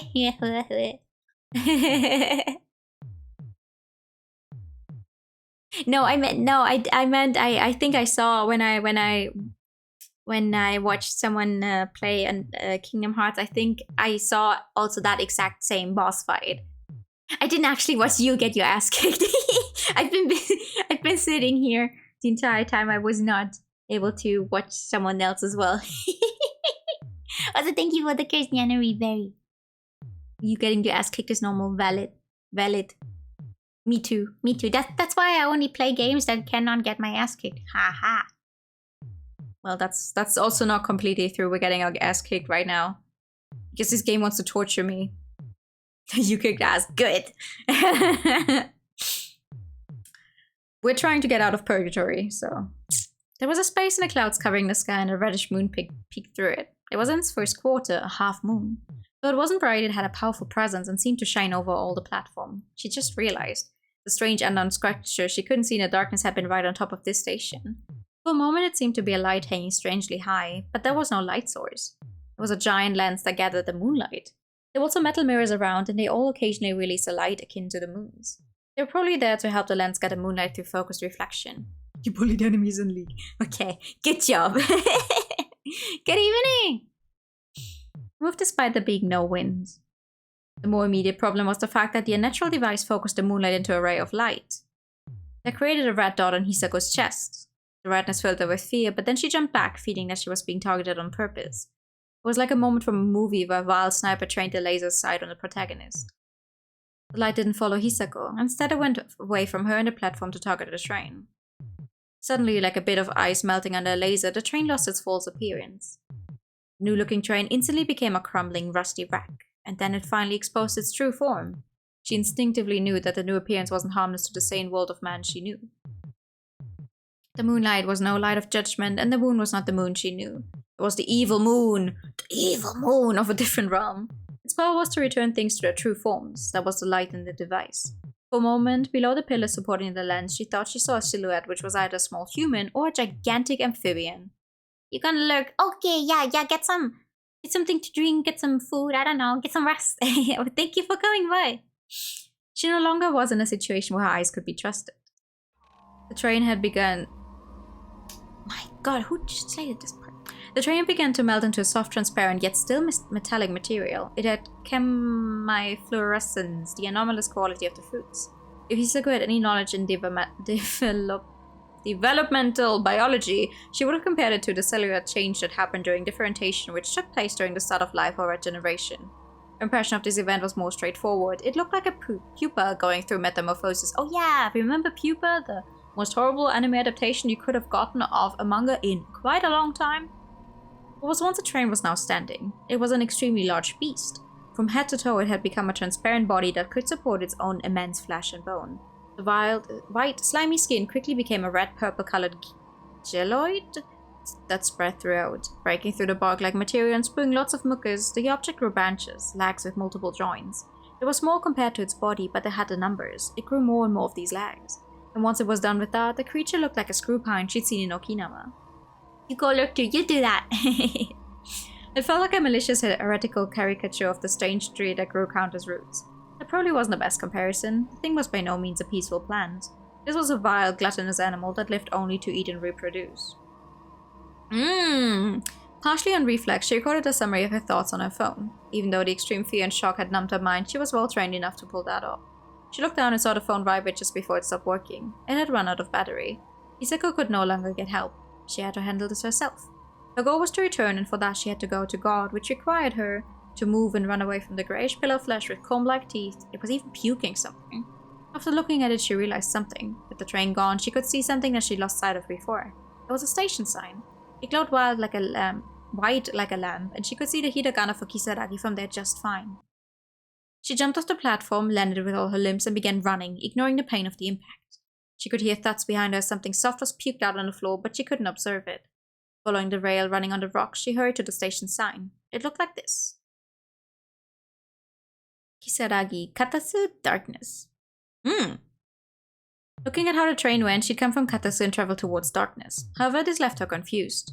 Katasu Kisaragi, darkness? What was that? Did Katasu refer to Nino Katasukuni? The word in Japanese myth at the heavens, Takamagahara, the netherworld, Yomi no Kuni, and this world, Ashihara na Katsukuni. Nino Katatsukuni, also known as Ninokuni, had been the place where Izanagi and Susanoo lived. Due to various circumstances such as the root part of it, it ended up being considered to be the same place as Yomi no Kuni. The afterlife, basically. Hell. Was Katasu hell? But if that was the case, darkness would be heaven, but she barely knew any myths where darkness was good. Well, you want to go back to the way you came from! She began running and couldn't stop now. Where did she have to head?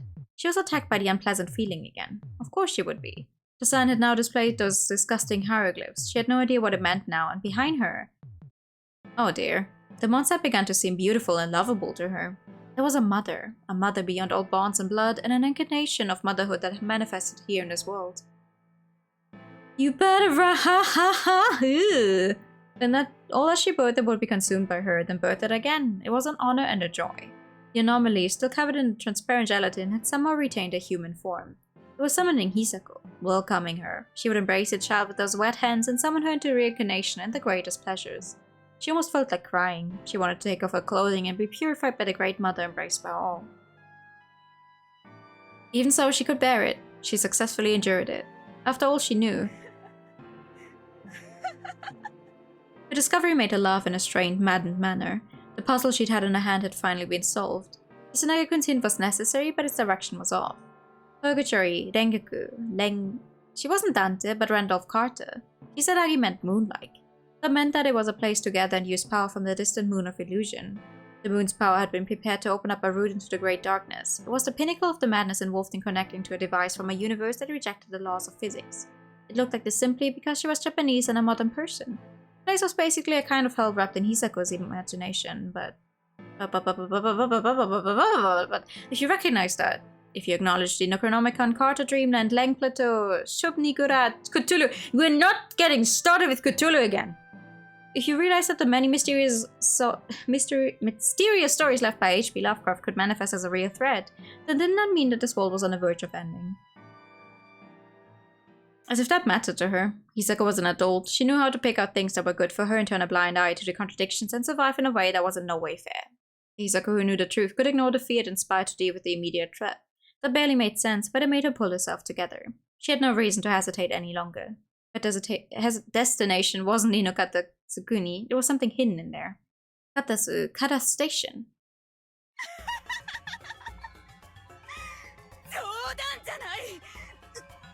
As far as she knew, this was a challenge. It was a place where few could find themselves. She didn't even know if normal people could live there. However, if the something that had led her here, she had a good guess about its identity, had made such a human-like trap, then getting there should be easy. After all, the rules had already been written. But that was when she was assaulted by the worst spell of dizziness and nausea yet. It nearly brought her to her knees. If she staggered around like this, everyone would catch her. She now understood why Yasunaga had suggested she light a fire, but she wasn't in a situation where she could do it. She also doesn't have a fucking lighter on her. Would the other phone burn if she shorted its battery? What a pointless thought. The phone had a role to fill. In that case, she would use a minimal mythical knowledge to create a small fire. She opened her notepad, clenched a ball pen linked to it, and stuck it against the granite floor at the edge of the stone with wriggling marks of evil all over it. The metallic ball instantly broke, but she didn't mind as long as it lasted long enough for her to finish. It would hold meaning even if it made like this, surely. Line, corner, line, corner, line. Watching the transparent creature approaching her, she felt her intellect become overwhelmed by fear and panic, but she still pressed on. This was how it was supposed to look like. A warped pentagram, or tree-like symbol of divinity. In the middle of it, there was a figure akin to an eye or a flame. It wasn't a powerful weapon. If there was something better, this word would surely have been safe from the fear of Cthulhu by now. It would surely hold no meaning against the Great Mother approaching her. But there were still its children, its unnatural heir here, and the entity controlling the moonlands. It could maybe work on them. She finished carving the Elder Sign. The next moment, the world screamed. It didn't actually do much damage to this realm itself. However, even a simple needle could bring severe pain if used well. It was especially damaging to those who didn't expect such a retaliation. With the rending sound, things changed. First, there was the air, perhaps not permanently, but it felt purified. Second, those chasing her withered and faltered. The Great Mother behind them shook as if enraged and continued birthing more children. Now was the time. Now was the time to run. She sprinted. Going to cut this station. The second phone's about to run out of battery too and I won't be able to contact you again. I trust you. Hisako had logged in after OKQ had logged out because the first phone's battery had run out. After that message, no amount of refreshing the web chat page added anything new. A while later, Hisako was logged out. No longer having any business with the empty chat page, Yasunaka closed the browser. After that, he placed the phone next to his ear. そっちに向かうようです。 With it, but with it. Whatever. 承知した。 I just wanted to get out of purgatory. I don't care anymore. With just that, he closed the phone. As if to escape the librarian advancing in his direction with furrowed eyebrows, Yasunaka locked off the PC and left. There was nothing more he could do besides believe in them. 頼むよ。神様。 Hisako ran. She ran along the train tracks illuminated by sinister moonlight. Her legs often got caught on the railroad ties and she fell a lot. Her high heels were broken, but being barefooted would have made things harder. Cthulhu saving the day. Woo! Her feet hurt so much that she could barely feel her toes. She couldn't keep the tears from her eyes. Eventually, all she could do was stagger forward, but even so, she couldn't stop. She had an urge to look back. She actually thought she had to. For all she knew, she might have lost them completely. I chose to do the game today because I didn't trust the game enough to be able to finish it tomorrow according to our usual schedule. And today it doesn't matter if I go over time because I still have time tomorrow. It would not be the same tomorrow. However, she knew better than the average person that turning around in such situations was a big mistake. Thus, she just continued walking. She wished to return to the boy who was worried sick about her. She would give him her thanks as well as make him some eccentric yet delicious food. With just that in mind, she continued walking. And I mean, clearly I was right. The game is not gonna let us go. This might have continued for an hour or two, maybe even longer. She continued walking, looking at only her legs. She walked... お姉ちゃん What? If someone hadn't called out to her, she wouldn't even have realized that she'd already reached her destination. She was now at a shabby, dark station, much like the previous one. The sign there said Katasu. This place お was... 姉ちゃん Well, once again, she looked to her left. There was a concrete platform within reach, and on it there was a child. A silhouette of a child with a cheap-looking kimono and bobbed hair. The child's voice was androgynous and not very articulate. The moon was hidden now, and the only sources of light were the sky and the sign. Hisako couldn't see the child's な face. んでこんなところにいるのここは行っちゃいけない Yeah, that's why I'm trying to ところだ leave. よ The voice was innocent, but a bit strict and harsh too. 出してあげるからついてきて上がれる The child gave Hisako a hand. She, however, merely stared at it. It was so close, yet she couldn't see past the child's shadow. A dark child. Could it be that... 懸命でやらせられるの記者のお方 Hi! The sudden girlish voice made both Hisako and the child turn to face its source. There was a strange-looking figure near the ticket gate. She was clad in bandages and looked about 16 or 17. お姉ちゃん悪いものが来たよ急いで逃げなきゃくくれやひとひにひとりきりたった With that, Hisako instantly knew who she had to trust. That was the song that Chimi Serizawa had taught her back in Fujiyoshi. Ignoring the child, she ran to the platform, climbed up, and hid behind the よ girl. う頑張られましたなあなた、安永くんの。黙りなされ逆らうの That was no longer a child's voice. It wasn't even human. The child had been replaced by a vortex of darkness that looked somewhat humanoid. However, that wasn't true darkness. It was a chaos that consumed all, even light. For a moment, Hisako thought that she'd seen 3 shining spots on its face, but she instantly looked away. If this thing wanted it, it could have prevented her from doing that. It could even crush her sanity completely.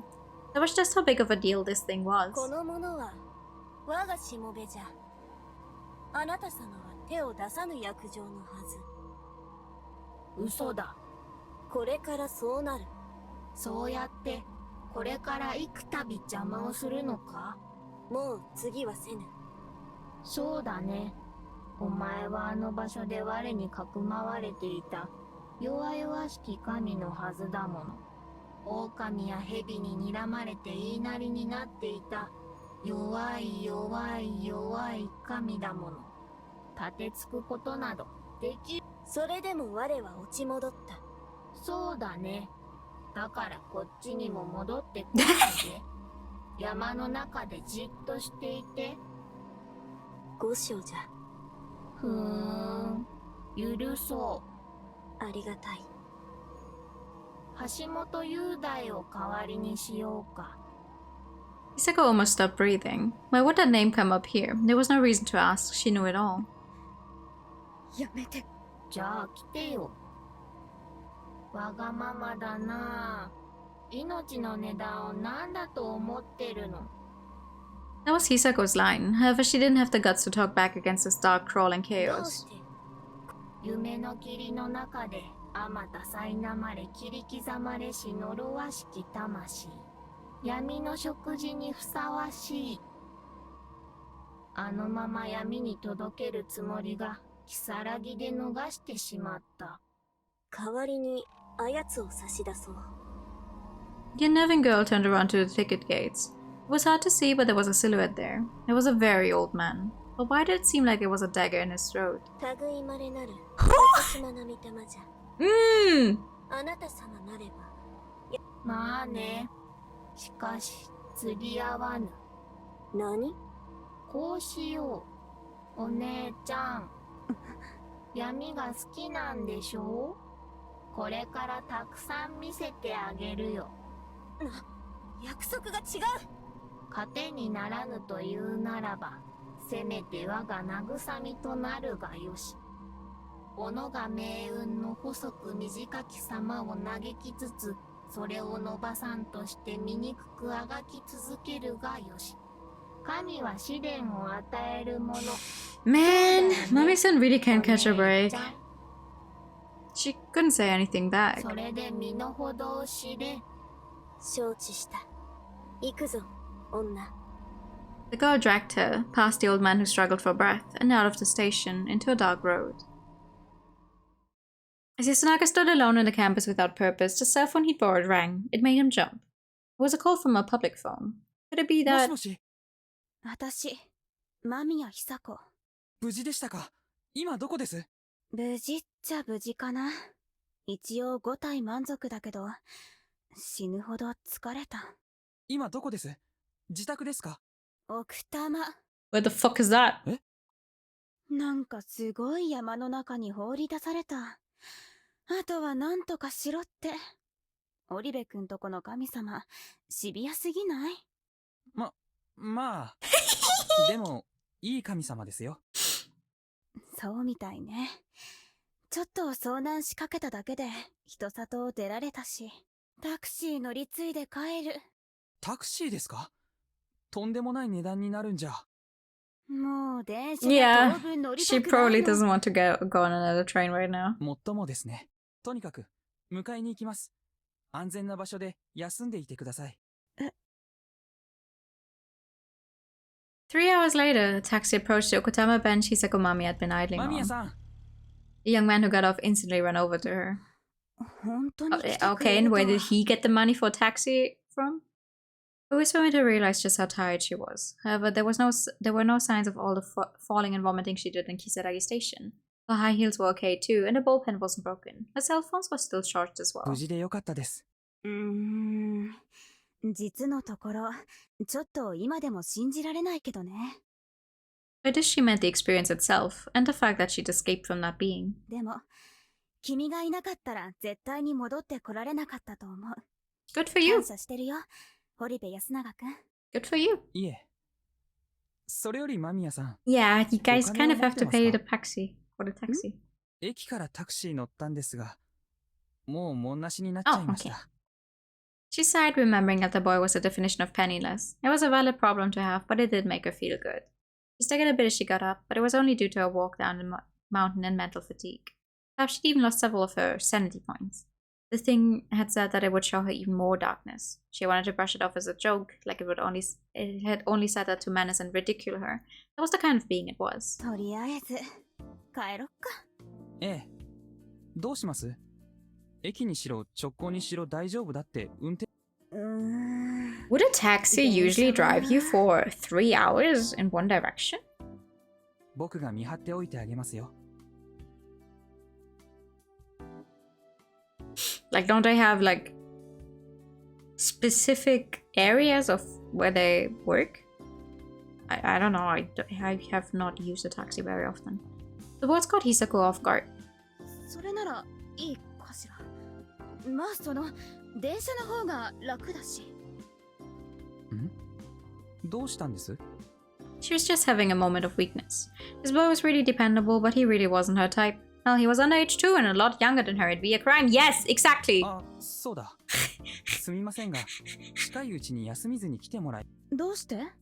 なんかうちの神様が、間宮さんを助けるために色々あったらしくて、僕に渡したお守りだけじゃ、ちょっと心もとないから、ちゃんと色々するとか、なんとか。I reminded Hisako that she became a なん follower. か変な儀式とかあるのかしら。いや、今はもうないですよ。やっぱり興味あるな、君の胸。もうちょい調べさせてもらえない？一応学芸員 Now she can go look at the village without getting involved in a weird dream ritual thingy. それで思い出した。大学紹介の件ですけど。ああ、そうかそうか。って四国まで車で行くのって大丈夫？明日の日程が終わったら夜のうちに出てとか。僕は大丈夫ですけど。じゃあそれでアポ取っておこうかしら。その足で四国行って帰る足で富士吉村？それというか明日も送迎してあげるわよ。一応軽だけど車はあるから。え、そんなにしていただいたら悪いですよ。いいのいいの。今日する予定だった買い出しもする予定だし。And she didn't want to be それ alone. じゃあ、ぜひお願いします。 Okay, that's valid. 僕も自分の故郷の歴史を自分の手で紐解けたらなって思ってるんです。その時は間宮さんと一緒にするっていうのもいいかもしれないなって。面白いこと言うわね。そりゃずいぶん長い付き合いになっちゃいそうだ。Yasunaga began to have trouble putting his thoughts into words, which made Hisako tilt her head. どうしたの？神様が最後にちょろっと言ってたんですけどね。帰依させるには、いや、なんでもないです。ちゃんと別の方法を用意してもらえるよう頼んでおいたんで、大丈夫です。Seeing the boy turn beet red, she felt that he really was still a child. She found it charming and it was a perfectly healthy impression to have. とにかく行こうか。運転手さん待ってるし。そうですね。奥多摩か。駅の近くにすごく美味しいラーメン屋があるって聞いたから。I have no idea where Okutama is. さすがプロの情報ですね。でもお金が。命の恩人にはおごるわよ。当然。そんなって今更か。じゃあすみません。ごちそうになります。They got in a taxi, and as Hisako listened to Yasunaga give directions to the driver, she finally relaxed. She was resolved to feed him her own food tomorrow. That sentiment was even stronger than it was this afternoon, but that was because he'd saved her life, surely. They'd then go to Shikoku. It wouldn't be just a drive, but a real trip. And then they'd visit his home. What a packed schedule. She was excited, tense, and strangely uneasy about it. 何もなければいいな。She always yearned to experience something blatantly occult and paranormal, but now she knew it was something to enjoy from a distance. Hisako suddenly wanted to see that informant, Haruaki Fusaishi, again. That insolent man had gone through a mystery she hadn't, and she felt she could bond with him over their strange experiences. It was high time she made an appointment with him, so she resolved to make one at all costs. そういえば、間宮さん。Yes. As the driver began taking them to the station, Yasunaga took something out and gave it to Hisako. 何？写真？ええ。安水の遺跡から出たものらしいです。人柱になった昔の方の遺物だとか。こんな文化、どこにも見たことないから、すごくいい研究テーマになるんじゃないかって思うんですけど。間宮さん？これ、あなたの神様だったりしないわよね。ええ。これは、もういない神様です。なら、まあ。She felt like she'd just seen a whole new face to the world. The beast mask with 3 red eyes carved on it made Hisako think of the darkness looming ahead of her, causing her to feel lethargic and look up at the taxi ceiling. End!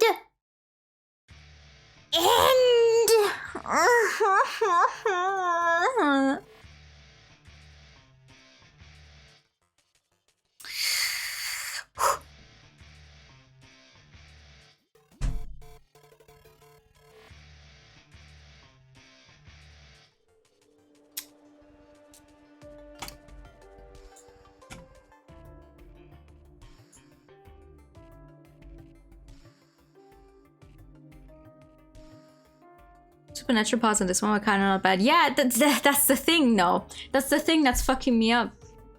They can write good supernatural parts, and then they destroy their flow. Does that make sense?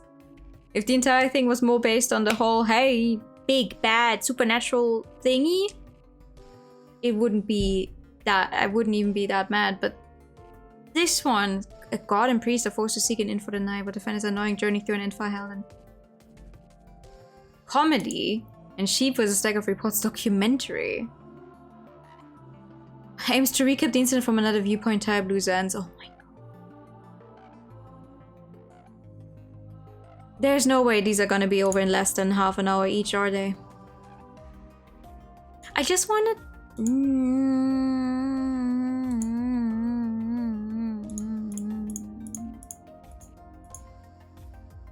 Hey! Never mind, we got all of these at least.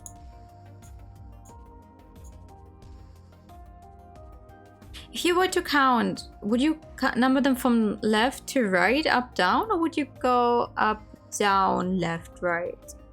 1, 2, 3.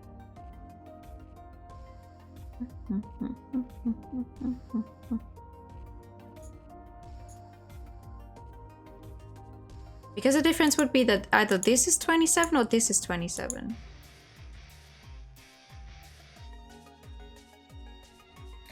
It's left to right, since then, for example, it's a forest image group. Yeah, I would also think left to right. Because it says here, for the final bonus, go to album in the main menu and choose number 27 for an Easter egg. But like, where's the Easter egg aside from this being the CG where his pants got pulled down?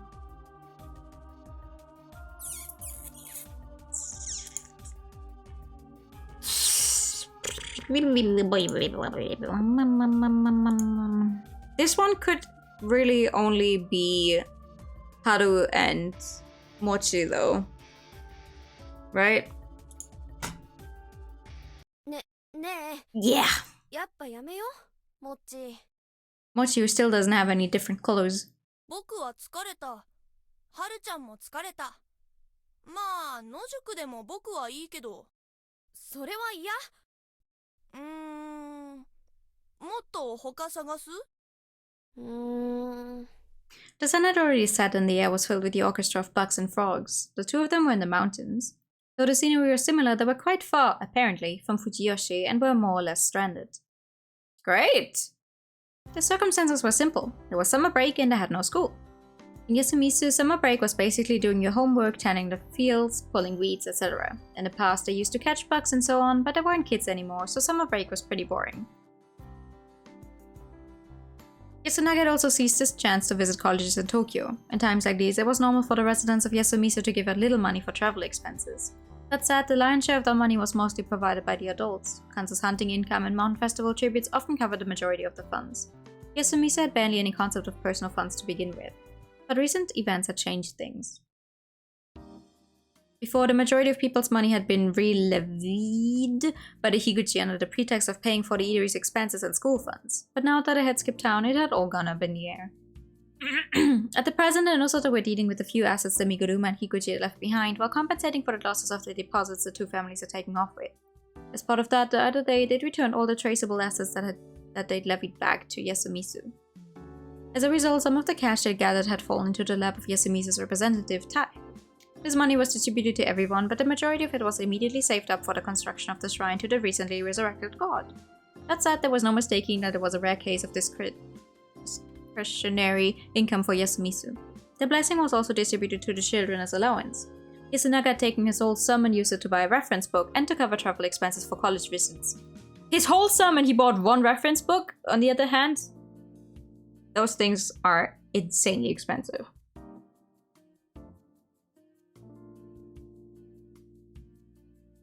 Furthermore, his brother Yoshitsugu had used his money to get to the city and buy a new sharp knife for his mother to use in a dining hall. However, Chikamochi had no intention of going on to college, while Haru was a 10th grader, so it was still too early for her to consider it. After seeing Yasunaga off as he departed on his college visits, the two took a bus to the nearby city of Kachihara. All of Yasumizu looked at it as a date. Even without Yasunaga, the two of them had a surprising amount of fun hanging out in the city. Normally they had a good balance, the free-spirited Chikamochi in the lead, the reserved Haru falling behind, and Yasunaga between them. But now Chikamochi and Haru were side by side, both metaphorically and physically. Haru had learned to talk about what she wanted to do rather than just reject things she didn't. While Chikamochi had learned to ask for Haru's opinions and preferences before he did anything. With the incidents 2 months prior serving as a trigger, the two of them were learning that social skills and spirit of cooperation most people already possessed. Though they did keep the rather bizarre sense of fashion. Thus the date had gone almost perfectly. The mistakes had happened all at once near the end. They'd gotten on the wrong bus. They were so tired from the date that they fell asleep. When they realized what had happened, they panicked and ended up getting off at some bus station at some mountain they'd never heard of. They didn't have cell phones or a map, and it seemed the bus they'd been on was the last one for the day. And so the lost boy and girl walked down the road as the sun fully set, bringing us to now. If you realize you're on the wrong bus, and you don't know your way around, wouldn't it be better to just keep going until the end? Because the bus has to stop somewhere as well. You would for sure be getting off in an area where there would be human civilization. You could ask the bus driver and be like, hi, so sorry, where are we? How do we get away from here? Yeah, whatever. Fortunately, they hadn't gotten completely lost and had managed to arrive at this place. An inn in the middle of the mountains. At first glance, it looked like a large seasoned Japanese-styled inn you see deep in the mountains on a commercial. But on closer inspection, it only looked that way on the surface, and the Japanese-style parts were just paper mache put together with duct tape and vinyl bags, whatever. Majority of it was constructed with cheap prefab materials, and it seemed one part of it had simply been left broken with no attempt made to fix it. On the other hand, it was well lit, but seeing the disheartening name Bad End on the inn's lit up signboard provoked nothing but anxiety from Haru. Please, don't let this be the inn that Haruaki apparently was on the day before that we saw for like 2 minutes before the other end. 第一、お金いくら残ってるの？入ったって泊まれないでしょうに。なんか馬小屋かどっかで寝させてもらえればいいじゃん。時代劇とかじゃないから。まあ2000円くらいあるからなんとかなるんじゃないかな。私も1000円もないよ。She bought some accessories for herself and gloves as a present for her grandfather, so she barely had any allowance left. Thank you for the hydrate pen. Chikamochi had only bought some fast food with Haru and was satisfied with just rolling up all the nearby flies without even reading them.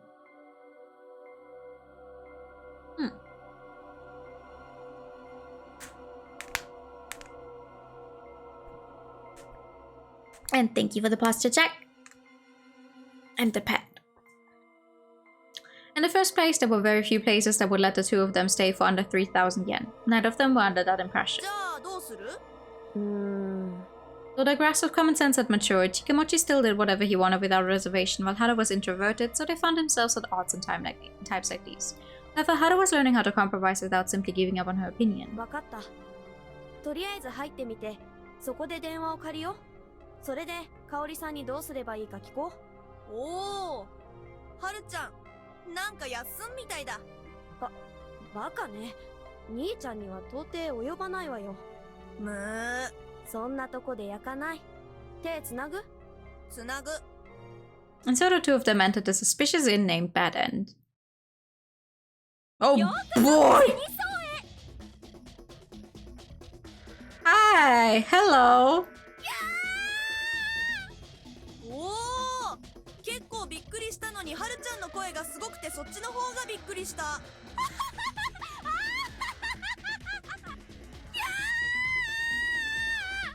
おばちゃん生きてる人間じゃないな。正真正銘の心霊現象でございます。あとこっちは去年33歳だと誰がおばさんだ殺すぞ。It's okay, Haru, you can stop screaming now. はるちゃん落ち着きなよ。心霊現象の親玉のくせにさ。無理。確かに最近なんか気配を感じること増えたけど、こんなド直球無理。おばちゃん、何者？この世に未練あるの？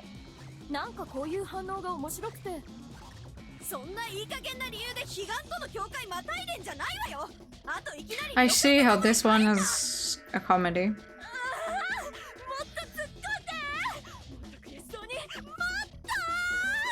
変態だ。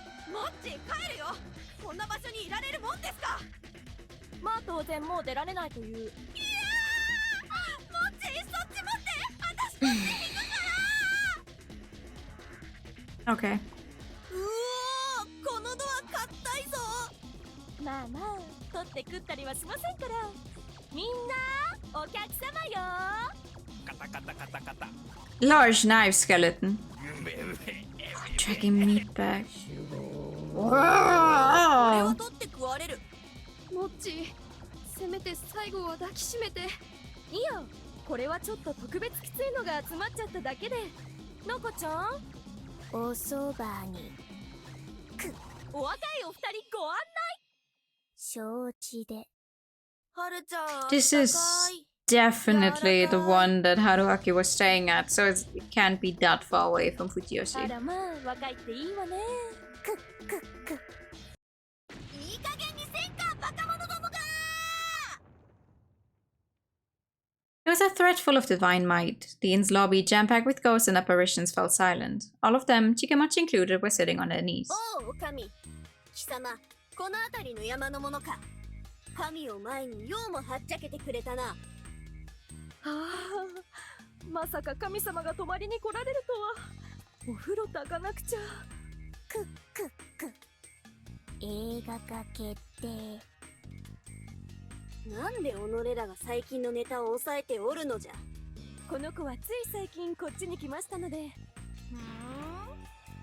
なんかこう、歴史と伝統あふれる幽霊屋敷じゃないの？いえいえ、私がこの山で非業の死を遂げた5年 Wait, she started at the place after she was already dead? 浅いの歴史。して、なんじゃ？そのありさまじゃと。いえ、会社での使い込みがバレてこうなったら自殺のふりして踏み倒そうと山に入ったら散歩で崖から落ちまして。 Excuse me? 気持ちいいくらい自業自得じゃった。山の雑霊やら高二やらが寄ってたかって指差し笑いバカにする中息絶えまして。神様、笑っていい？やめとくのじゃ一応。で、あれか。いろいろあったが自殺は良くないということで、 Bit 山で end. 迷った者のために Dead 宿を開い end. た。いえ、この宿に仕組まれた仕掛けの数々で私よりも滑稽な死に方をさせスカッとしようと。 Wow, that's just awful. 最低じゃな。もう普通に迷惑な怨霊じゃ。違います。我々はたたってはおりますが死してなおエンターテイナーであろうと目覚めた者たちなのです。カタカタカタカタ。というわけで山に死を求めた方、欲望を持ち込んだ方、その他ただ通り You just take everyone who comes by. 取って食うなど生ぬるい。せいぜい壮絶な笑い死にを遂げていただこうというのが当旅館のコンセプトでございます。神パーンチ。成仏する、成仏す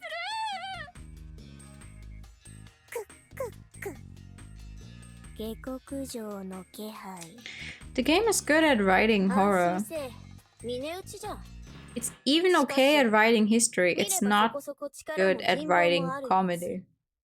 真面目にやれば神にもなれように。こんな非道なしのぎはやめて我が門下に入らぬか。嫌です。支配とか興味ないですし。じゃあしょうがないの。渾身の神ヤクザキックで昇天せい。おーっと、良いのですか？私が成仏するとここは単なる超絶不浄な心霊スポット。神様はお宿をお求めだったのでは？それって別に僕らが幻覚見てるだけで、現実では結局それなんじゃ。そういうしょうもないやつもおるが、こやつは一応全てを実体化させておるようですな。迷い、我々のおもてなしをお受けになるなら快適な一夜をお約束いたしますよ。つまりあれか。タコにも、いや、イカにも。タコやイカは好きじゃ。神様違う。我らはあまり金は持っておらぬぞ。それはもう。 Does this one have a chart? What happens if it... No. I just get to the normal chart. Okay. モッチーは。おお。まあそうじゃろうな。春のやつはあんまり気が進まんようじゃが。そういうわけで絶対危害は加えないでよね。それはもう。3階のお部屋にご案内。 How the fuck did Haruaki survive in his god-awful place if he came here as well. Genuine question. お部屋と見せかけて落とし穴でございます。 Stop screaming! はるちゃん God awful! 非力な僕にはきついじょ。ちなみにこの下何があるの？腰までの深さのうんこが。最低すぎる。というか何あんた、危害は加えないって大丈夫ですよ神様。いつもなら無数のうんこ型の鉄のトゲトゲの串刺しになるところですよ。それも嫌だけど罠は全部やめろ。はるちゃんそれより手をしょ。かわされた。約束が違うでしょ。だから危害は加えませんってば。これはそう、いわゆるサービスです。サービス？はい、アトラクションと言ってもいい。 Like, I'm sorry, someone really sat down and wrote all this as an after story for the two of them. One of them still having an actual god in her body, and the other one being, I don't know, a guy with really good intuition, but with a few screws loose. This is what we get for them.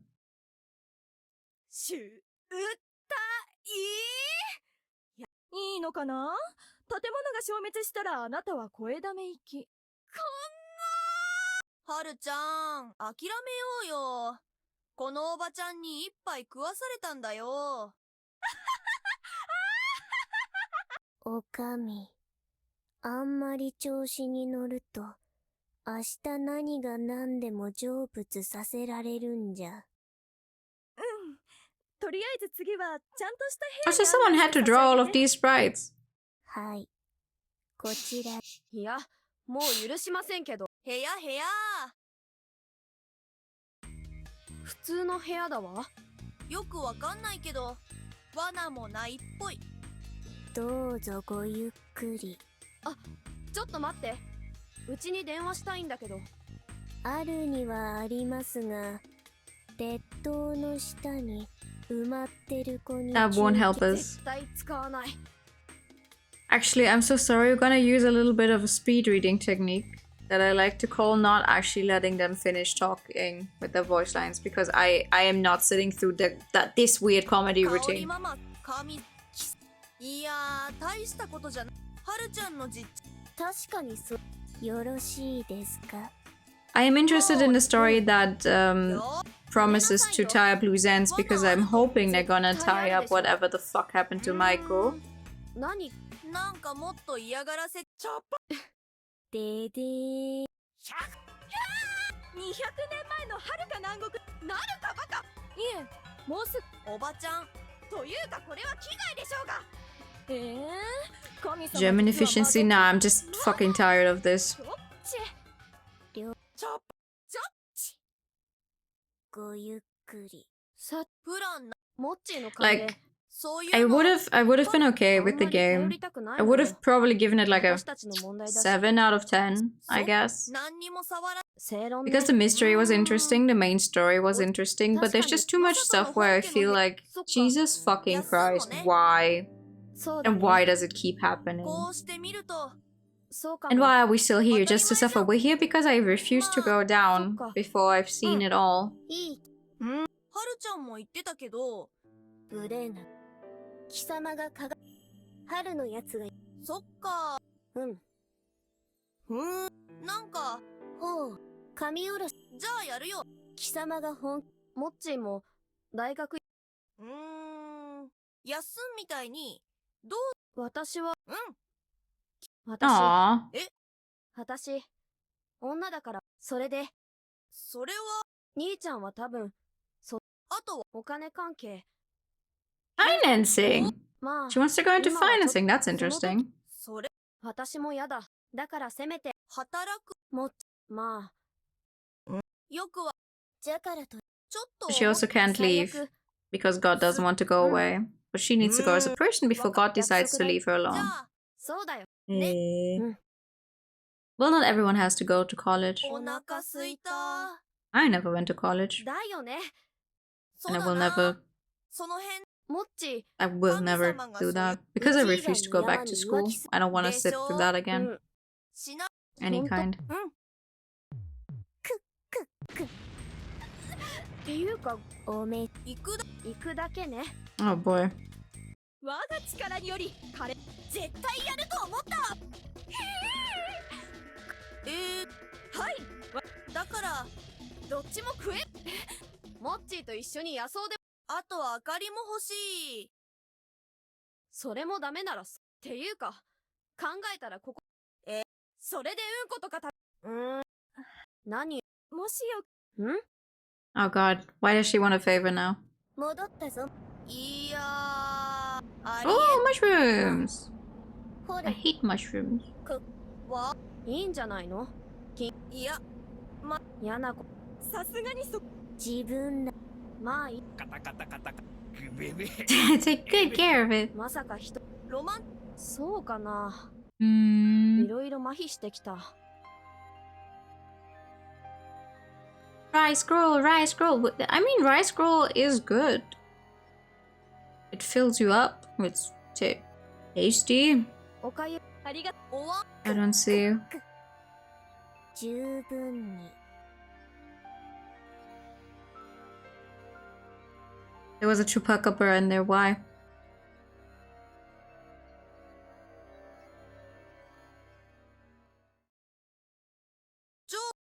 いいな。そっか、 Mm. いただ、あんまアク抜きしな、お腹すいて、変なんか変だけどわかるかも。ご飯がおかみの効果そんな This is going to be the longest night ever. Jesus fucking な Christ. んで急にサービス品。多分お風呂にもどう、絶対まあそれは使わないでおきます。信じねば。マジね。マジだ。行くわ。 You know what I find more interesting is 問 how 題、問題終わり。ちなみに、違いますよ。うわ how it's always like, oh my god, やっぱり。っていう you か、 can't take a bath for まあ one night. Like I think you would survive. まあなんていう Like か especially in a horror situation, would taking a こういうのってみんな bath really なんか be the この人 most たち important thing 普通 on に your mind? Like, oh god, 違いま no, すし I don't know what to っていうか do. I cannot take a bath 僕と遊 this one night. I will only be able to take one tomorrow when I come back home. な Hopefully, んか慣れちゃってて当 after たり前 running に流 from して whatever たけど horror it is that's trying to kill me. 公園、カップル、作戦変これやばくない？そん、まあそだ、のぼす洗い、モッチってば。うん本当はじゃあ順番になんでいきなりそんな感じに？いや別にありがたいんだけど。ただただいいよ。だね。だから脱衣所のそうかも。何するの？ Okay, the ghost didn't realize that he was a guy because he's wearing that dress still. どっちにしても道具が。わーい。 Woo! ふふ。Oh no. Oh no. 大人、なんだろうな。服とか、相撲ね。慣れたらまさかと思うけど。Excuse me. いや、自業自得。楽しい子っていうか、まだ髪そうじゃったあ、神さん。なモッチ恥ずかしい。でじゃ正直めちゃくちゃ大丈夫。 Also, please don't do that. I'm trying to stream this game. We already were in trouble that one time that other CG showed up.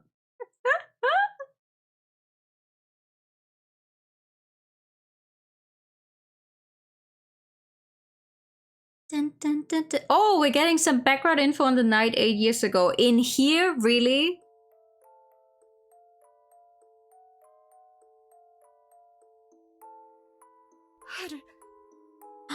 She found her mother. Oh. Oh no, no, no, no, no. I don't like that.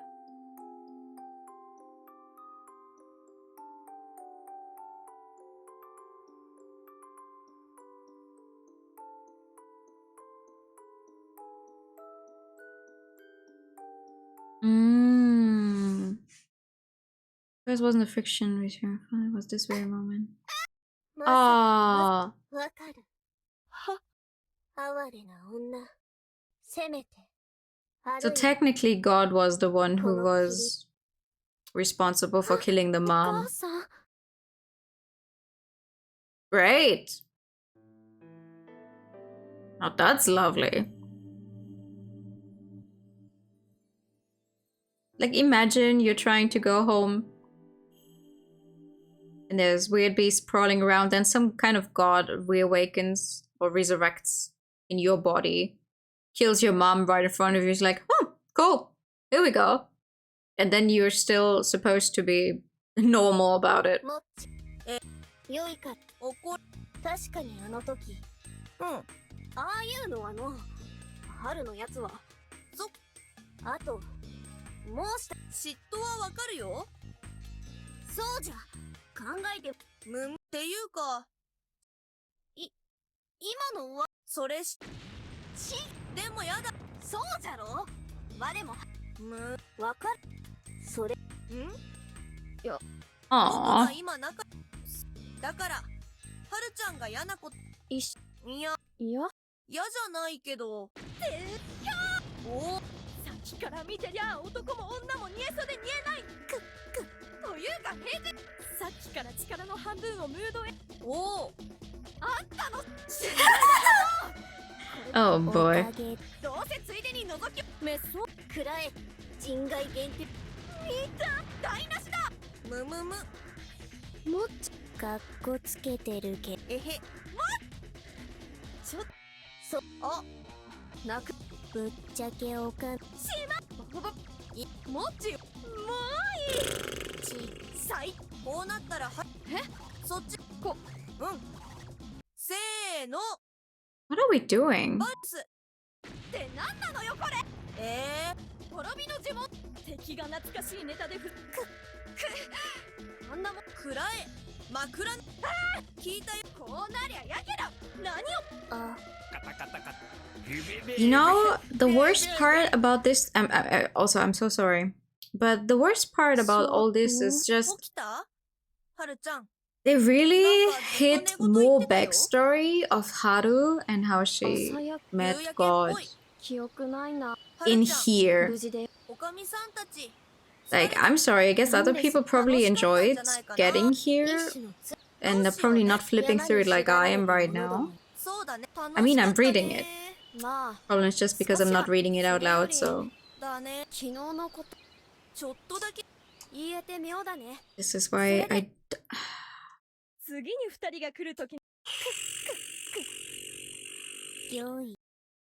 But like, come on, really?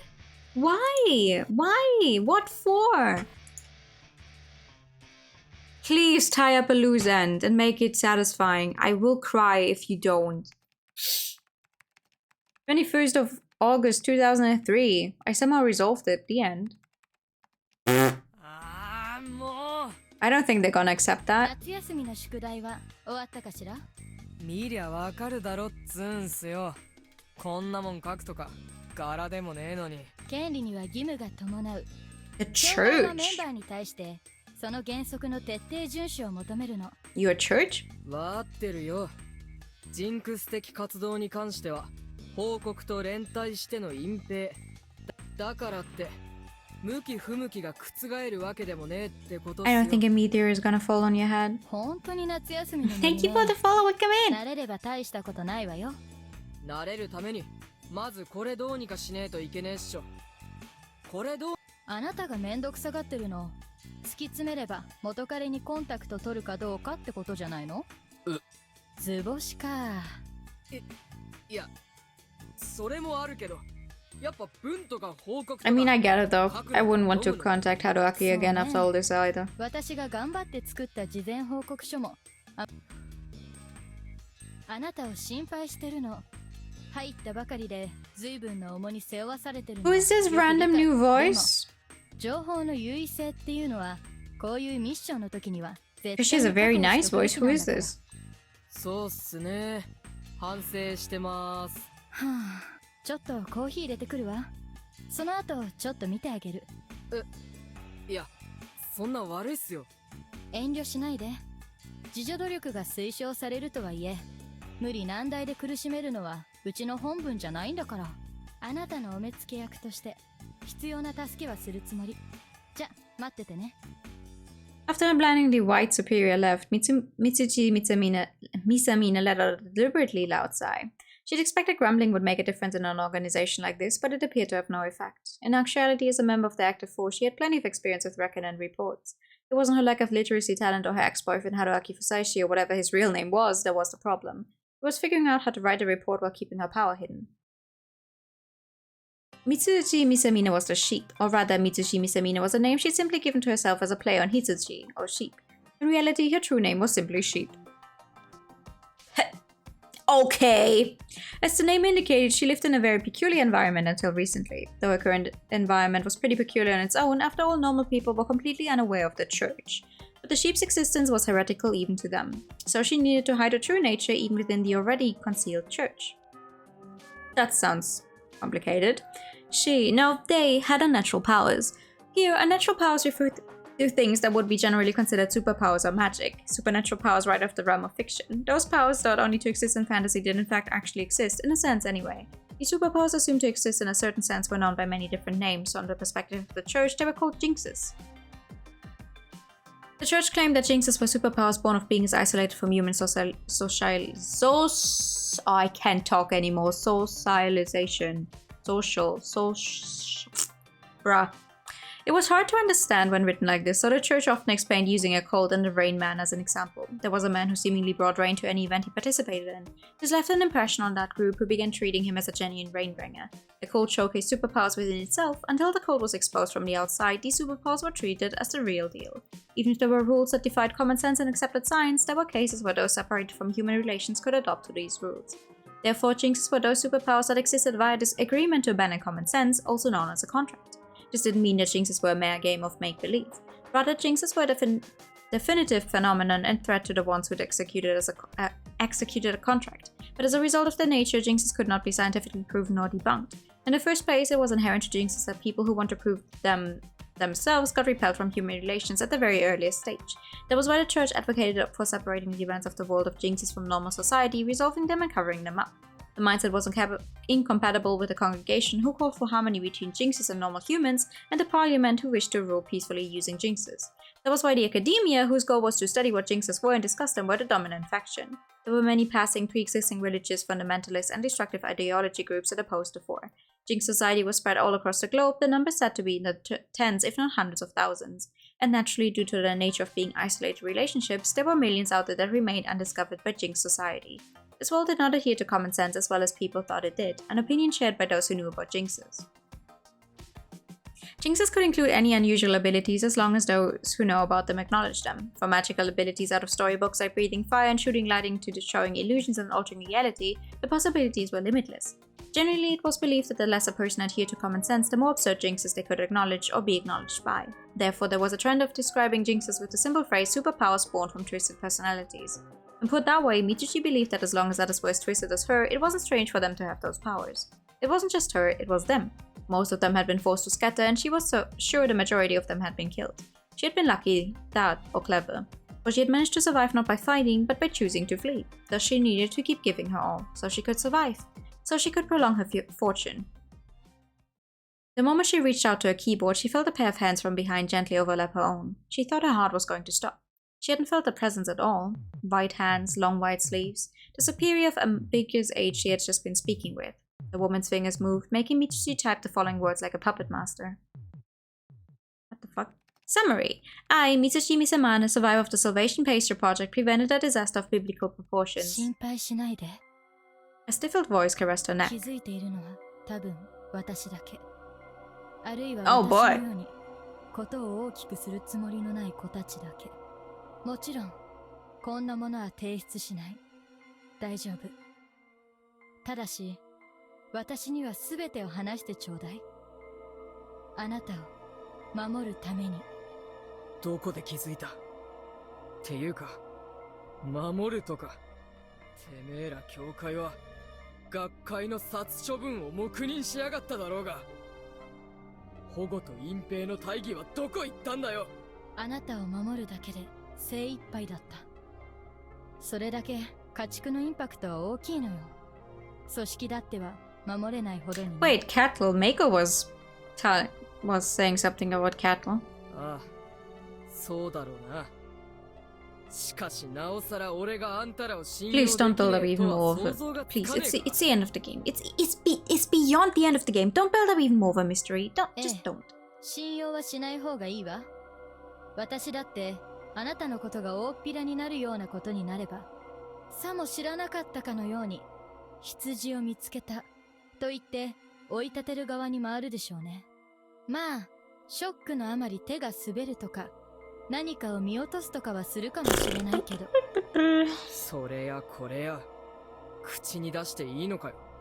上の監視手段は眠らせてきた。 Is it? ここは安全よ。何者なんだよ。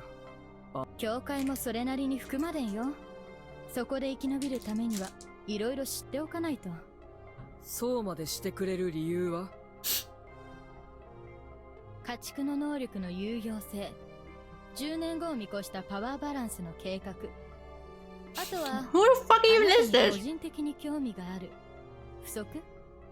ああ、足りねえ。そんな理由でいいなら虐殺なんて起きなかったはず。あなたは政治が分かってない。核兵器は加戦するから意味があるの。Now she understood.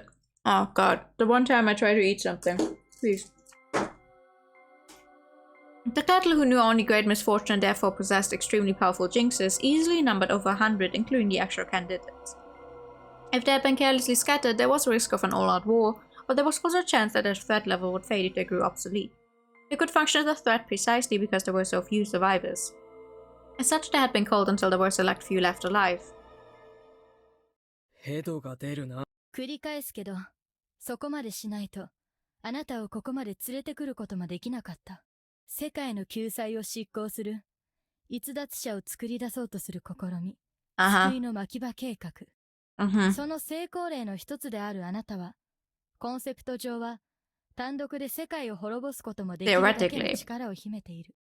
その危険性を理解しているなら、あなただって理解できるはずよ。仲間の屍の上に生きる覚悟が必要なことくらいは。Then what the fuck is Mako? Mitsushi knew everything she was telling her was true. The kind, considerate sheep that was like a sister to her fellow cattle.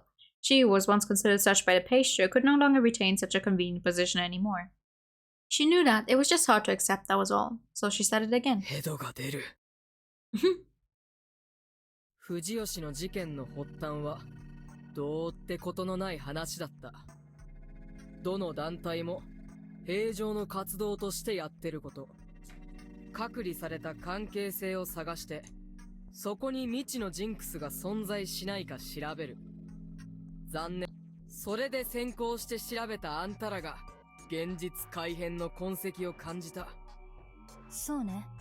教会はあなたのことを限定的な現実改変能力者だと考えていた。 She doesn't though. She possesses the power to do something about dreams, not reality.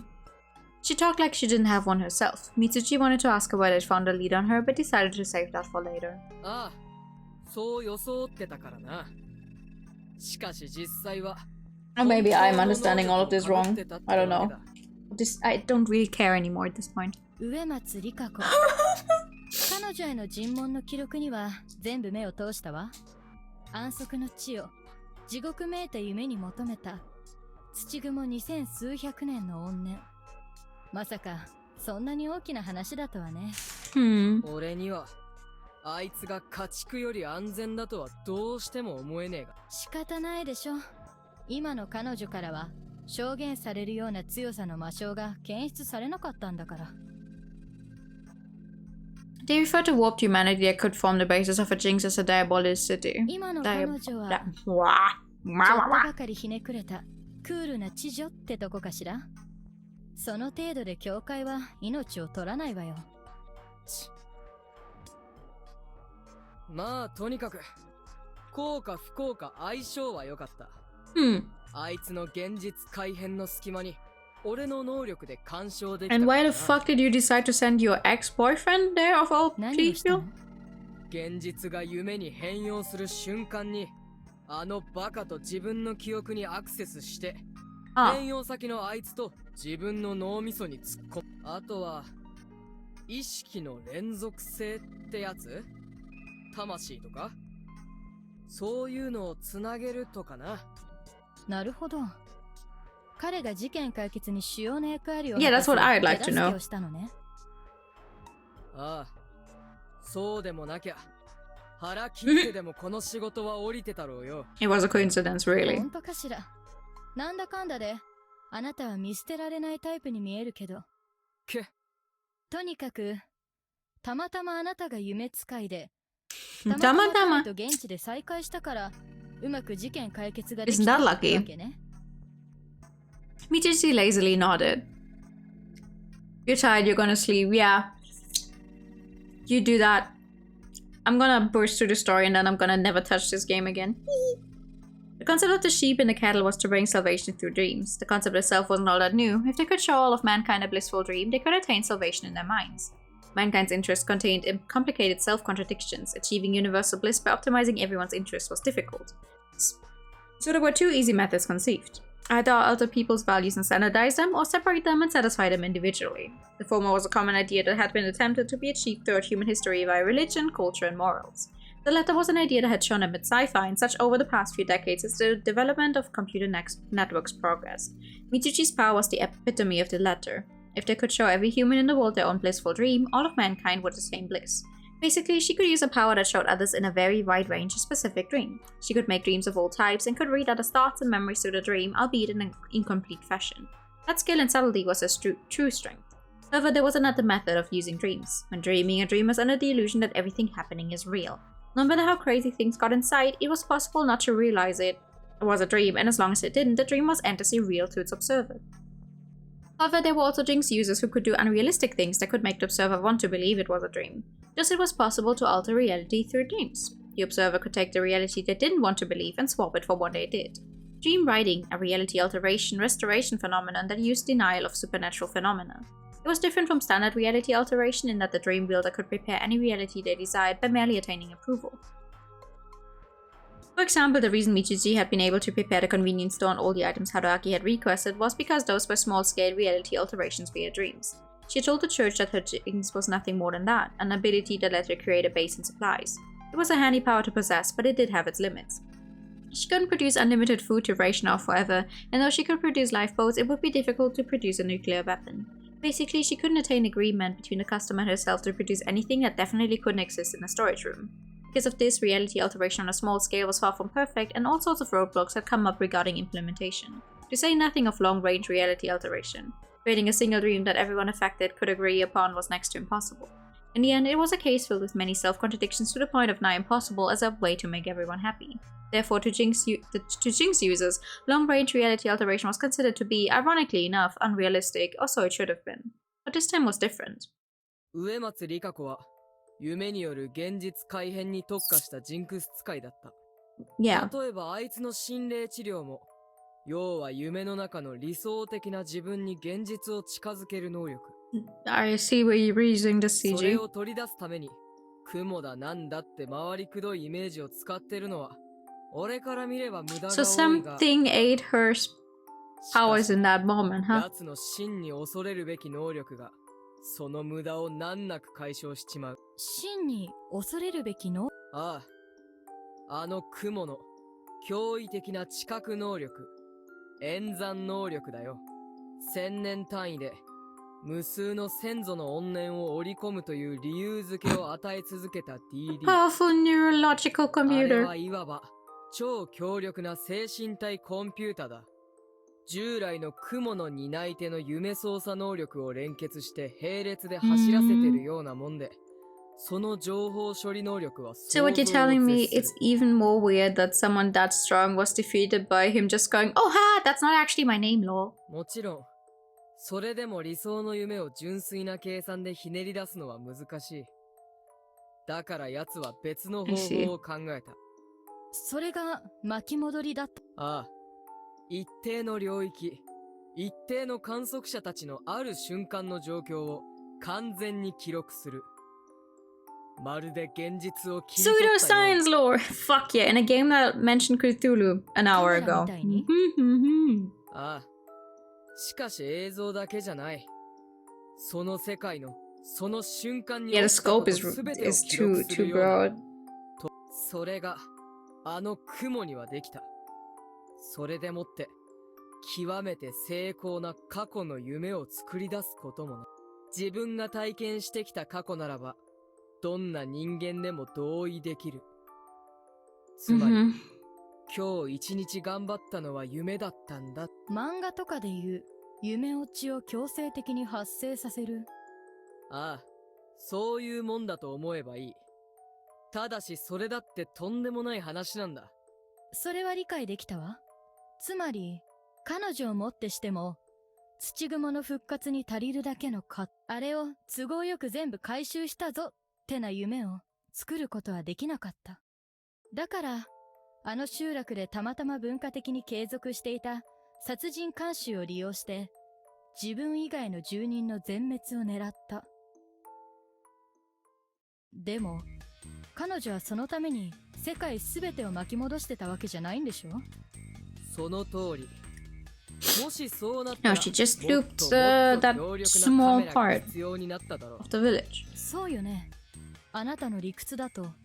俺や春秋のやつが味わった無数のループは実際は雲の夢の中で発生、いわばシミュレーションだな。最初のセーブポイントから全ての登場人物を自由設定した失敗条件が満たされたら夢を最初からやり直す。そして最終的にいい結果が出た時だけその夢を現実と差し替える。そういうことだ。だから実際俺らがループ地獄を味わってる間、これもまた雲のべらぼうな演算能力によるものだ。 Yeah, it's a good thing that weird alternate end wasn't real, huh? まったくね。もう一つ、植松里香子の賢かった点は自分の死を改変発動のトリガーにしたところだな。自分自身も夢の中に We don't have an explanation for why she gets killed at one time by Kyunosuke at the end. ああ、 You know, at the end of the second 証 route. 言してたわね。土雲の現世の復活には地獄の入り口だというサラナ川や霧のシチュエーションが必須だったって。ああ、ジンクス成立の背景となすことのデカさを考えればそういう面倒な手続きが必要だったのは不思議。しかしそうなると安全な場所で夢を見守ってるわけにはいかないわけだ。失敗しそうな時能動的にリセットをかける手もあったろうが、もしそれだと不意打ちで死んだ時に対応できねえ。その場合夢の中とはいえ自分が死んだ夢が現実にフィードバックしないとも限らねえ。それにたとえ現実に戻れたとしても夢を再開するまでにいくらかは現実の時計の針を進めちまう。あいつ何千だか何万だ Well, か if Chiemi already did, looped over several hundreds of times. 本人の証言が What the 正しけれ fuck? ば17万6201回。もし現実世界でリセット手続きを踏むのに1秒かかったとしても17万回も繰り返せばだいたい2日分。 That's a big number. 彼女儀式発動には丸1日かかったとも証言してたわね。マジか。毎回それだけの時間かけてたら実時間で400年とか経過するぜ。だから半ば独立した存在である夢の土雲が自分の生命停止を感知し次第、それで復活に必要な手続きをするために夢を出る必要はなくなり、その上自分の死という絶対失敗条件が発生した後は迅速にやり直しが発生する無駄のないスキームが完成した。そういうこと。賢いわね。いや確かにその仕掛けはうまくできてたが、奴は賢くないミスを一つしてる。 What did she do? それは巻き戻りの直後からうんイレギュラーな動きを始める人間を放置したことだ。芹沢千恵美とあなたの元彼のことね。あんま元彼言うな。それはともかくその二人は本来ありえない存在な。雲によって記憶を現実改変の外側に置き、保持してる自分以外は記憶を持ち越せるはずがないんだ。なのに奴はそれを疑問視しなかったばかりか、歓迎さえした。そいつは夢使いの戦い方じゃねえ。夢使いは夢を完全に掌握してこそ優位に立てるんだ。あいつは春秋と千恵美をとっとと夢から追い出すか、毎回振り出しの時点でぶっ殺すべきだったんだ。その上であくまで自力で努力して最良の結果を導き出すべきだった。それをせず、あいつは白馬の王子様を願っちまった。登場人物を入れ替えるだけのために。結局それで春秋のやつを呼び込んだんだから、世話はねえ。その甘さがなきゃ。あなたがそこまで言うならよほどだったのね。分かってんのかよ。救いの巻き場なんかと年季が違う2000年越しの復讐譚だぜ。しかもなんだかんだでジンクスの系統だった知識もねえくせに、あそこまで使える能力に育てた血統。ここまでのやつはそうそういねえだろうけどよ。Well, the entire 冗談じゃねえって言うんだよ。 story around it is a joke at this point, though. この国には今後どんだけこんなバカみてえな事件が起きるんだ。まあ、私自身はそういうのは3回くらいかな。不幸な人はいるし、そのうちの何割かは危険な力を持って社会に復讐しようとするわけよ。教会で働いてるとそういうのからは逃げられないから。無理無理。俺はせいぜい運び屋と後方支援に手 Oh, something this big shouldn't be happening often. Oh, I already counted 3 of them. 表 Okay. 向きはそうした方がいいわね。ただ、 Who is this question mark, question mark, question 私は mark? 正確に知っておきたい。あなた、解決の直前に相当危ない瞬間があったみたいなこと言ってたわよね。何があったの？教えて。Mitsushi hesitated. It would be like revealing an ace up her sleeve. Could she really trust this woman? 疑ってるって顔ね。いいわ。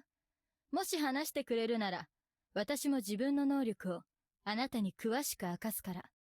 そりゃいいな。俺もあんたみたくいくつだかわかんねえ美人になれるか？失礼な子ね。まあ、化粧のテクは応用が効くから、別途教えてもいいけど。Normally, Mitsushi had no interest in her femininity. If pressed, she'd say she wished she'd been born a guy and her sexual orientation leaned that way to some degree. Gay? It was for that reason that her Jinx avatar, the sheep, sounded like a guy.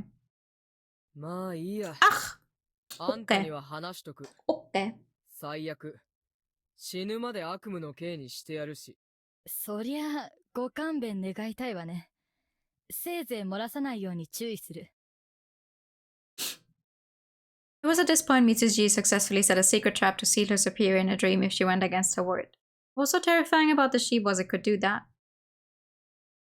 俺が危ない橋を渡ったのは2度だ。最初はあのバカがドジ踏んだ時。まあ、簡単に言えば、復活した雲の頭の中に無理やり入り込んで、振り出しの写真を盗み見たのさ。植松からすりゃ、目的は遂げたわけだから、もうリセットボタンを押す必要はない。だから、その時に限っちゃ、現実改変は So the first time was when we arrived there after being a wolf. And then when we went back there again with all of the info from all of those other loops. 雲の記憶したその瞬間をあなたが夢として練り上げ、それを現実と差し替えたのね。そうさ。正確には雲とあのバカの記憶両方元にしたけどな。あいつには確実に記憶を持たせなきゃならない。 To make him agree easily without having him notice the unnatural moment of the swap, she had literally killed Haruaki. Not that she needed to say that, nor did she feel bad about it. Good for you.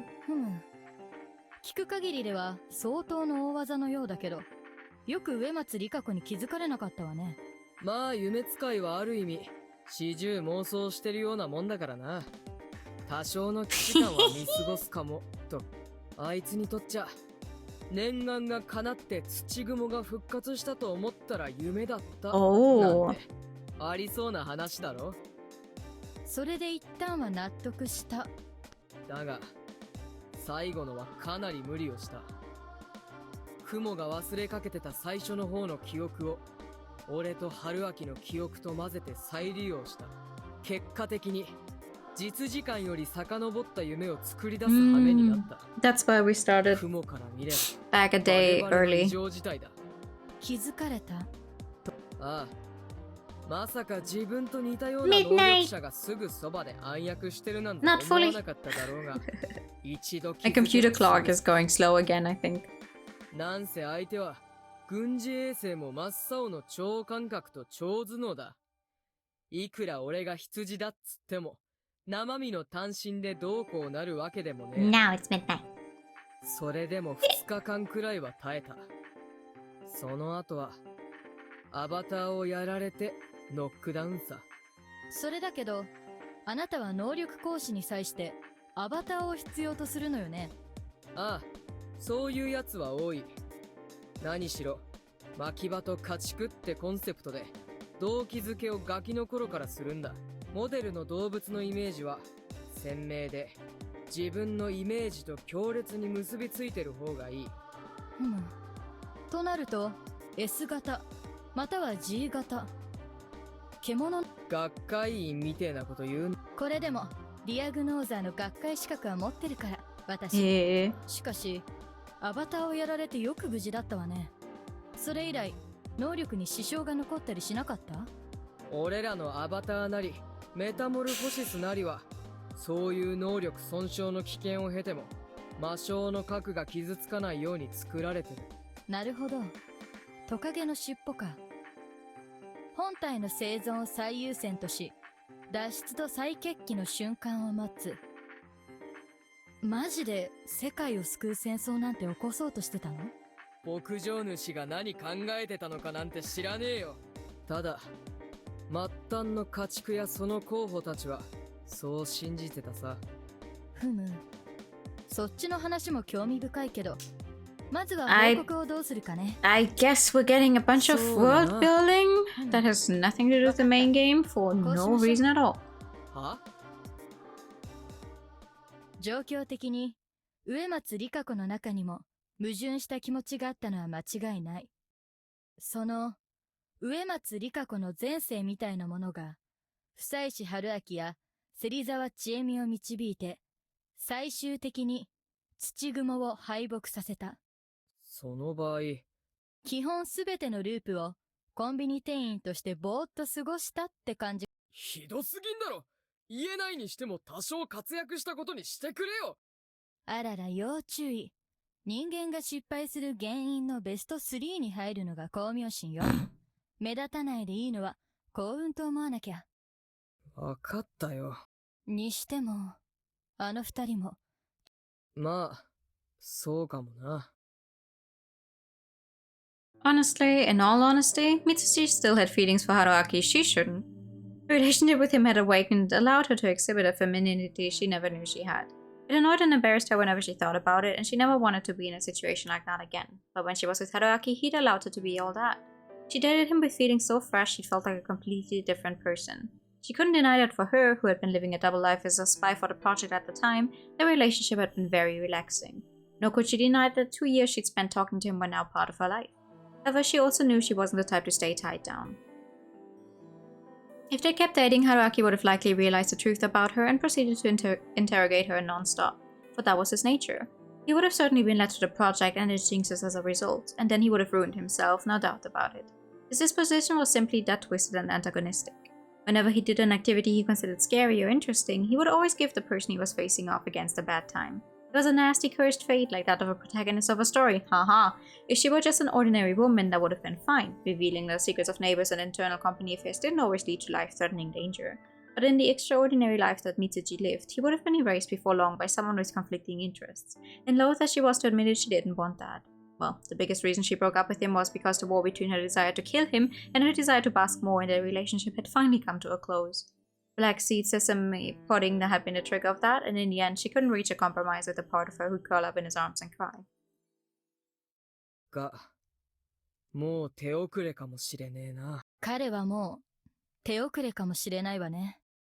Mitsushi was stunned, feeling like her mind had been read. The mug her superior handed over was full of tepid coffee. 何がだよ。Mitsushi had long since stopped acting polite for formality's sake around her superior, but she felt this was an appropriate sense of distance. 彼、超常現象に深入りしすぎたでしょ。あなたの正体も半ば知ったわけだし、今後彼はジンクス使いとして目覚めるかもしれない。もう目覚めてるかもしれねえぞ。え？あるだろ。アーキタイプの中に探偵ってやつが。あれは超強力な無実化特化能力者か、あるいはジンクス無効化の現実改変者を示すああ、知ってるさ。ジンクス的事件をとんでもないへりくつを通すことで現実の事件だったことにしちまう。今回は大体そういうことになったわけだろ。まあ表向きはね。でもあなたがこう証言しているんだから。でも諸事情あって記録には残らないわけだろ。ありえなくもないかもね。ちょっと注目した方がいいの。ただ私はむしろ芹沢千恵美の方が危ない気がする。神が何かによるんじゃね。そりゃそうだけど、ジンクス的に言えば悪魔的な存在を無条件 Well, に they're perfect for each other. That's for sure. 悪魔ね。あいつの言ってた神ってそういう存在でもなさそうだけど。From a Jinx standpoint, humans who traveled too far down the path of defiance were called demons. It was a hypothetical concept of a person who lost practically all ability to form relationships with humans, to the point where they couldn't even perceive them anymore. However, there were plenty of deviants who alluded to the existence of demons, so they probably existed. It was just hard to prove.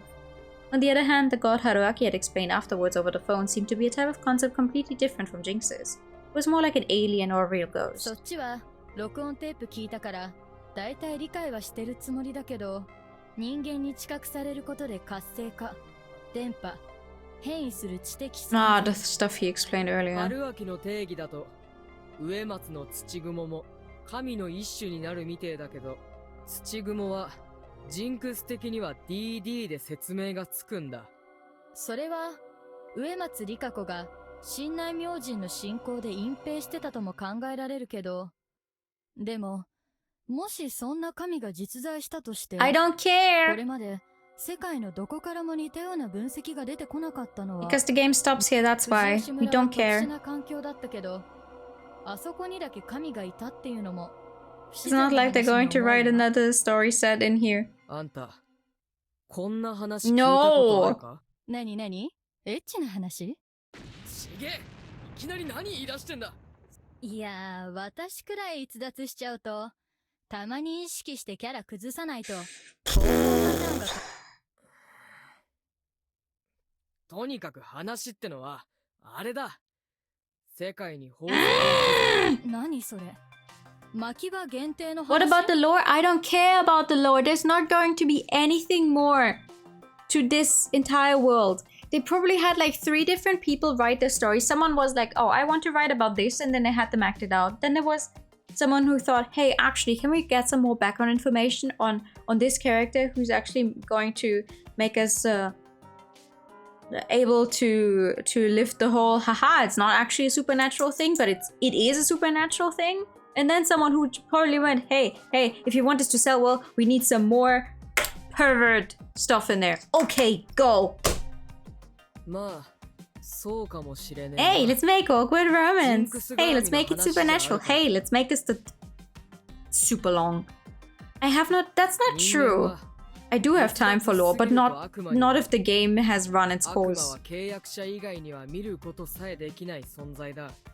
しかし、悪魔と契約してるとか嘘つく連中は大概、Enough is 人 enough. 格的にはとんでもない力を持っている。そういう話もあるわね。おかしくねえか？ジンクス的には現象発生のために Also, every time they say jinx, I have to think of the leak jinx. 知覚できないパワーソースがそんなとん This で is もな not い力を helpful. 与えたら理屈の前提がひっくり返らねえか？一応ジンクス理論はあくまで他の理論と同様、そもそもジンクス的能力のすべてが単一の理論で定義できるかも相当この話では blah blah blah. 逆のことが言われる。悪魔は世界と断絶してるんじゃない。ジンクスは常識を歪める能力だ。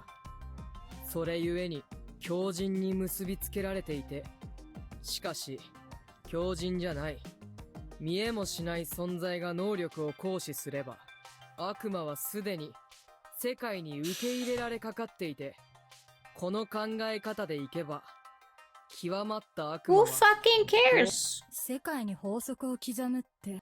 ああ、そうさ。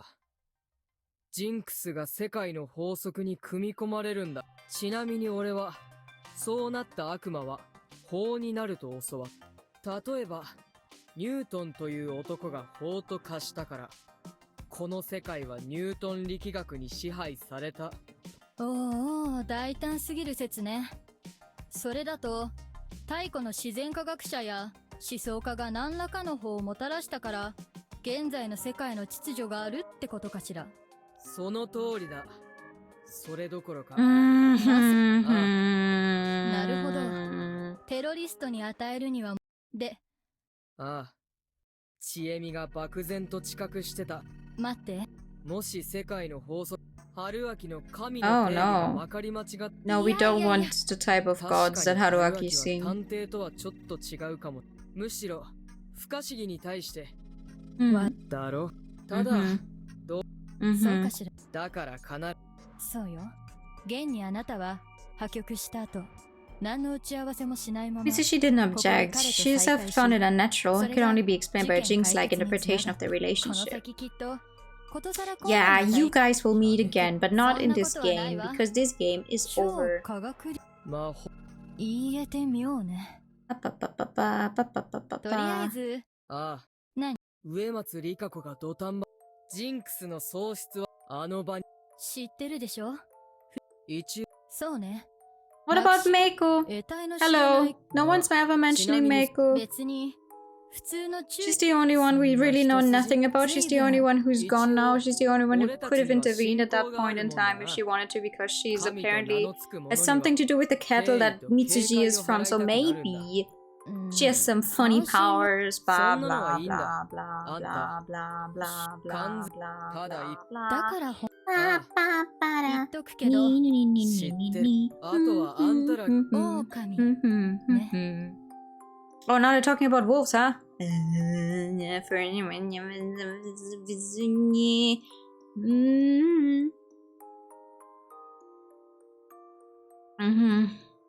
Yeah, they're definitely talking about the thing that Meiko was a part of. She was also talking about the wolf is coming and she's running from the wolf, blah. I don't care. So Meiko has some kind of supernatural power as well, and she's the one who helped out. Cool. Good to know. She's like 3. なあ。そりゃ、いきなりどうしたの？富士吉村の現住人、さらに春秋のバカ。まず、子供？ Yep. じゃあ、そんな子供が？なあ。牧場から逃げたうち。俺は逃亡者だ。Dun dun dun dun dun. Yep, we're finally getting there. それにリグループは牧羊犬の仕事だ。知ってるだろ？絶対に上等だ。脱出組の家畜は加えて学会の襲撃のギリギリ前に若干理想霊の可能性があるガキか。Oh my god, I'm so fucking tired of this.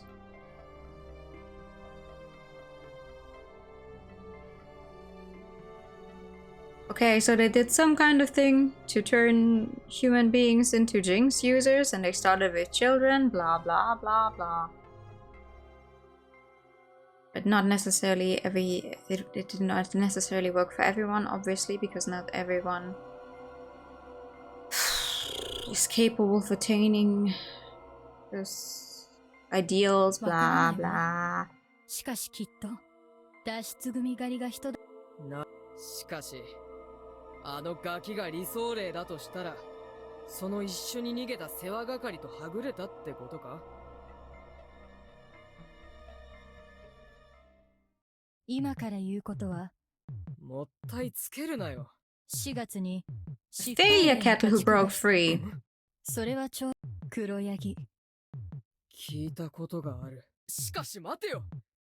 どうやら学会側ではデータ採取だけど、学会おそらくは生き残った連中の決まりじゃねえかよ。黒ヤギは魔性を食ったんだ。Yeah, okay, Mako ate it. Good. We're done here. ああ、そうだな。ジンクス、つまりさあはただ嫌な予感はしちゃうわね。さあな。Who cares? I don't.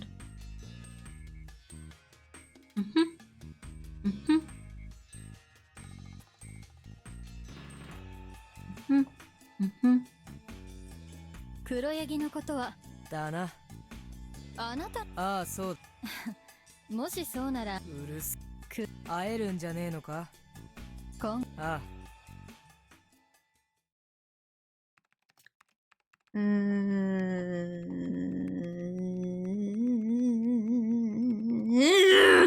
Okay.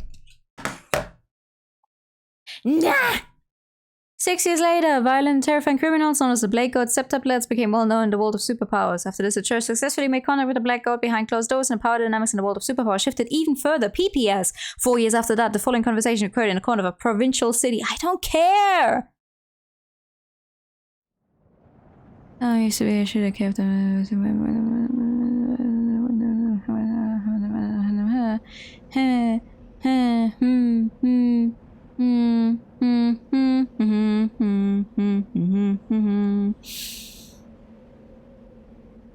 Sayuki-san. Yeah, that's Mako. Okay, good. Good. Yep. Yep. Good. Great. Lovely. Thank you. Appreciate it. What the fuck? Why? We got all of the CGs. Okay, I don't care anymore. We got all of the endings. We got all of the CGs. This game can suck my ass.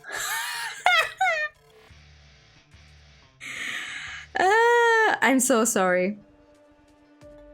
Thank you for the pet. I'm sorry. I don't like doing that. I don't like doing the whole, oh, we're skipping through game stuff now. I don't care anymore, but I really don't. I really don't. Like, what in the ever-loving fuck? Who felt the need? Who felt the need to write all of that stuff in there? For what reason? For what reason? Genuinely. Oh, okay, yeah. Sure, let's do that. Oh, okay. We did it though. We did it. We finished Raging Loop. We got all of the endings. Even all of the bad endings we didn't technically need, but that is alright. That is fine. Also, Stream Elements is once again fucking up the pad. Okay, that's also good. This brings me to a problem, which is I have no idea what I will be playing tomorrow. But on the other hand, I'm glad we did this today. Because now it's done. Now it's done for sure and I can do something else.